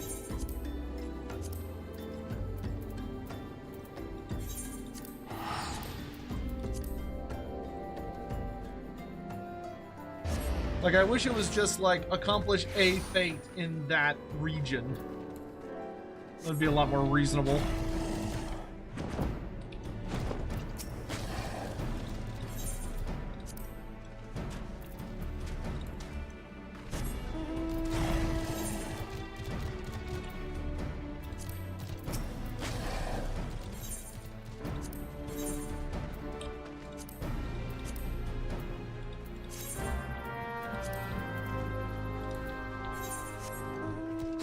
Oh yeah, I couldn't even imagine doing this without being able to fly. Doing this, trying to do this without flying, that'd be a no for me, dog. Flying makes it a lot more bearable.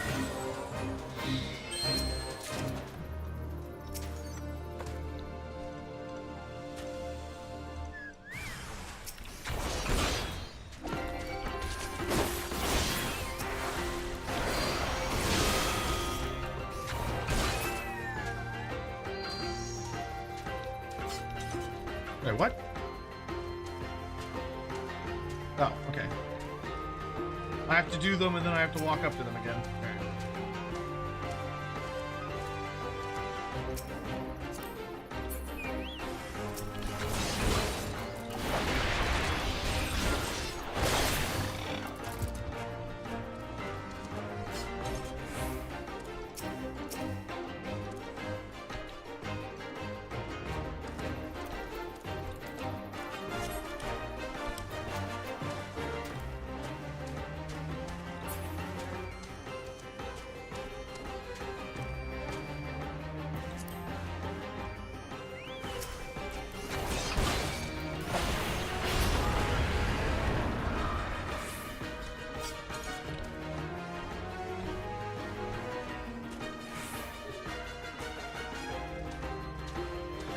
Can the four of the Chaos Gods turn mortals into greater demons? No. I have never heard of a greater demon coming from a mortal. Heard of lesser demons becoming mortals, or being mortals originally, but I've never heard of a mortal becoming a greater demon. At that point, they become demon princes.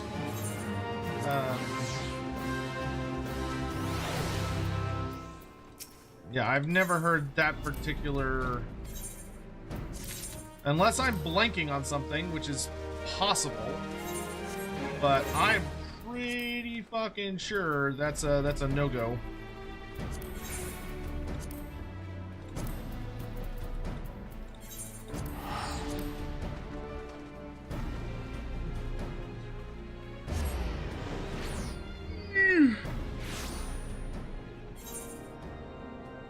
Simply Red, Fire in the Distance. Does anyone hear it? Inspector Hatchet, Baba Black Sheep. What's on your mind? Front and Center. Nope, don't need any of those. Let's check Eastern Thanalan real quick. What about Screech Vermin King? Screech Vermin King isn't technically, like, you... Calling him a greater demon is a bit of a misnomer. He's more of just a demon. Because the Horned Rat doesn't have any other demons. So you kind of have a situation of, like, technically he's not a greater demon. He's just a demon. Because the Great Horned Rat just doesn't have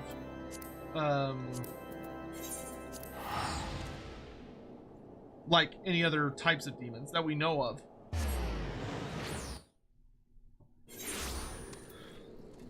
Warhammer's racist and trash. I respectfully disagree.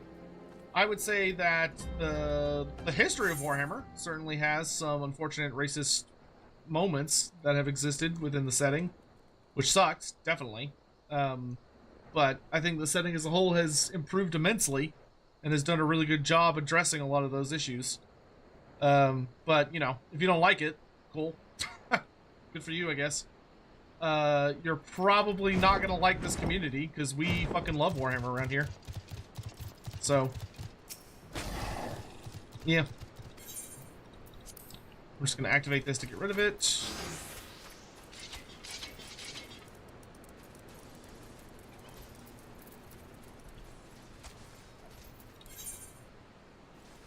Okay.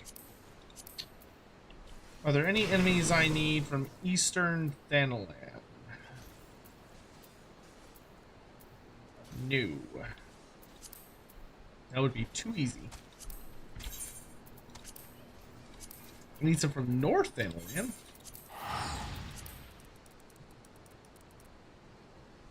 Hey, Grumberto, what's up?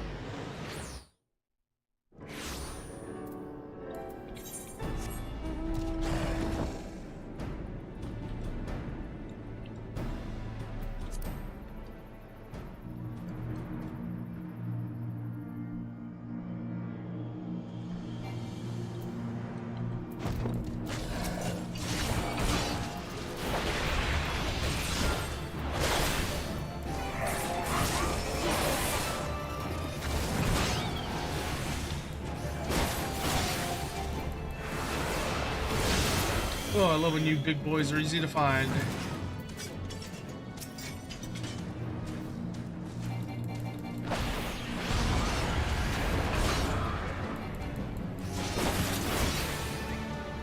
makes my life easier.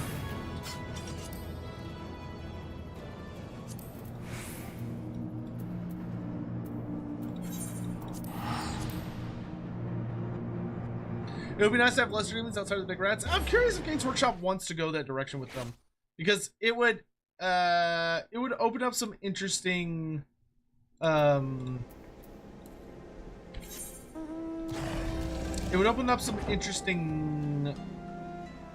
questions that the setting would have to answer. But it wouldn't shock me if they did. It would just be interesting. What do I need down here? There we go. I need Amalja Lancers. Okay, those are around here.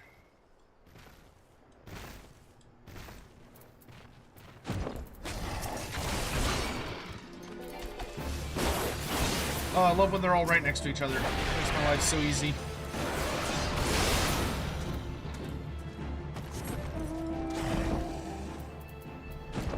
Look at that, 3 in a row.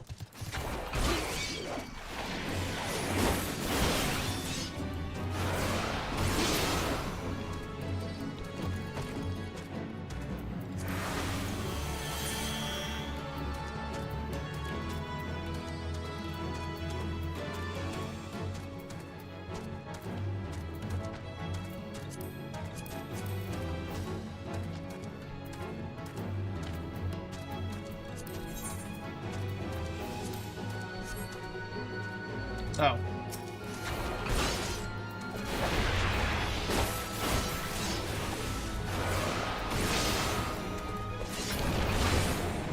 So why am I still in combat?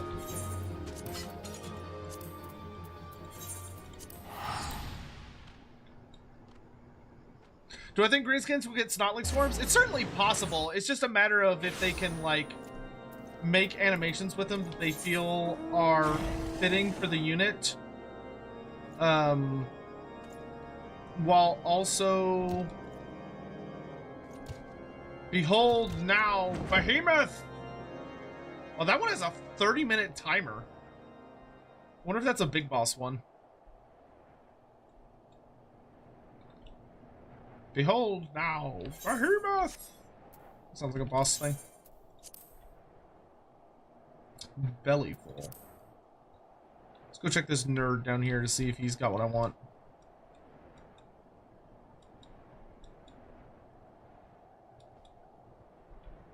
So I could just be smart. Don't be lazy. Sotek, be smart.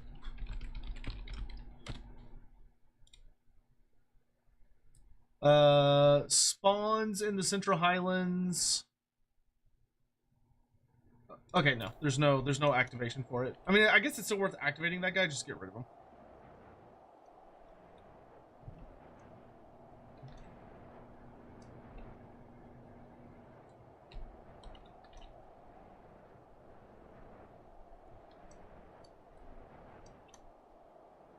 Yeah, I mean, if they can make Nurglings work, I think they can make Snotlings work.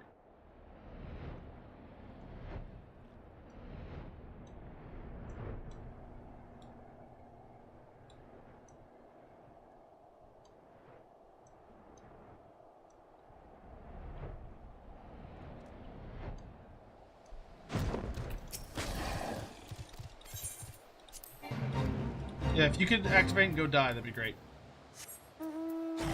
Alright, meanwhile, while he goes and dies, the Boulder Downs is where my presence is needed. Oh, I'm in the Boulder Downs. Okay. I'm looking for giant readers? The fuck is a giant reader?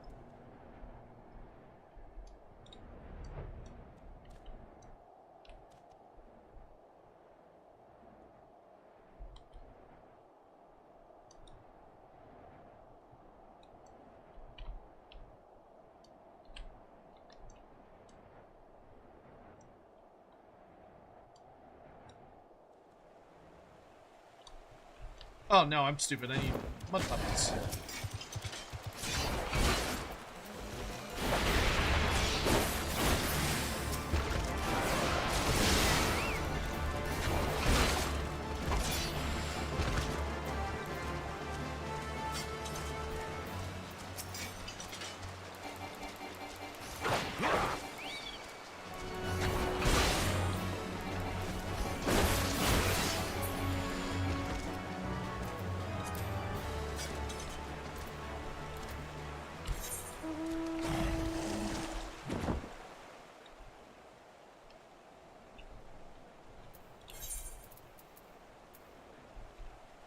Oh, interesting. Mud puppies spawn here. Oh, they spawn in multiple locations. This is cool. Maybe the giant readers are giant logger. Need a giant reader. There's one.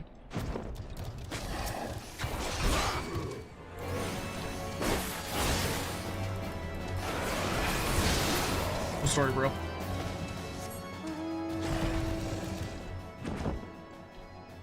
Oh, you got me with paralysis. That's not very nice.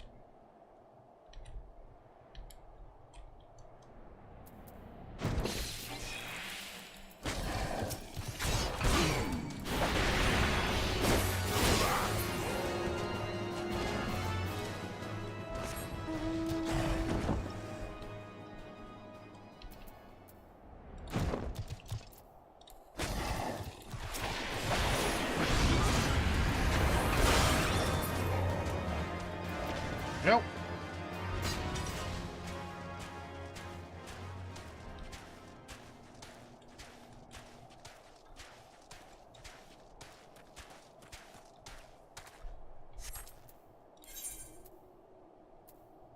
Okay, take me to Western Lindosha.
Kill them all! Okay, there we go.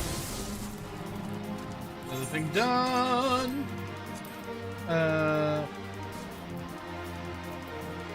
I need to go to... Oh, I remember what those, the jellyfish are. They're all the way down here.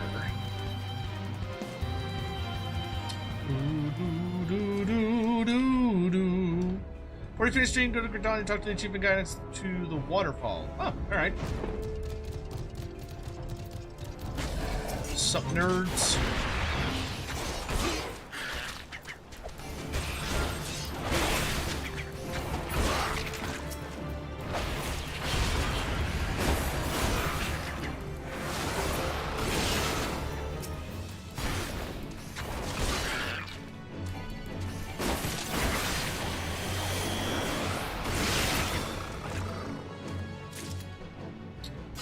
Okay. Eastern Lenosha, but real quick, let's go check on Public Quest. Fate failed! Thoughts on the AR beast types and how they fit into fantasy? I mean, we've talked about this a fair bit already on some streams. But I think most of them would fit just fine, to be totally honest. Without too much difficulty. Because, like, you would just basically have, many of them would probably just end up be worshipping, like, smaller demon, well, not smaller, but like demon princes or specific greater demons instead of necessarily having like big ol', you know, the regular gods. Let's do Mordona Silver Tier.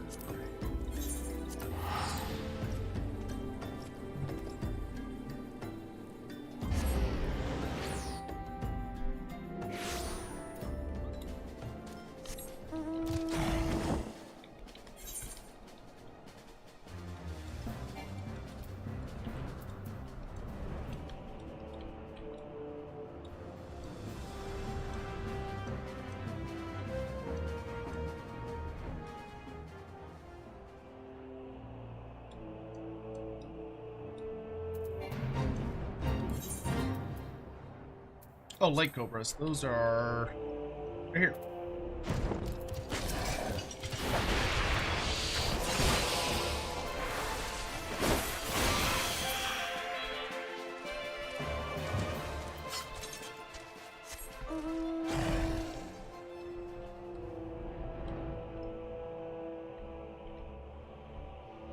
The rest of them there.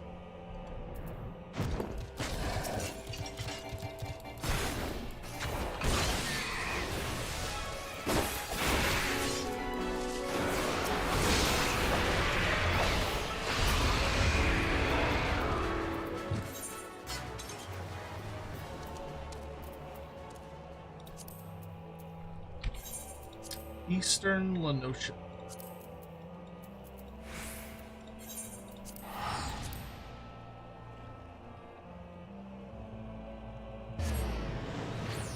A dwarf expedition to Kanak Zorn would succeed. What would they find / what would they do in my lord wisdom?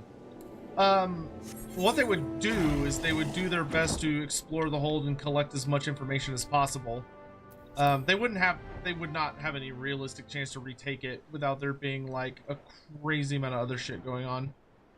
So the next best thing they could do is collect a lot of data, essentially. So collect what runic lore they could, try and uncover several artifacts.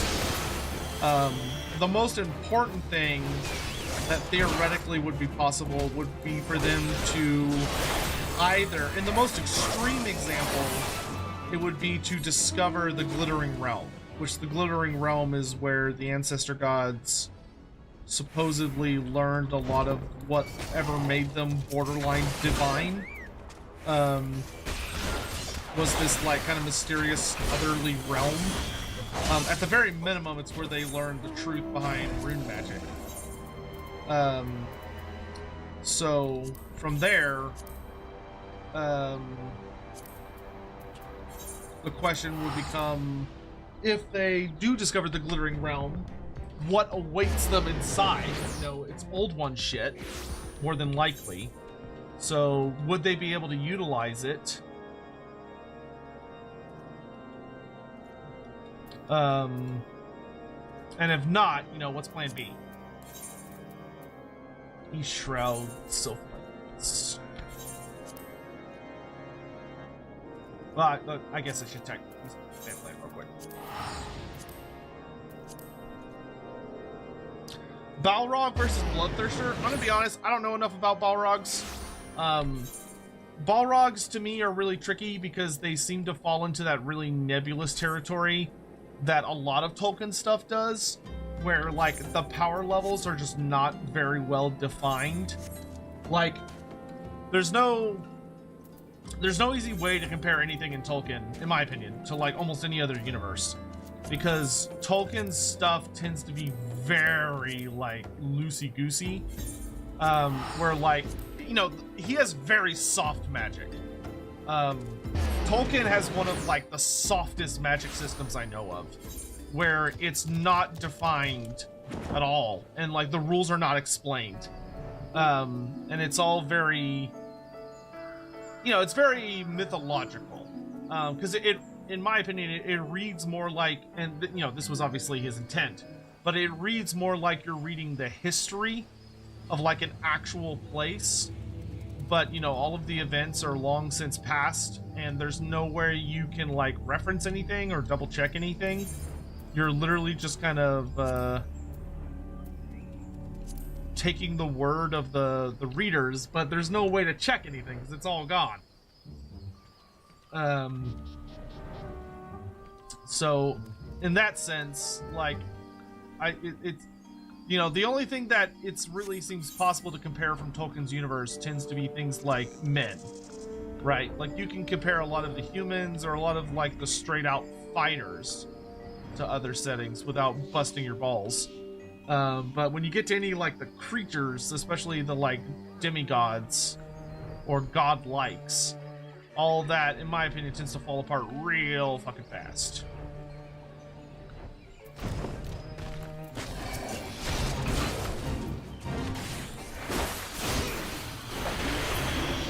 Not that that's a bad thing. Like, you know, I don't think that's a weakness of Tolkien's universe. It's just It's just a mess.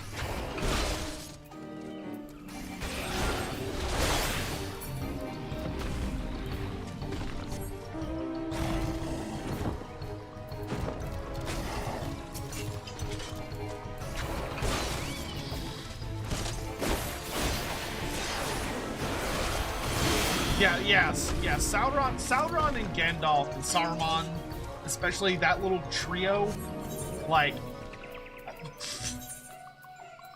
they are so bizarre.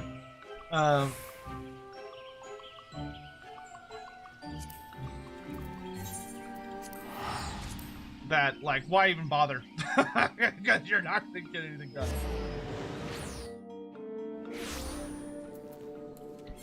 They're so out there. I mean, don't get me wrong. Warhammer's not that much better, honestly. Like, Warhammer... Like, I feel moderately confident saying that Warhammer has a hard-ish magic system, but definitely an ish. Wait, what am I here for? Regular quarrymen. Are those not what these are? Oh no, those are cobalt quarrymen. Okay.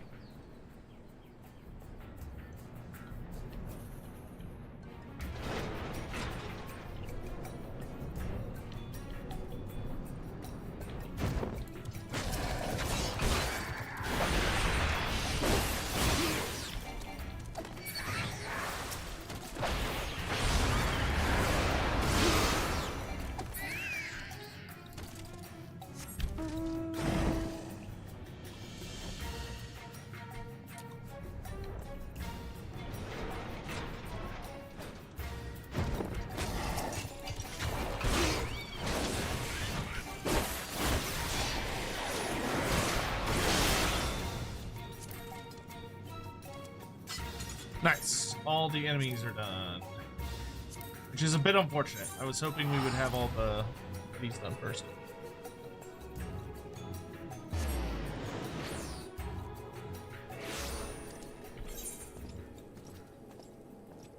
Hey, quartz coupling. Nice. There it is. Just what the doctor ordered. There's a very good chance we get 2 books done tonight, which would be very nice. We would be halfway done. The Trials of the Brave.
Wump, wump, wump, wump.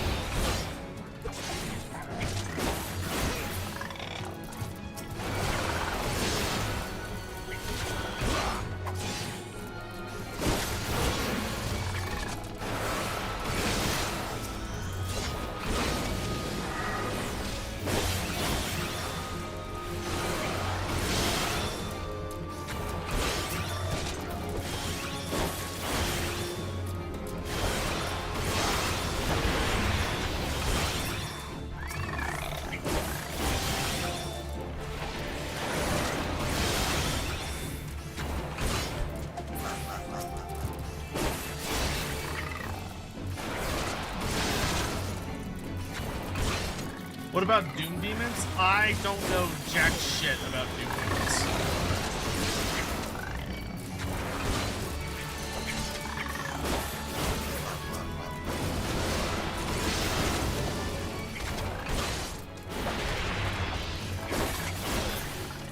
Like, they are, I know literally nothing about them. I've never even played a Doom game. I've seen a lot of Doom games, but I've never played one myself.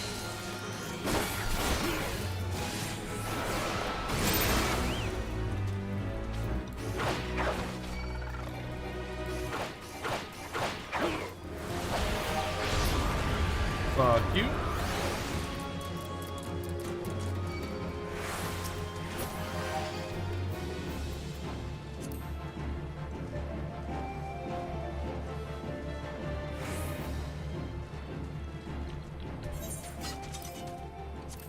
Okay, now I'm doing Central Corpus.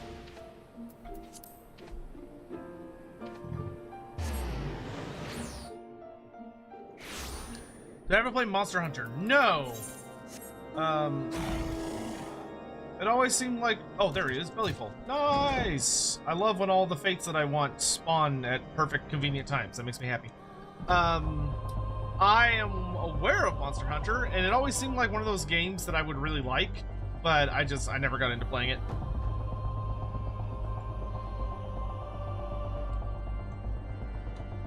Sad to say. Oh, right, this is the one where you have to go around. Stupid.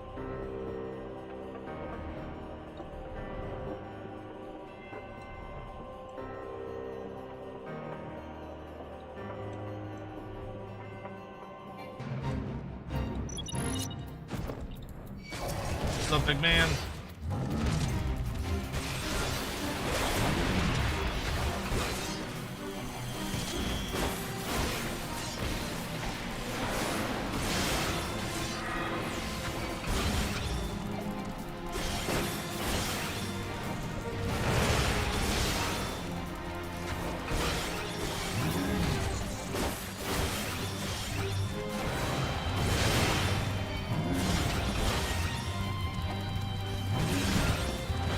Gargamel.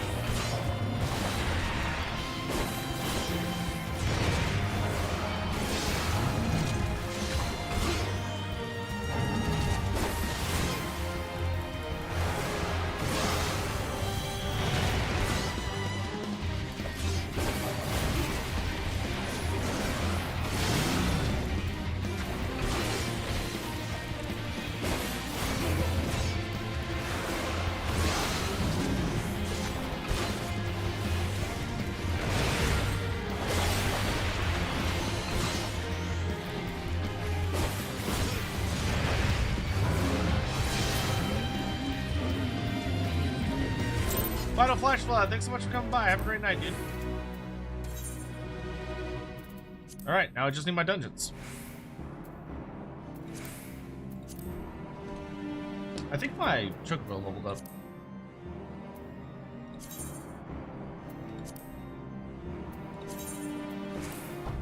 Oh, nice!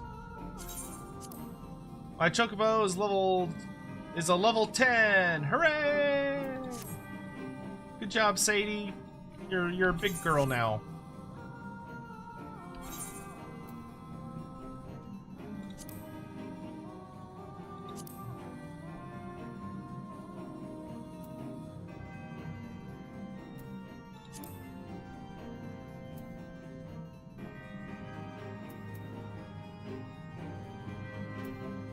What's the first one I need?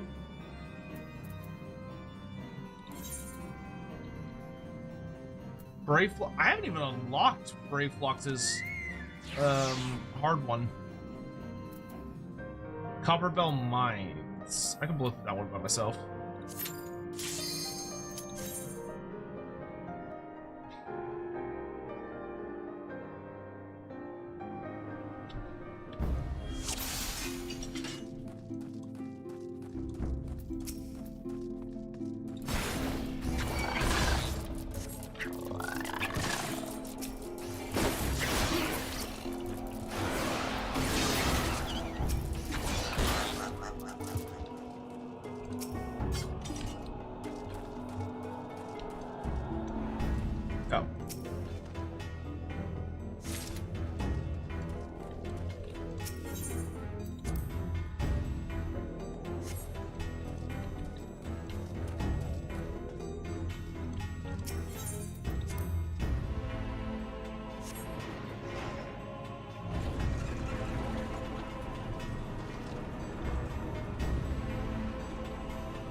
remember if I need to go down here or not.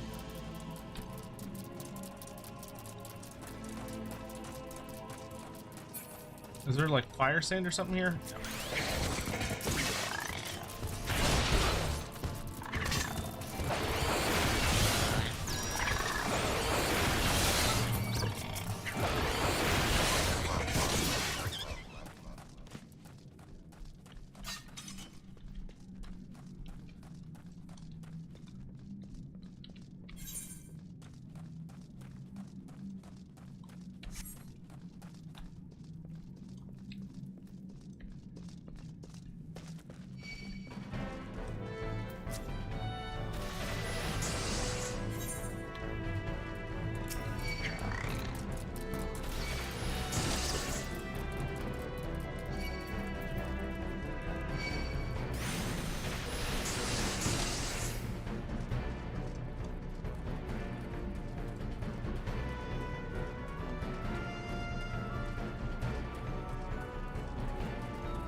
Arbol versus Avarash? Ugh. That would... that would be pretty close. That would be pretty close. They're both kind of fucking ridiculous.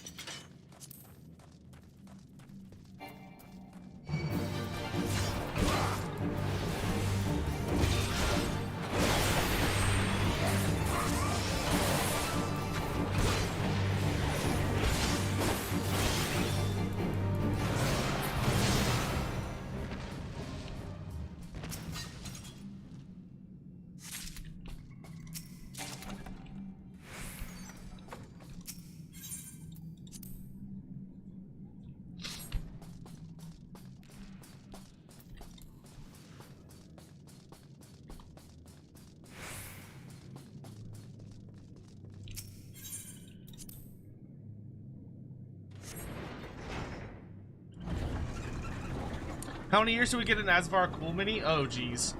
I mean, there's a chance you might get one with the Warriors of Chaos book. It's really hard to say, though. Like, because Games Workshop's kind of picking weird characters to represent a lot of the books. Oh, Powder Chamber. Like, I think a lot of us expected, like the fact that the Dwarf book came out without High King Albertson. Or that the Bretonnia book came out without regular king, not High King, but regular king, Lewin Orc Slayer. Those both surprised me personally quite a bit, because those are kind of like the big characters for those. Granted, both of them die during the storyline, but yeah, I'm not really sure what they're doing, to be totally honest. So, like, I would think Asvar Cool will be one of the big featured characters in the Warriors of Chaos book, and he'll get, like, a big sexy mini at the beginning. But they might want to save him. They might do, like, his Vanguard type stuff, or just, like, other characters who are doing things. And focus on, like, oh, instead of that, we're gonna do... I don't fucking know. They're like, oh, we're gonna do, like, Kolek Sun Eater. As, like, the big bad mini. As an example.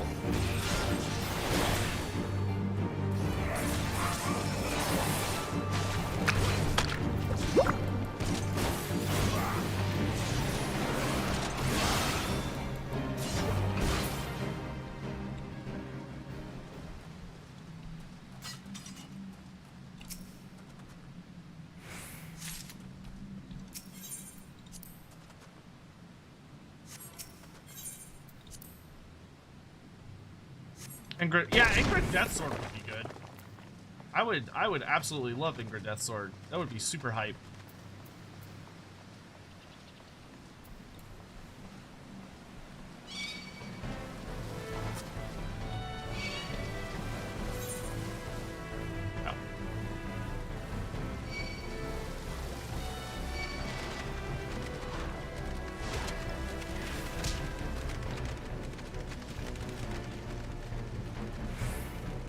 God damn it, I got turned around.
Oh, nice. I got an orchestration rule.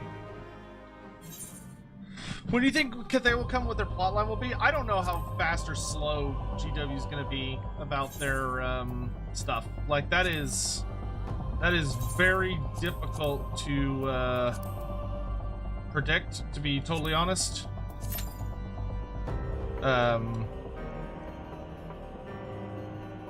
It is very hard to predict.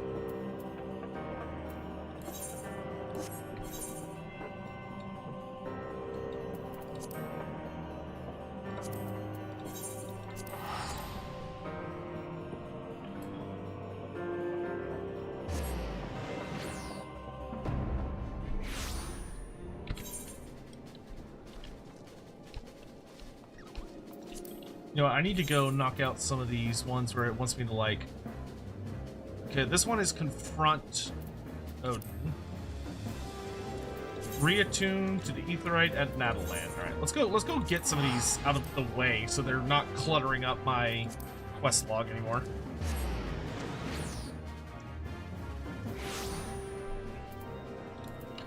I mean, based on how slow Games Workshop is going right now, I would be kind of shocked if we were lucky enough to get Cathay and Kislev by like 2026.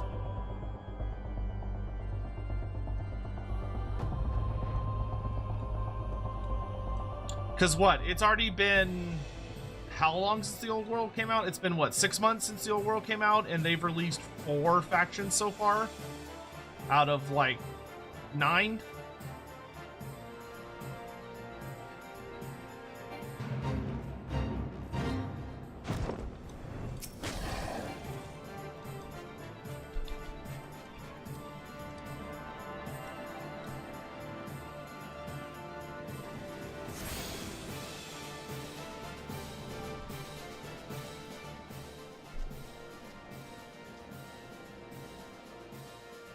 Uh-oh.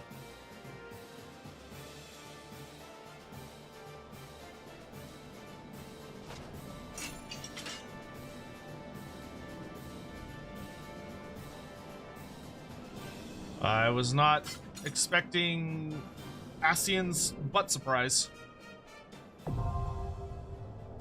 The Howling Eye is now accessible. Cool.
This is Cutter's Cry, a labyrinth of sand-ridden caverns, and you hear that? That sound like the woofing snort when a fire catches? That's the Chimera, not that I've seen it. Sure, go right on in if you're that certain of your ability to make it out in one piece. Just don't expect me to go trotting in there after you, no matter how hard you wail and holler. Ah, you promised old Cybald the Stoic, did you? He's what's called a man of principle, he is. A little too much principle, I'd say. What's wrong with wanting to live when you've a wife at home, big with child?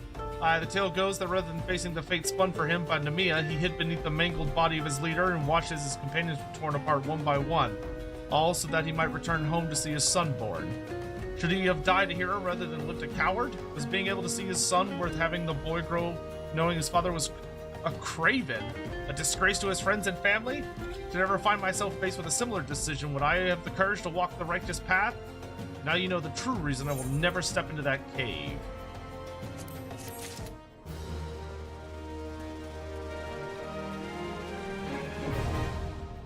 Cutter's Cry.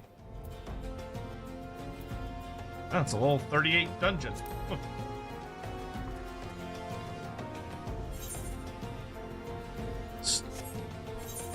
Let's see.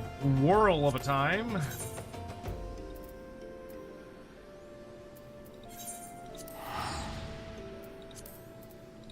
Yeah, just get all these side quests kind of knocked out.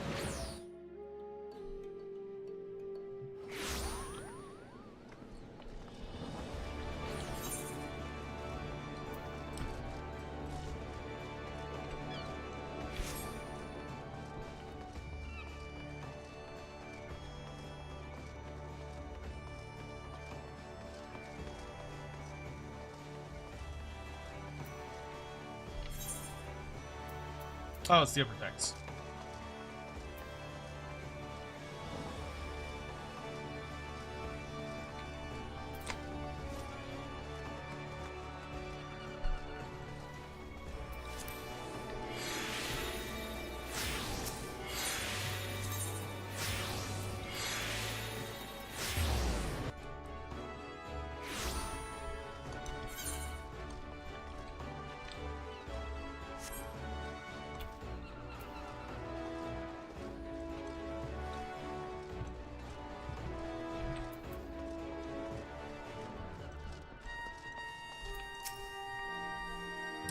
Dakarius of the Scions, you are as ever a welcome sight at the Maelstrom Command. Our worst fears are realized.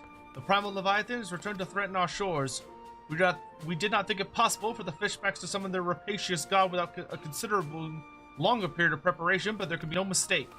Prior to contacting Urianje, we received a report detailing the almost complete destruction of a merchant fleet upon the open sea. Only one vessel managed to limp into port, bearing the decidedly unwelcome news of Leviathan's resurgence. Judging by the testimony given by the surviving crew members, the massive waves the entity leveled against the ships dwarfed anything we have ever seen the Primal Command before. Should he unleash a tidal wave of similarly empowered proportions, Limsa would be scraped from this island like a barnacle from a hole.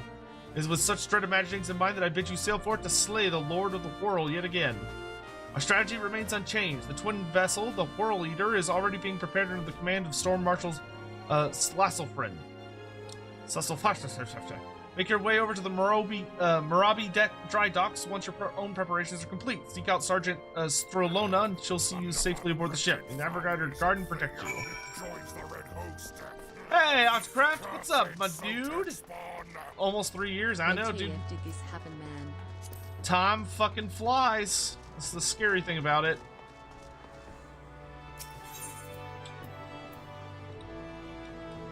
That's what makes it so spooky. No.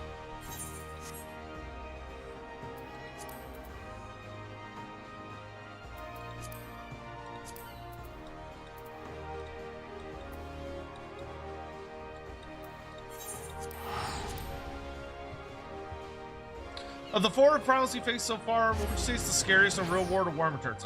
Leviathan? Yeah, it's not even close. Like, the other three are cute, but, like, Leviathan actually is, like... Leviathan could destroy nations with relative ease. The other three are nasty, but, like, they can't unleash things on that level of scale.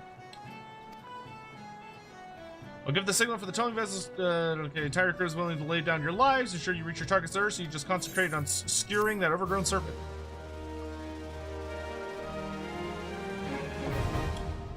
The Whirl Eater Extreme. Alright, where the heart is, Journey to Mist. Sure, I can knock that out real quick. Where is the fastest? It's actually a little ways north of here.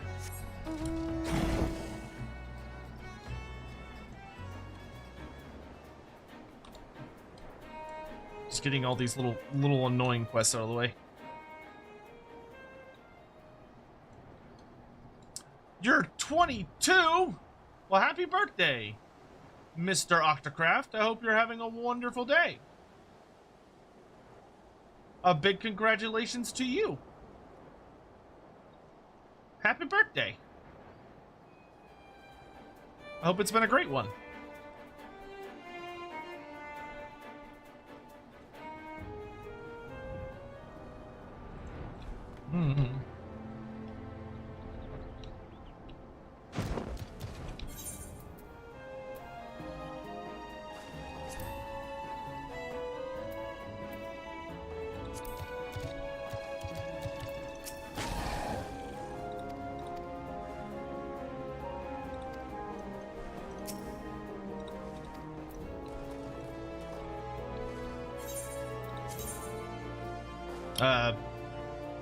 I just have to go to any ward, right? It doesn't matter which one.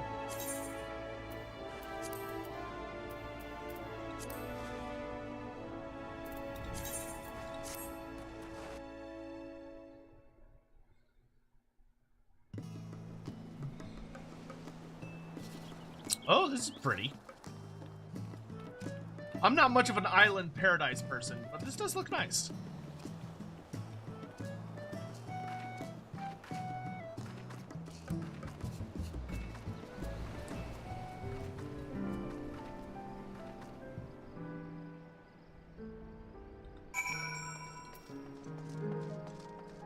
Storm Recruit?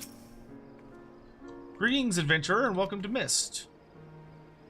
Huh? A Lomensin sent you, you say? Ah, that's unfortunate. All Lomensins are barred from participating in the auctions you see on account of the fact they're, well, Lomensin. Admiral's decree.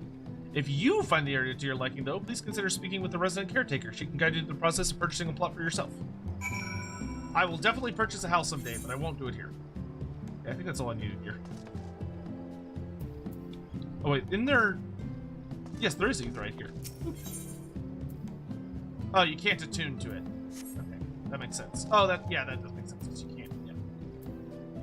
I am not a smart man.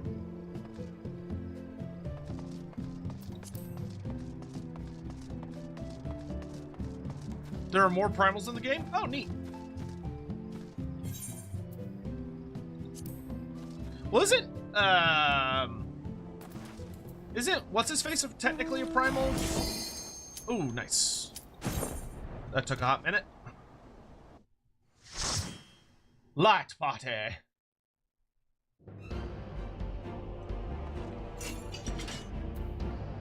I really wish they would make it when you moused over this, it would, like, tell you what their class... Oh, no, it does right here. Stupid. Warrior, White Mage, Pictomancer, and Dragoon.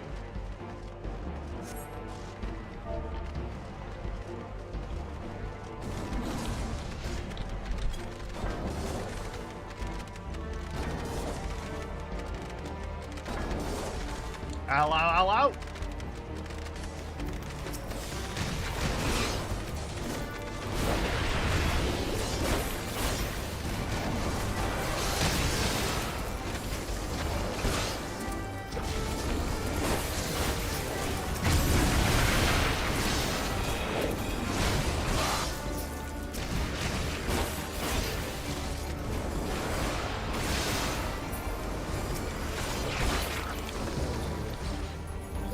Oh, interesting. I didn't know that we were immune to that guy's attacks if we were in the crystal.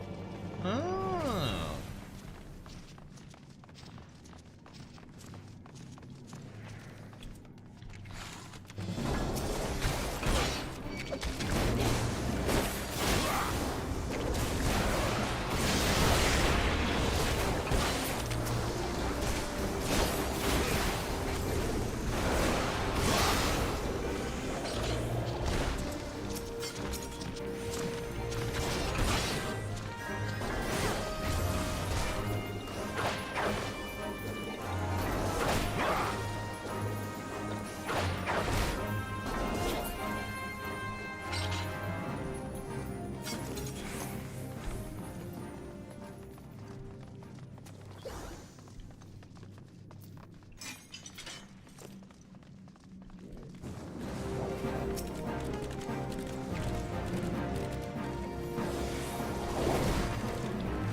Those Pictomancers are fucking hilarious, dude. Like, they're just gross.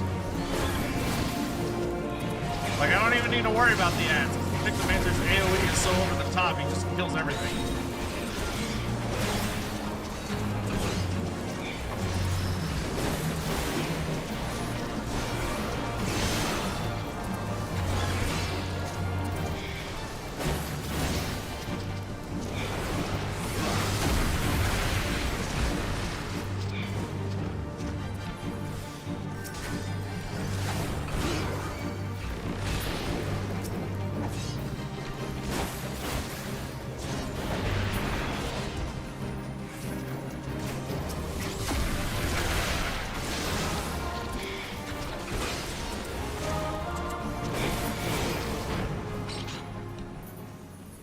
Down he goes.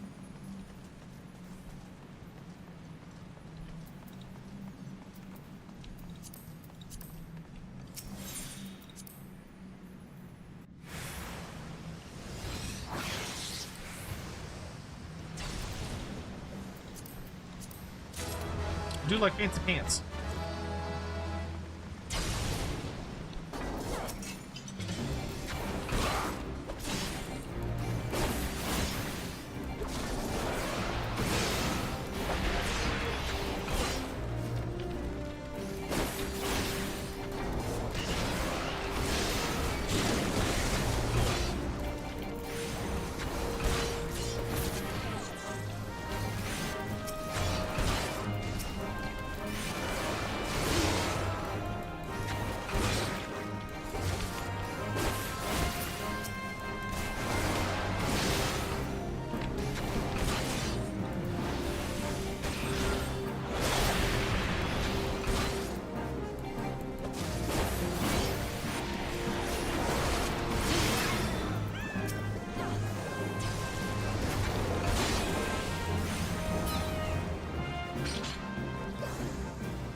Oh, I got a skirt.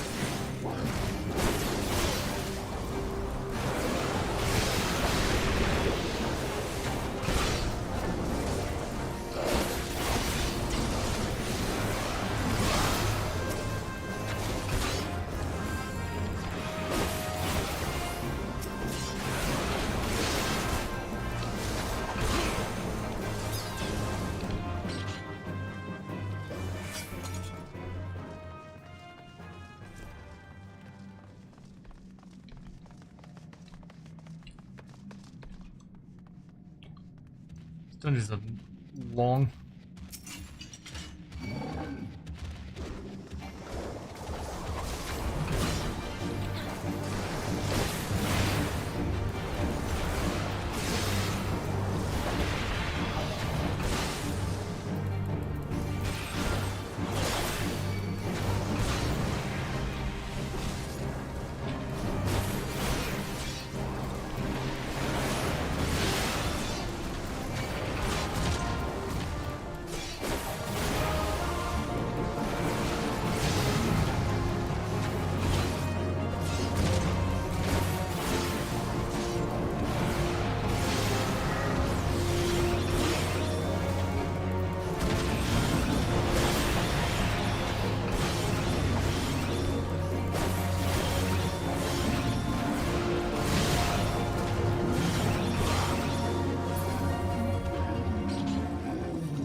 Oh boy.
Oh.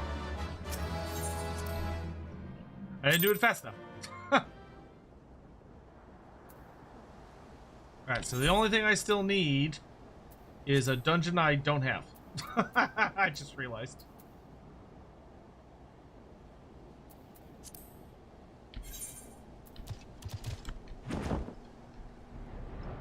Might need to check the quest real quick. There you are. What news have you brought me? For the purposes of luring adventures to Limsa Lomitsa, that's unfortunate, but it does explain a great deal. Looks like my dream of owning my own home will have to wait a little longer, but don't you worry about me. My day will come soon enough.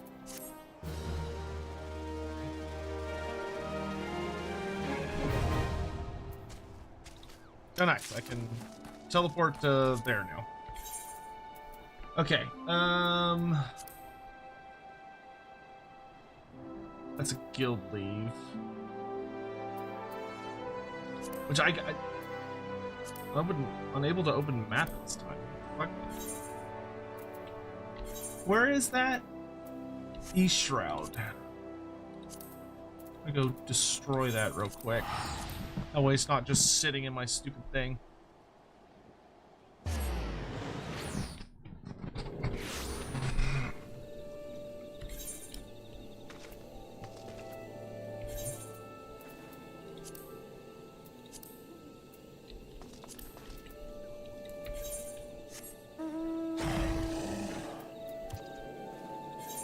Oh, it's down here. Yeah.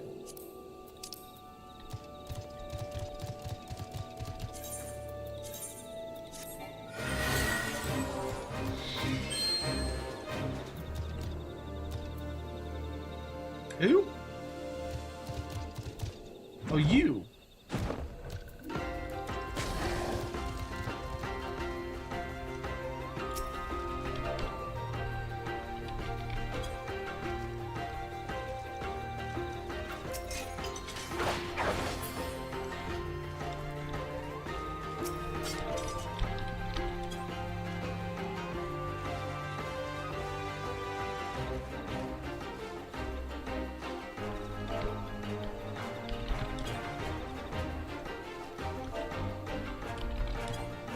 Oh, come on.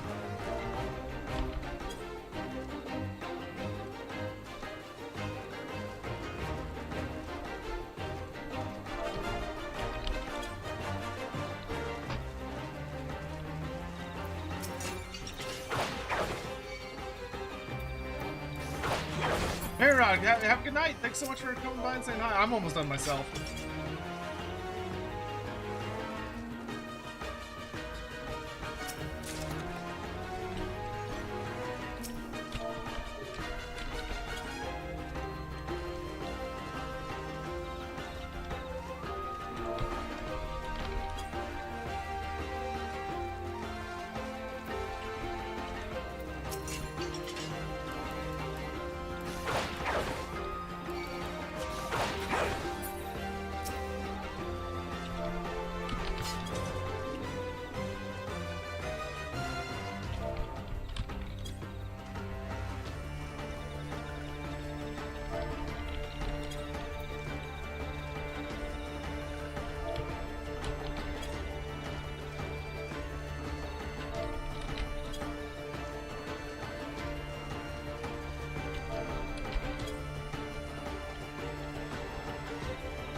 I think I've had that lead meat sitting in my journal for like 1,000 years.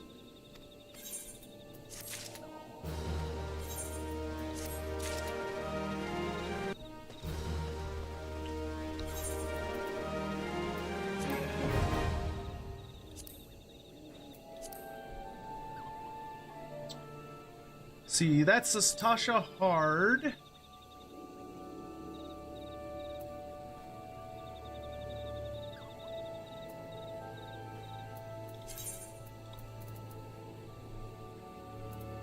Wrath of Karn.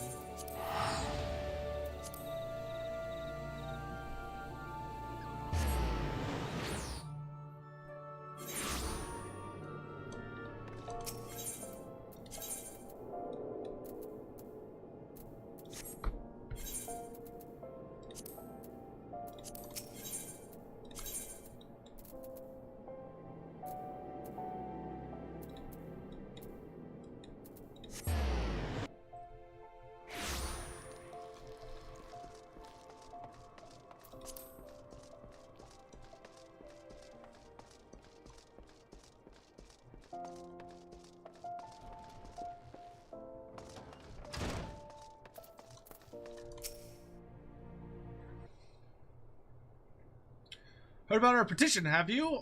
And you'll do as we ask, no questions asked? Great attitude. Now then, situations like this. No, this isn't right. I'll be damned if I put our sister's fate in strangers' hands. I'm going myself. Oh, brilliant plan, brother. Go blundering into the sunken temple of Karn. The place is a death trap. What guarantees do we have that this adventurer could beat those traps? None, that's what. But you know better than any what these muscles are capable of.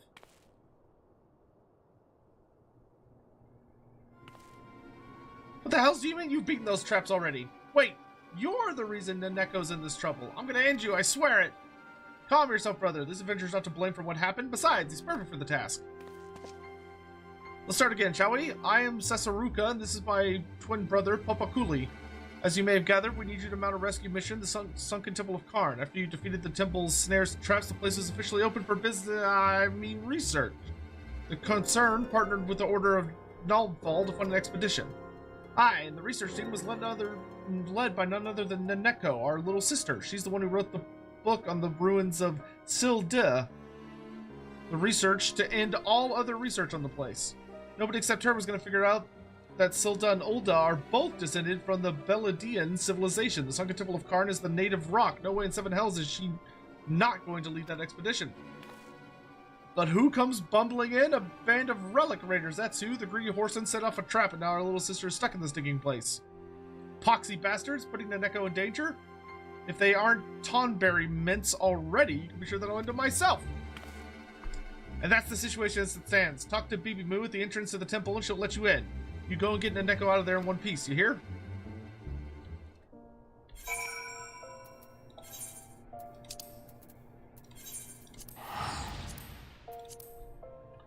Not the dungeon I was looking for, but another dungeon added and off my quest tracker.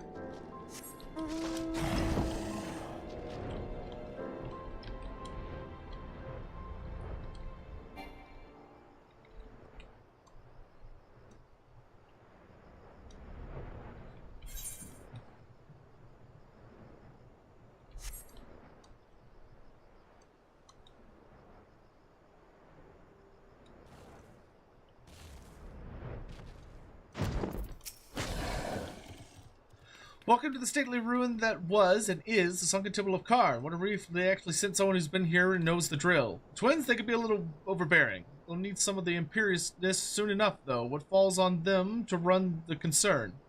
When it falls on them to run the concern. In case you didn't know, those two are the chairman's progeny, them and Miss Naneko. You will find it much changed with that thanks to those fool robbers. Take care, but not so much that you cannot make haste.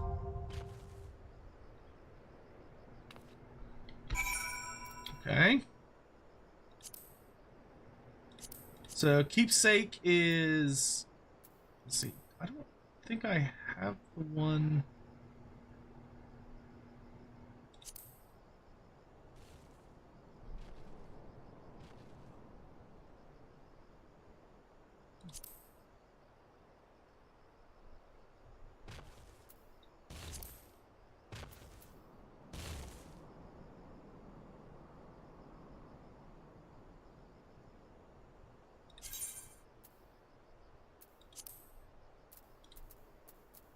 King of the Hole. I don't remember which one is which dungeon.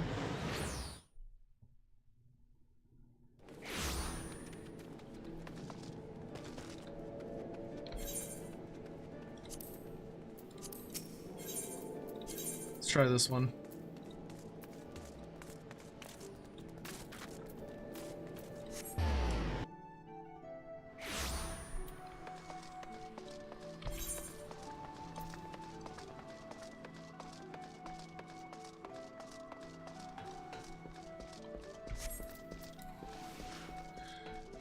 You've played through this game in a very different way than most people I've vampired off of. It's interesting to see. That's because I have a very particular form of brain rot / mental illness, I think.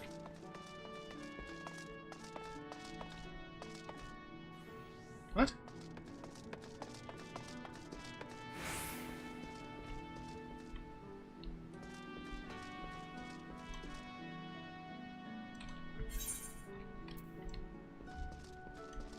Ah.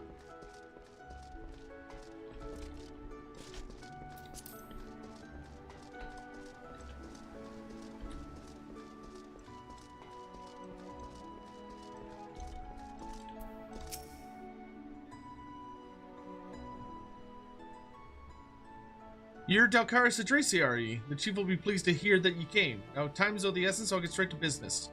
During your travels, you might be as you heard of old Mistbeard, the legendary pirate. Hell, I'd be surprised if you hadn't heard of the bloke. Ain't a soul Limsa that doesn't know of his exploits. Nay, his ship on the Five Seas was safe in Mistbeard's grasp, not even the Golden Fleet Volda. But one day, at the height of his notoriety, the man vanished without a trace while sailing the Rotano. Since then, rumors spread that Mistbeard left behind a treasure trove of plunder. Folk believe it's out there somewhere, just waiting to be plucked like a ripe fruit. Your task pertains to that treasure. I'll take over from here, Destin. Chief!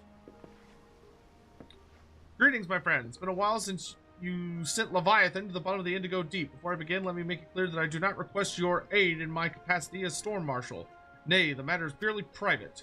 With that detail established, I shall continue Destin's tale. For a time, folk had lost interest in Mistbeard's cache, such was its elusiveness, but recent developments have treasure hunters across the realm stirring anew. South of Vilbrand, upon the Rotano Sea, there lies the Ciel-Delais. Along the fringes of these remote islands, there's expansive water into which very few ships dare venture. Nature has conspired to perpetually shroud the area in heavy mist. Man can hardly see his own hand in front of him. Be it by accident or intent, countless vessels have entered the mist, never to be seen again. Over the years, some few sole survivors have washed ashore with tales of an island hidden within, which appeared without warning to smash their ships and to float some. So it was that the legend of the Hullbreaker Isle was born.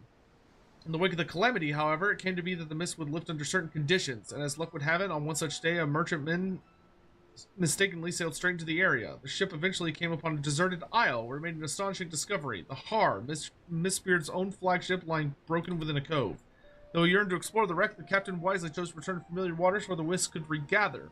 Upon returning to Limsa Lominsa, he forbade his crew from revealing the discovery to a single soul, but word inevitably spread, as is often the way of such things. Even as we speak, treasure hunters are scrambling to find a way to the legendary Hullbreaker Island as they might claim Mistbeard's cache. I would have you get there before they do, Dalkaris, and retrieve a single object from the Har, a golden coffer bearing Mistbeard's crest. The chief would do the job himself, but his being storm marshal is like to attract unwanted attention. That's why he's having you go in his stead. So long as you bring back what he asked for, you're welcome to whatever else you find. Though I make my request off the record, I must impress upon you that the matters of grave import to our nation's future. I shall be praying for your success.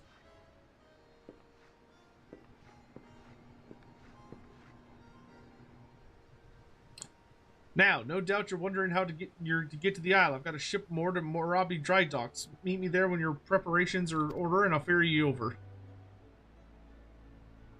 I do not think this is the quest I want. This feels like it's just gonna open some other random ass thing. So let's try Kurds and Slay. Hold on, you know what? I'm just gonna use some Google Foo. Brave Flox's long stop. It's like I vaguely remember this dungeon. Eastern Lenosha. But I feel like I have to go talk to my old Gubbo friend.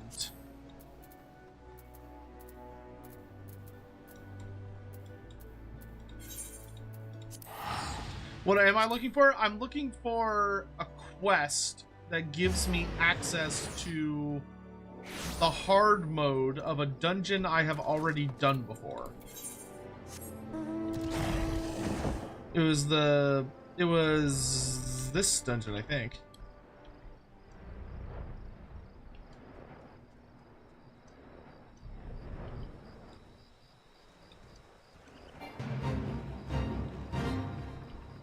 It's all about you helping like a little goblin.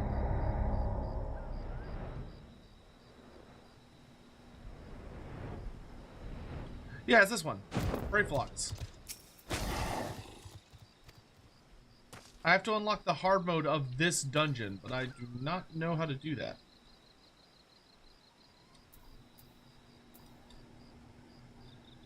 Maybe it's Kurds and Slay? I mean, it could be. It's in this area. Let's go over there and ask.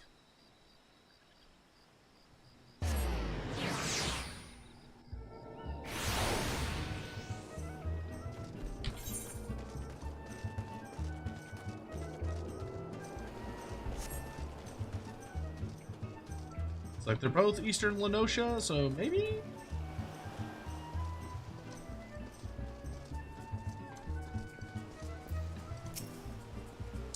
Alcarius Adracia, I shall have to thank Drist Whites for he was as good as his word. He promised he'd find you. Oh, okay, yeah, this is it. I'm lucky to have such friends. What can I say? In the company of heroes, you keep good company. Haha, and that's what I need your help with. I'm sure you remember Blake Flox in a bit of trouble she is. As the captain of the guards here, I can hardly go charging off to her rescue. Yet, would I forsake a friend? Never. And so I thought of you, Dalcarius. Truly, your timing is fortuitous, and your fortitude, unmatched. If there's any who can help our mutual Gabi friend, it is you. Now, off you go then to Brave Flux's long stop. There it is.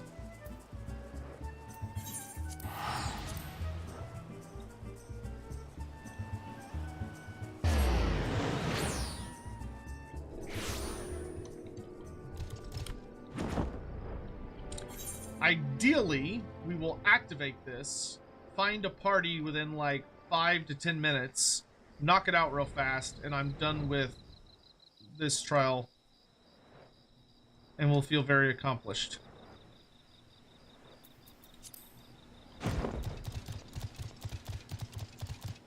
Oh, you're willing to help XM? That'd be nice.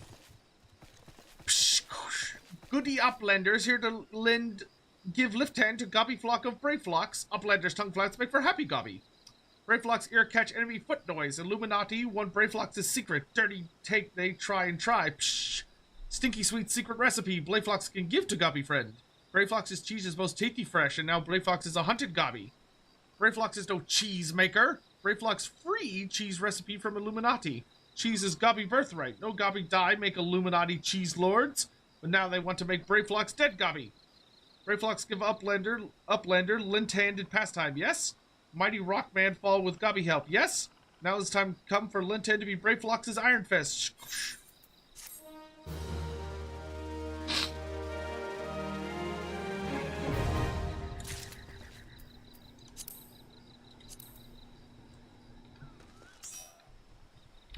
Alright, that will make this much faster having 2 people. Brave Phlox's long stop. That was literally instant. It's amazing what having a tank or a healer in your party does.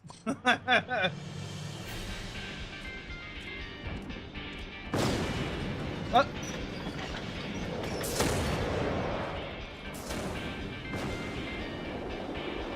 I guess the Illuminati are these goblins with super mechs.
The music here is kind of a pop.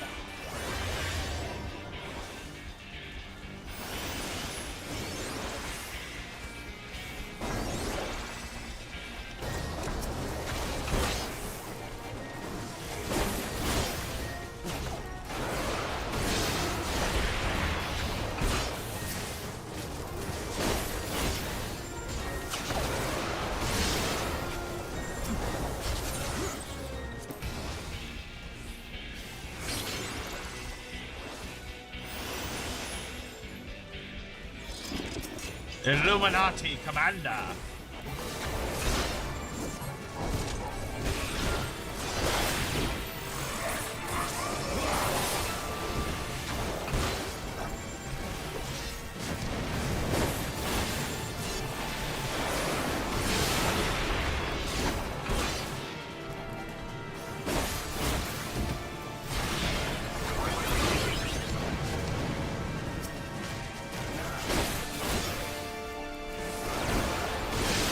Keep an eye out for snipers, apparently.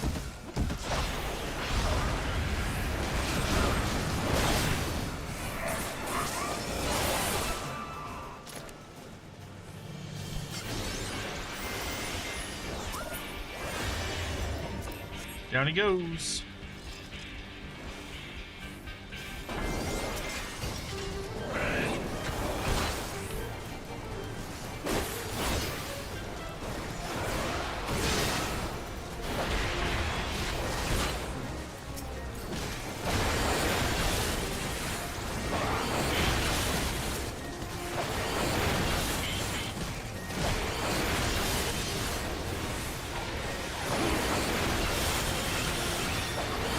This many baddies, Doom Spike's actually really good.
Ooh.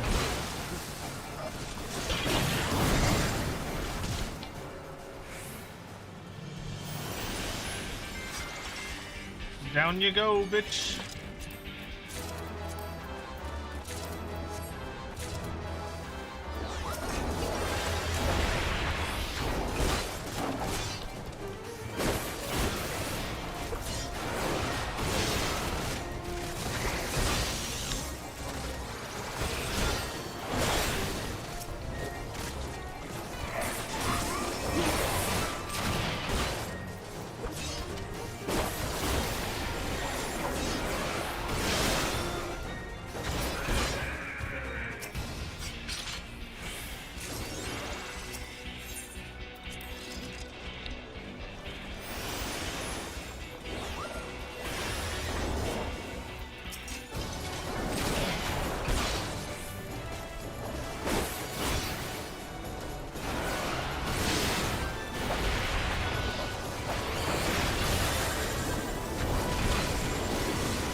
Alright, here we go.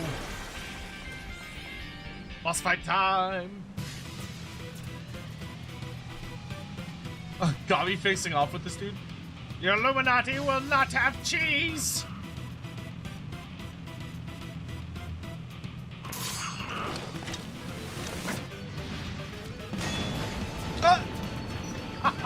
Brave blocks now!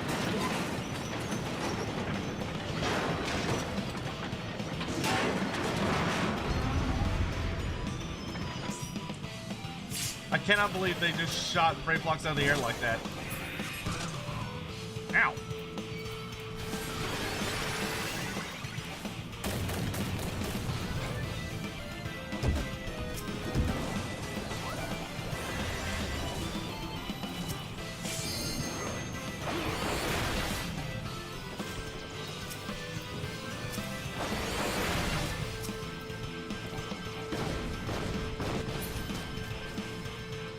What an interesting boss fight design.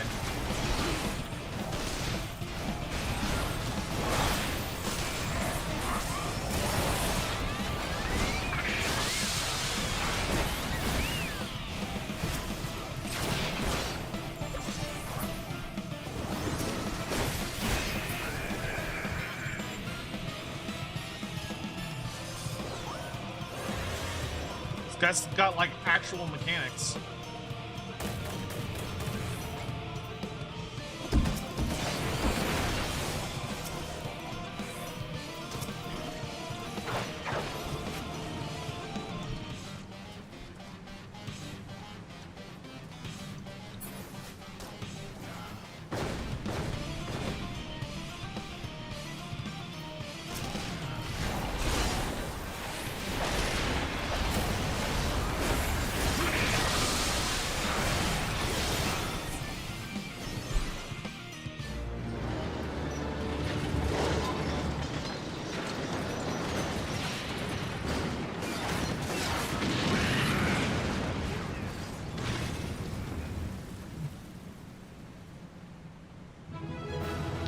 Ba, ba, ba, ba, ba.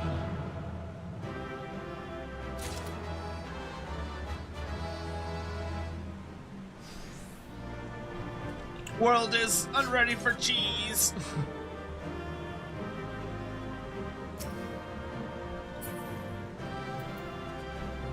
Is there no loot? I didn't see any loot. Oh, because they just gave it to me. That was nice of them. Hooray! That's another book done. That's our 4th Trial of the Brave finished. Birthday Boy asked a lore fact. What? Lore fact, give me something about End. I know there isn't much, but I really hope they get told Warhammer 3 DLC. I do too. Octocraft. Something about end. The biggest thing I would say that we have, which isn't a lot. We don't have a lot of details.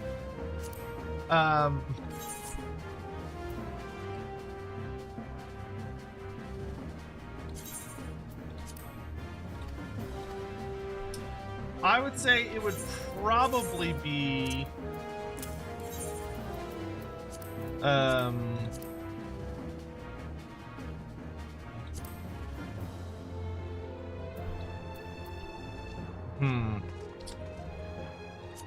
Wanderer's Palace. It would probably be that. So, well, okay, I've got like a stupid thing and an interesting thing. So the stupid thing is that one of the big things with the Tigermen of End was that one of the only things we knew about them originally was that there was a cave marked in End in the mountains, which we now know are the Mountains of Heavens, on the end side of it. And there was a note about how it was the eye of the tiger. You know, like the really famous goofy ass song. So the eye of the tiger was like one of the original pieces of lore involving the Tigermen. Was that they, had this mysterious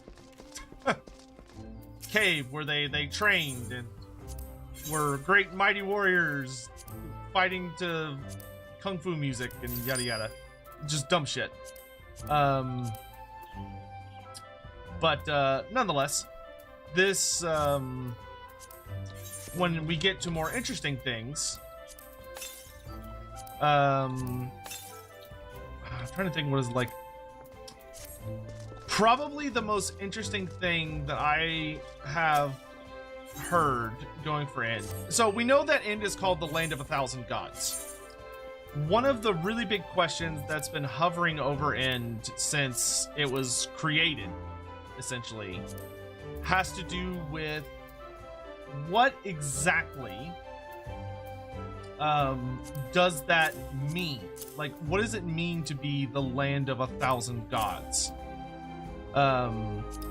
Is it that the question would be, is it that all of the rivers and all of the lands and all of the major places in that world have some kind of notable association with a deity?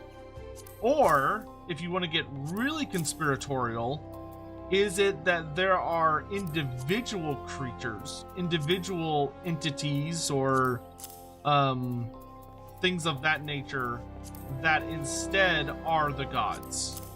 That they're not actually gods, but they're worshipped like gods. Because that could open a really fascinating can of worms. Of that, like, for instance, what if the Tigermen are gods by End standards?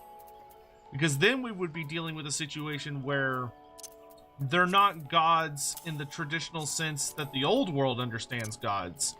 Instead, these would be exceptionally powerful creatures that are gods due to the nature of their strength. Which just opens like a whole fascinating can of worms that I really hope we get to explore with Total War. But we don't have any like big answers yet. We're still waiting. Well, we're waiting for a lot of things, but that would probably be the most interesting thing off the top of my head.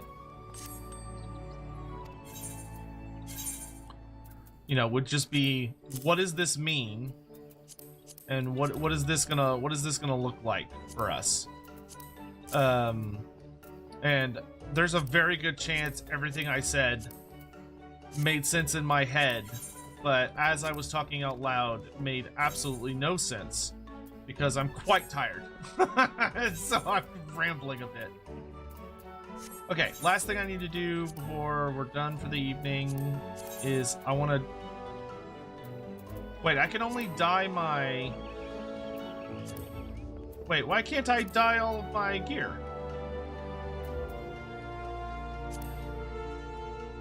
Oh, is it because this is what isn't what I... Wait. Why can't I dye all my armor, chat?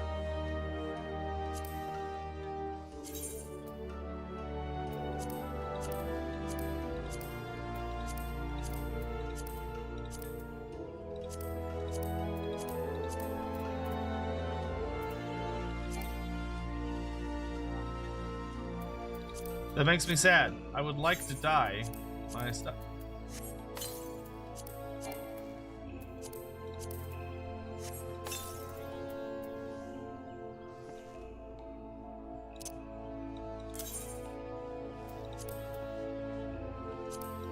Oh, it's untradeable? Oh wait, but I can sell it at the place. Well, this lava toad needs to go in my crafting.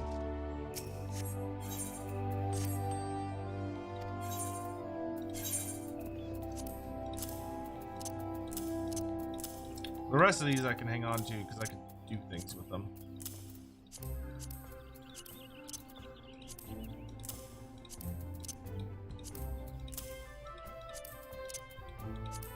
I forget, is there a career? Oh wait, no, I can give items to my boss, can't I?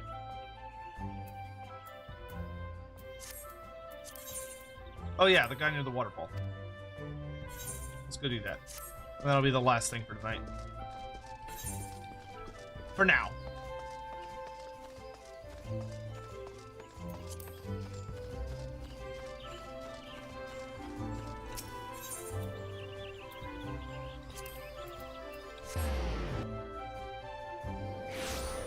Not all gear pieces are can be dyed. Some are restricted till you unlock something. Something have one, while newer has two. It do be like that. Oh, that's dumb. It's like I want my armor to be all black. I have no idea where the waterfall is.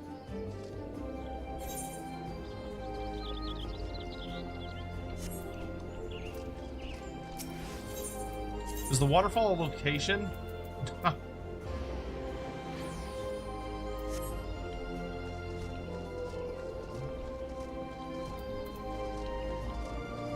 Chat, where's the waterfall?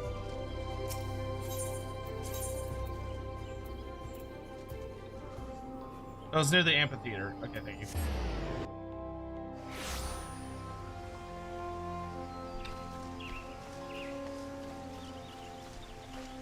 This waterfall?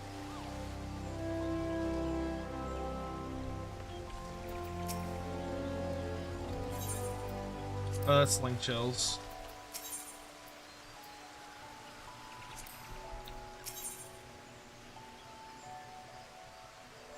I don't even know what I'm looking at.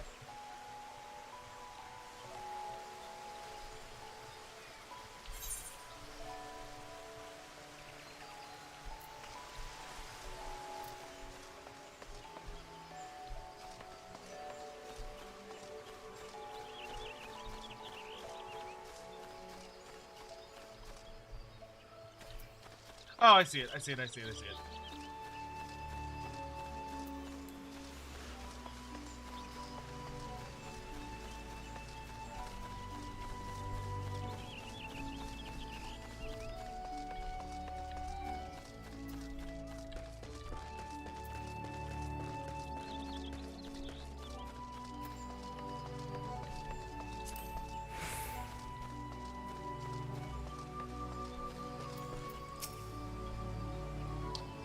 You've accomplished enough feats to keep the bar singing for a lifetime, lad. Such achievement shouldn't go unrecognized, and I'd like you to have this. Consider it a token of my highest esteem.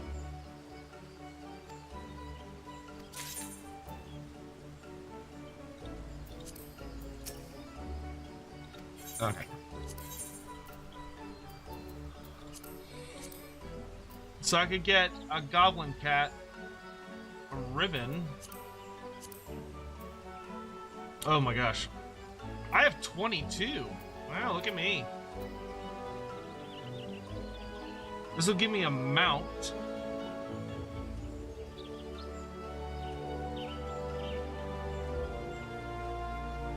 Okay, so I can get some cool shit.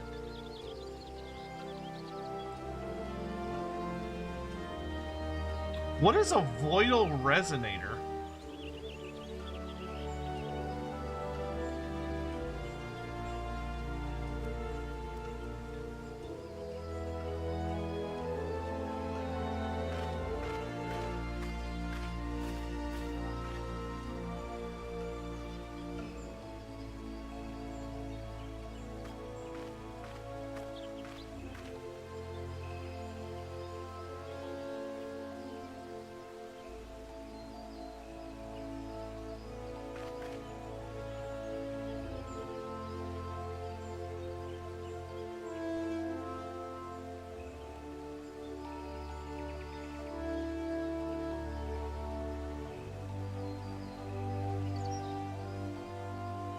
Get the behemoth horn?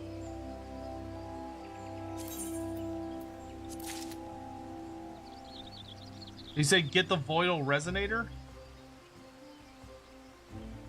These are just mounts, right?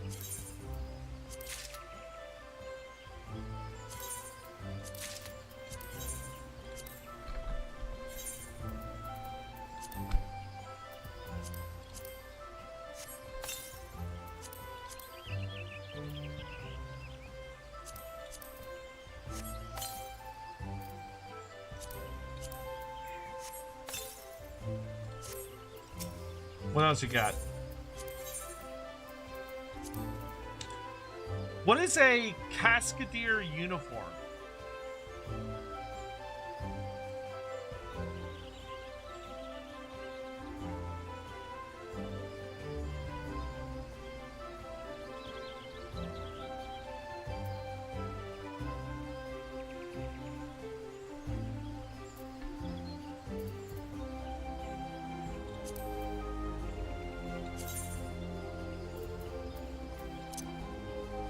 Nice, we got a horrible Deathclaw thingamajigger.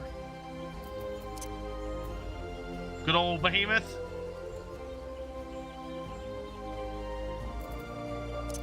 Oh, Aramon is the eyeball monster. Okay. Cascadier uniform gives you a swimsuit. I like mounts more, I think.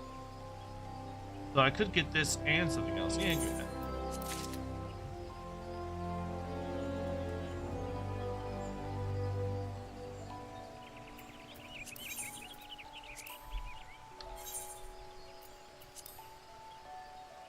Oh, I have to trade this somewhere? Where do I exchange this?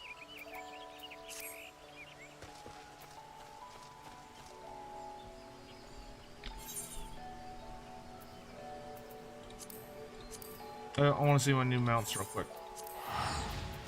I went to see my new mounts. More Dona? Of course it is. It's always fucking more Dona.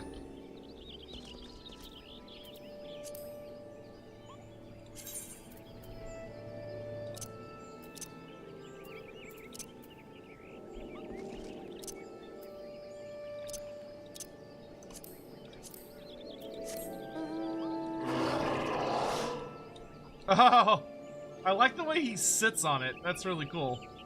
He sits on it more like it's a throne. Oh, Behemoth walks like he's just pissed. That's cool. I like the way your character sits on the throne. Goodness.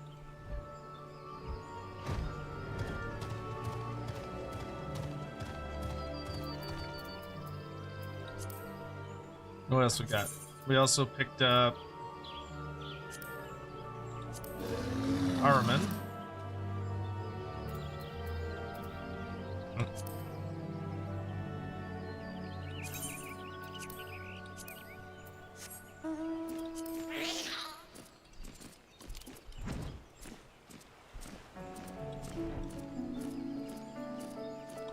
Once again, fun sitting pose. These mounts are fun. Like, they have a little bit more character than some of the other ones seem to.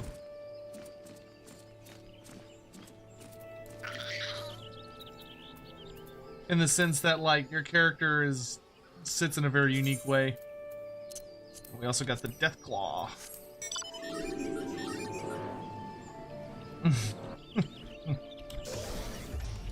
Just holds you like you're a toy.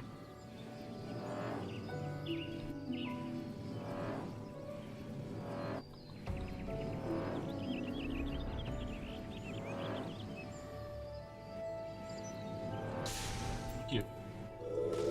None of them are as cool as Grani yet. Grani's still my coolest mount. But we are getting some better ones. They're coming along.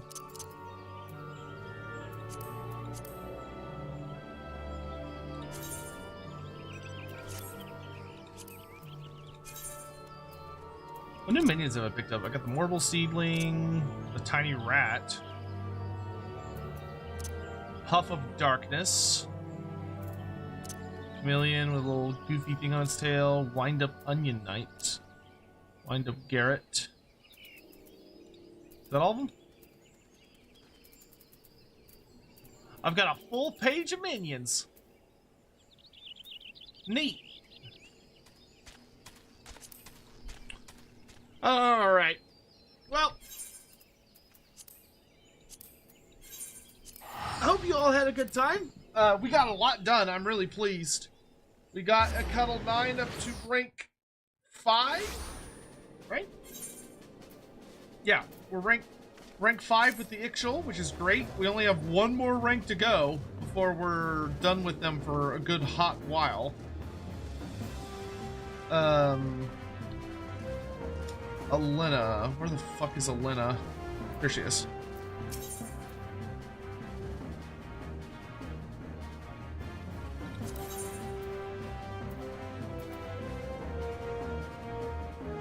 Oh, I need a whole bunch of these.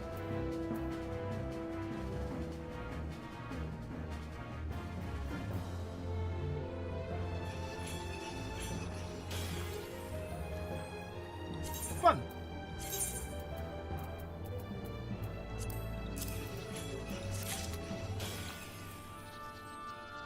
Oh, cool. You can get cool items here. Behemoth horns. Where the hell do you hunt behemoths? Odin's mantle. I guess we'll come across him later. Sun's got like a fucking...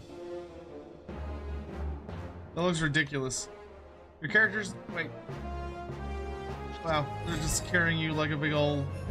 That is goofy as fuck.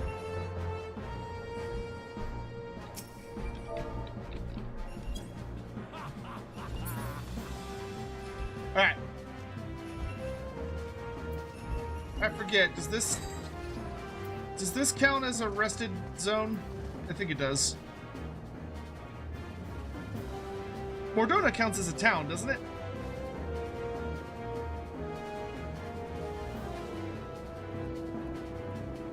Yes, okay, great. Alright then, folks. Thank you so much for joining me. We got a lot done. We're making progress. Oh, I forgot to do, I should have done, well, no, it doesn't matter. Oh no, those are once a week. The hunts are once a week. Or the marks, because if I recall correctly, for like one of the last stages, you want to have done quite a few of the hunts through your, like, your guild or whatever. Because you need that resource, I think. Anywho, we'll be back with more stuff soon. We'll be starting a new Total War Warhammer campaign sometime in the very near future. And yada yada yada. I hope you all enjoyed yourselves. I'm gonna raid a person, and then I'm going to bed. Let's raid Toaster. We haven't raided Toaster. Actually, do I want to raid Toaster? Yeah, sure, we'll raid Toaster. Alright, anyway, y'all take care. Love your faces. Appreciate you. Mwah. Bye-bye. Get some good rest. See you later.